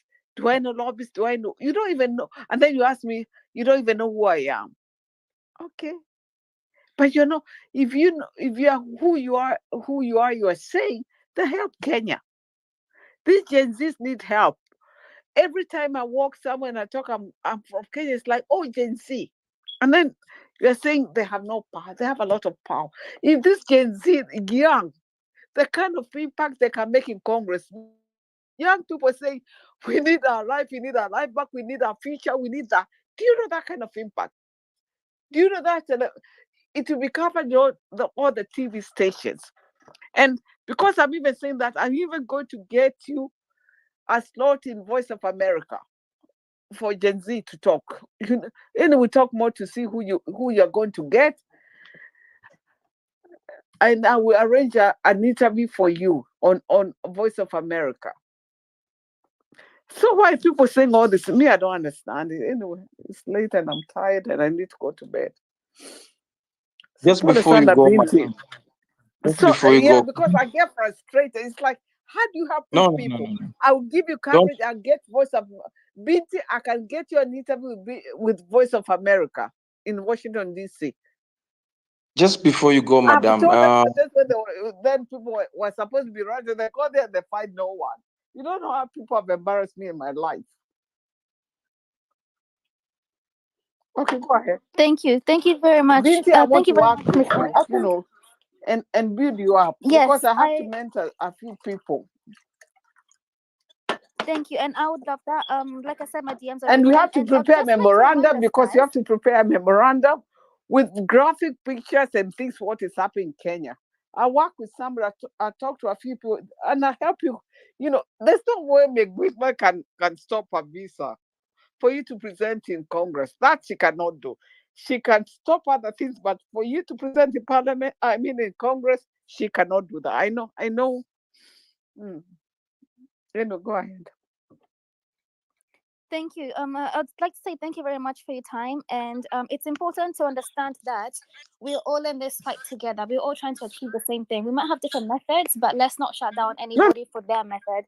Let's try to we're see not what works. Everybody, Yeah. You know, this thing needs everybody. It needs everybody. It's a big thing. It's not a small issue. It's big. It's huge. Exactly. We all have to move as one. That's our problem right now. We're not united enough. We're not united enough. So even the guy who was saying that he'll be part of your team if we go to Congress for you to talk, because you have to present your case. It's important. And I talk to someone tomorrow. Tomorrow is Friday in Kenya. Yeah, to help all kind of help put it together. You know, and also try to get an appointment from Congress, to hear you out. You have to present a case like we are being killed, we are missing, we are being at. They already know that is happening, but you see, they cannot act until they hear a voice. Some will say, "My friend appeared," and that's why we are here.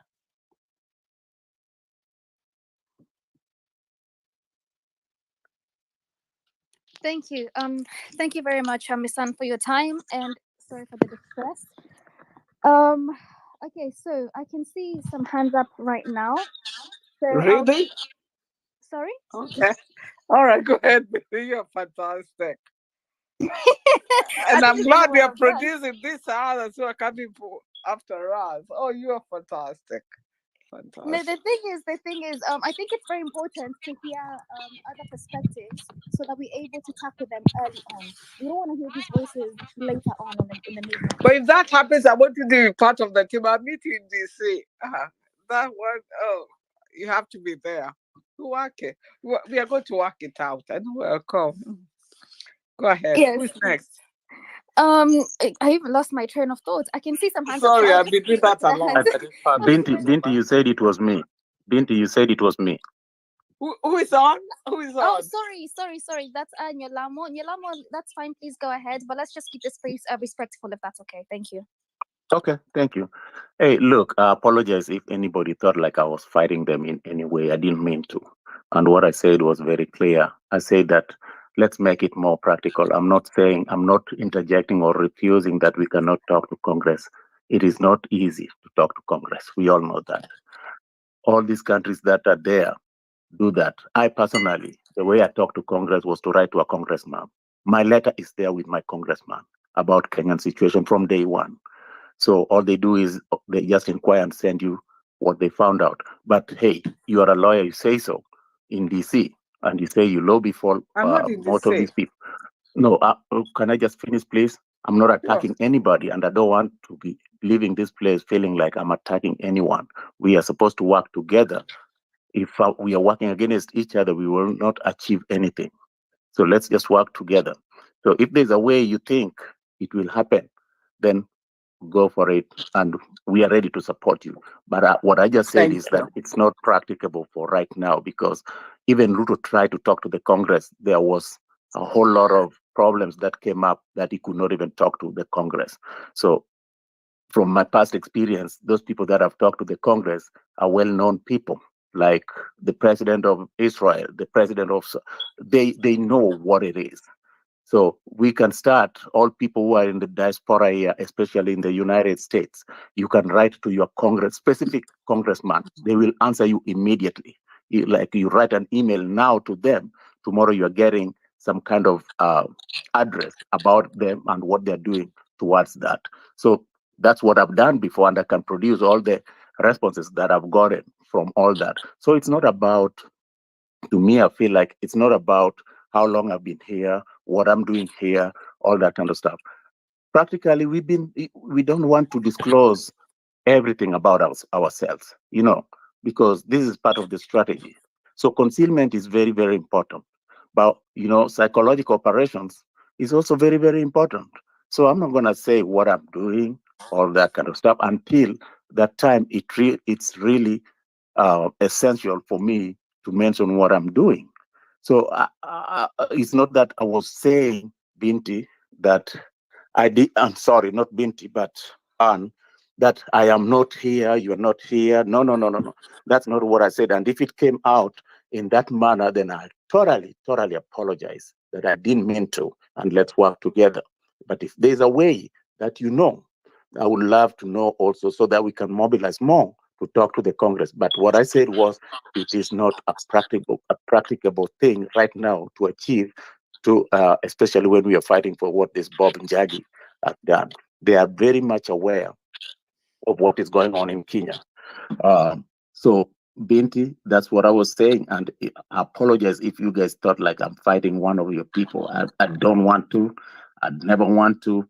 I'm also just part and parcel of this. I'm not a Gen Z, but I will always stand with them because they are achieving what has never been achieved before. This is a landmark. They moved us from point A which in so many decades we could not move from. And I said that I agree with you, and Gen Zs have done a lot. It's only that their effort is being thwarted by the old political tactics that used to be there, because those old politicians were losing grip. The tenacity was being lost by them. Kenya is like a cow they are milking. And if anybody is going to leave it so that they don't milk that cow, guess what? It will turn the other way around. Raila Odinga has been doing the mandamano not for our own interest. We just realized that all along he's been doing it, and when they're coming to a concurrence, he's gaining something. So it's either a half a loaf, or he's getting paid, or something. Why do I say this? Because quelling a commotion in Kenya is in billions. When a mandamano is done in Kenya, the budget is not, the funds are never included in the budget. They are called emergency funds, which is in tons of billions. And that's the part of money that they keep on distributing. So they like it sometimes when we are at an arrest. So again, Toria, KOT, Binti, and to all to everyone that is in here, I want to let you know that I'm not fighting anybody. And if it came out in a very bad taste, I thoroughly apologize. And let's move on as good people and as friends. Thank you. Thank you very much, Nalamo. I appreciate that because now we can move forward as one. Like I said, we're all one team. We might have different avenues of trying to get to the same goal, but we are all trying to get to the same goal. I hope anyway. I hope that anybody that comes here on this speakers panel is trying to do the Binti, same can you thing that hear I me? am, same thing Mabonga is, and Toria is. Yes, Fabish, I can hear you. Go Okay. ahead. Thank you very much, Yalamo and Anne. Oh, yeah, I just wanted to know. Okay, can I say something since it's getting late? Binti. Oh, sorry, Fabish, just 1 second. Yes, Anne? Yeah, Binti. I'd also like to follow your team. Hear all these things people are saying. Don't forget, even as a young lawyer, I was Royla's lawyer. He called me like 6 in the morning to say, they have asked me to appear. It's like, what do you do? I said, I don't know what I've done. I did so many things. These people they inducted me to all these things a long time ago, and we go to Loresho where they were saying they'll break case, but he'd appear. And you say that. And I remember and then Urango would also appear. Me, I was like 20 years younger, and we'd be appearing there. Because he called me, it's like, what did you do? Because there were no lawyers to represent him. They were scared. And you say, when I said Moy should go, I meant by the ballot, not by the bullet. And I say, Ryla, you know what? The language is wrong. So you know how far I've come as a young person. So I'm not waiting to be 80 years old, 70 years old with all this nonsense. We need to have a break. Binti, we need to have a few people who we are going to want to come to Washington, and we arrange that. I don't want to talk on this because all these intelligence people on the phone. But I can see you DM. We work. You need to address this guy saying you cannot. Of course, you can address. Look at me. Where I live, which I not disclose now because I've realized it's dangerous. I sit in one of the county commissions. The governor is my friend. The governor who is supposed to be Kamala's running mate. He was amongst the three, but I guess And kindly allow us to Kamala's make husband is submission. Jew. You will DM Binti to arrange for the Congress, please, because we are not here. We want to What? talk. What are you I'm saying? saying, kindly learn so that maybe for Congress you can arrange with Binti, I've done it because before. So a lot what of is us new? also we What want to is new? inject and have other plans. Oh, okay, fine. Okay, so and what we'll do is please message me privately and we can contact each other about that. So for now, let's just have some other speakers. We can hear Okay, their ideas right. too, and they might even coincide. I agree. Yes, so And just as yeah, somebody had said it was almost impossible. And I just wanted to let you know it's possible. it's anything is possible. We need to have a little bit of crazy in this movement. Even if it sounds crazy, let's have a little bit of that because we need to make changes. So thank you very much for your patience, everybody, speakers and listeners. So, Fabish, I'd like to go to you next, if that's okay. Okay, yeah, thank you so much. First, the reason why I'm here is because my heart is very, very broken about hearing the news of Bob Njagi, someone that we have been, crying all along, only to be told that he's dead.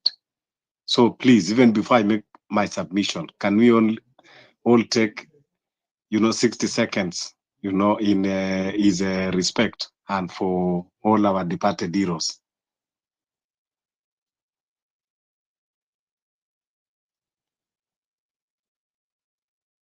Hold on, I think I've lost Fabish. Fabish, are you still speaking? Yes, you can't hear me? Oh, okay, I can hear you. I think you just left for a second there. Am I I had supposed to mute? requested a minute for, to remember our fallen A heroes, moment of including Bob silence. Njagi. Oh, sorry. But can I ask, is it my understanding is that it's not confirmed, right? I'm hoping against hope that what we think is true is not true. Okay, let us hope so. But However, no, Fabish, that's okay because we still have other fallen heroes. we still have That other is correct. fallen heroes. Yeah, that's what I was That saying. is true. So Agreed. we can still take that 30 seconds. I will actually just set a timer Okay, on my set a phone timer, right now. please. So Yeah. let's take it. Yeah, let's take it.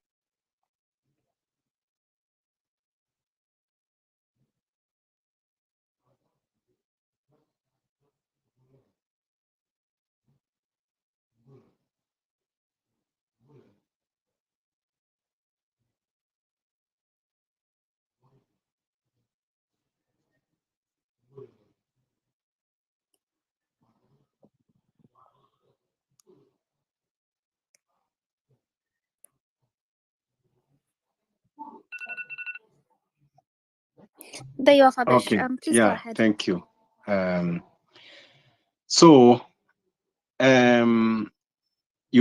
lot of things are happening in our country, and I think we are losing our focus.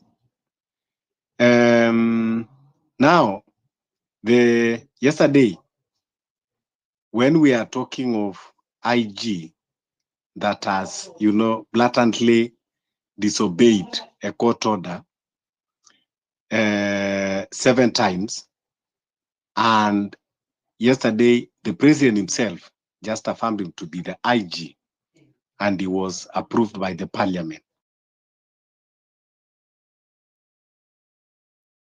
Oh, sorry. It's my misbehavior. I'm sorry for that.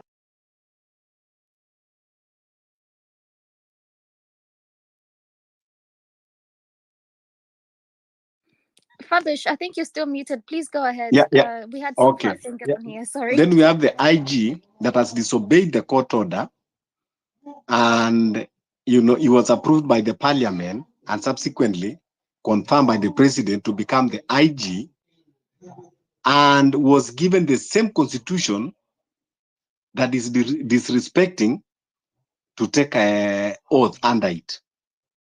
I find it like very weird, and like a joke, a big joke. Why am I bringing this?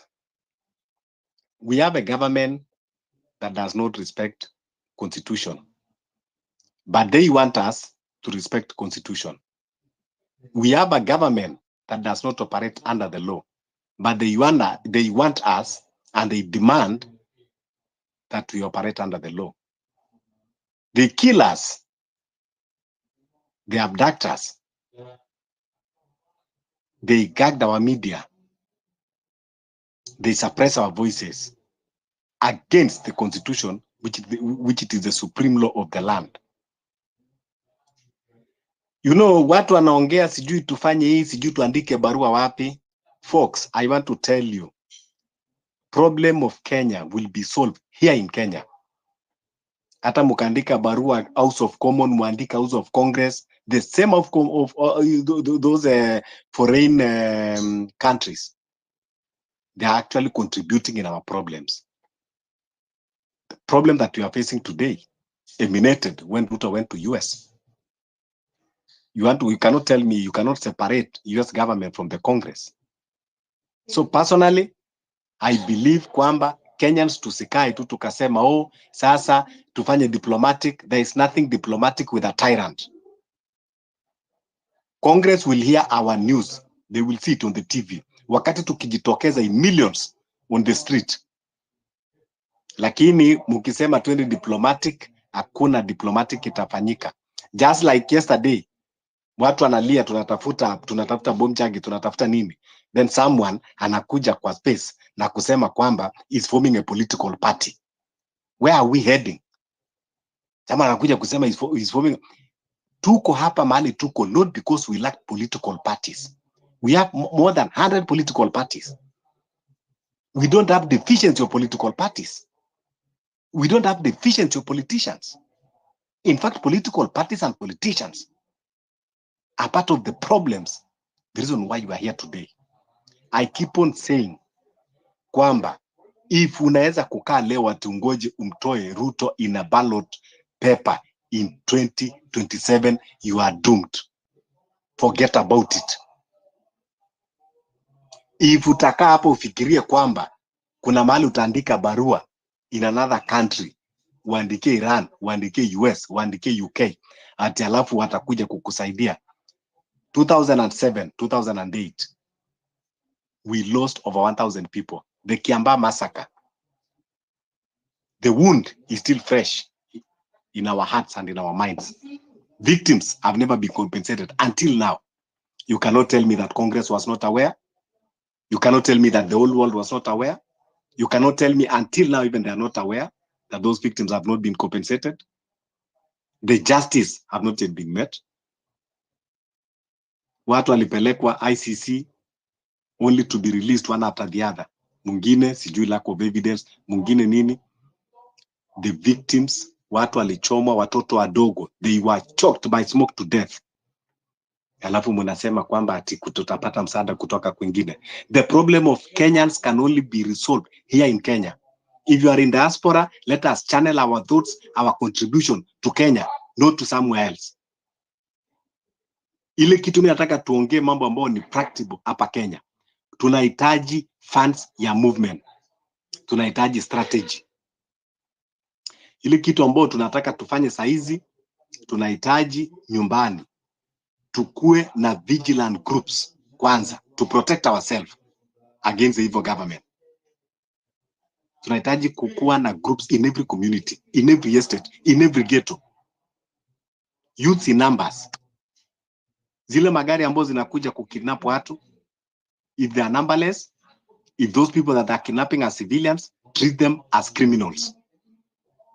If the government treats you as a criminal, treat him back as a criminal.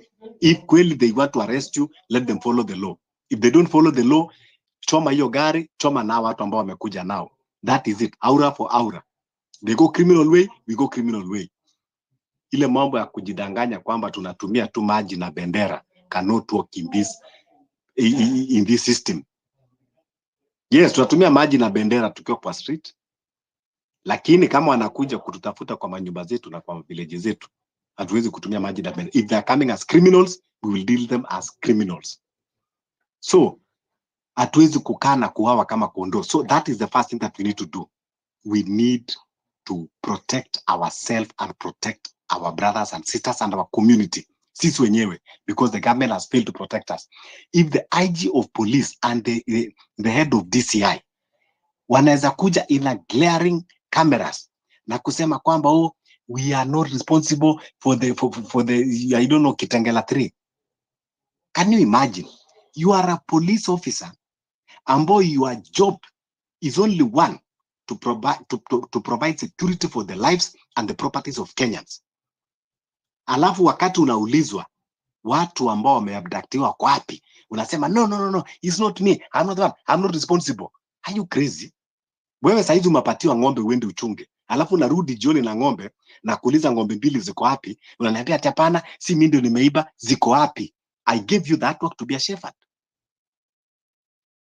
So whether utuambie kama you are the one responsible for abduction or no, but you are still the responsible to provide security. And if you cannot do that, You already lose your job. Why should we pay you when you cannot account for your work? Mimi nimekupatia pesa uchunga, alafu unakuja unaniambia ati siwe ndio umeiba, but pesa is missing. Who is fooling who? So the fact is, kama Masengeli anasema ajui the Kitengela 3, ni kumaanisha ajui kazi yake. He should step aside and go and answer charges of abdicating duty and negligence. If that is not negligence, what it is? Any life that is lost in our country is a negligence of a police officer. And if you are incompetent and you are negligent, unakuwa dismissed na unakuwa charged kwa kukuwa negligent kwa kazi yako.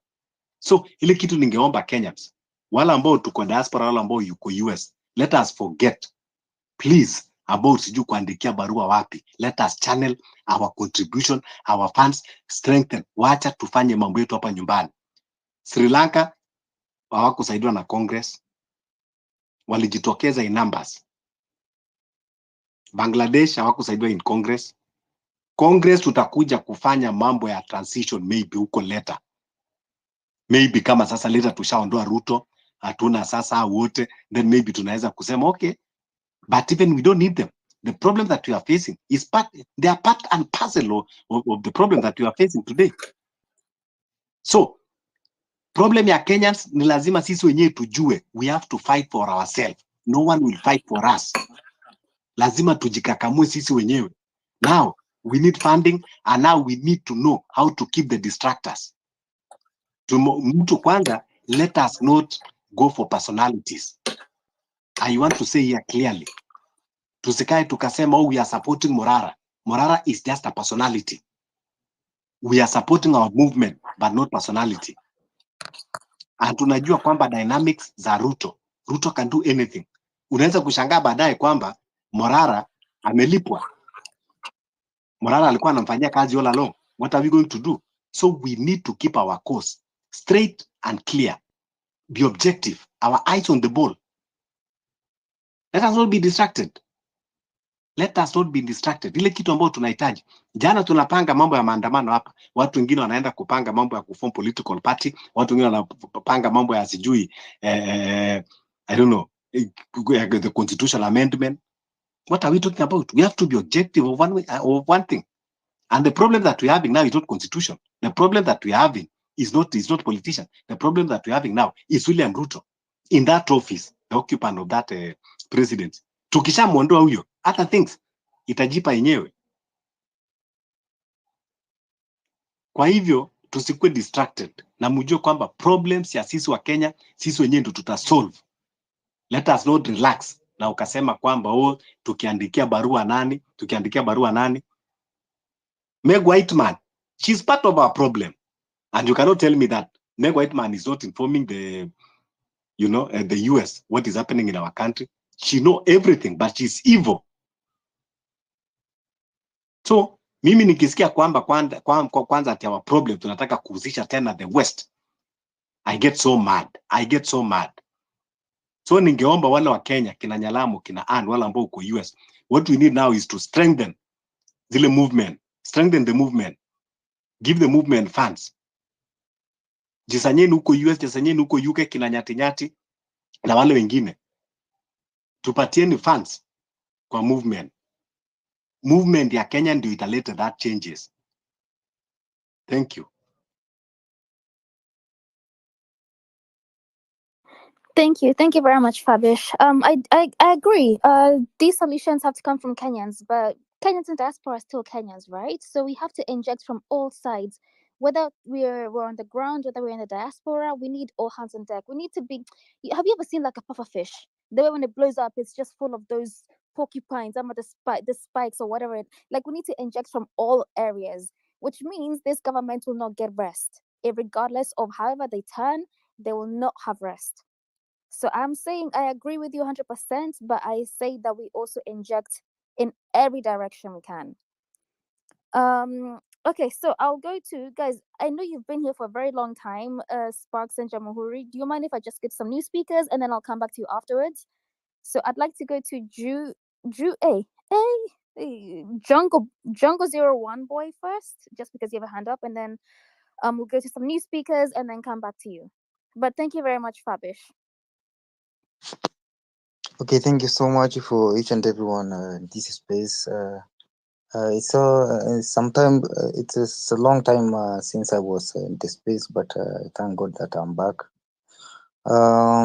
Once again, I would like to say or to salute each and every one of you for your efforts, for your ultimate sacrifice to our better Kenya, for your contribution to our movement, and for your prayers, and for each and everyone who is doing whatever it is that to make sure that our country is back to where it belongs.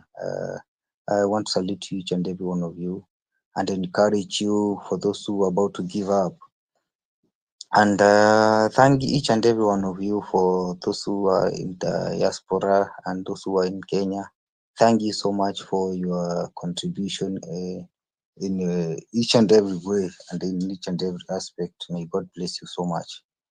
Also, kuhusu hii story ya there is a lot of division among ourselves in the movement, which also ni normal by the kuwa na maoni tofauti, ni normal kuwa na idea tofauti. Sometimes kunaweza kuwa na those divisions because of we are placed differently, the way of thinking, the way of kila kitu ni tofauti, so we should not focus on that those arguments on how we should do. So pia kuna wale wamekuwa carried away with excitement ya popularity hapa na pale, but as long as they are fighting alongside us, let us put hands together and continue pushing for this agenda.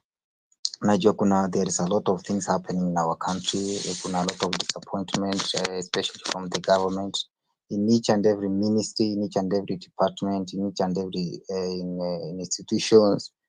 There is nothing that is working. Kila siku you just find out that there is a disappointment everywhere because of how things are happening all over and everywhere under Ruto. So lazima tukasirike. Kuna huyu ndugu ametoka saizi amesema about the way forward, about the situation.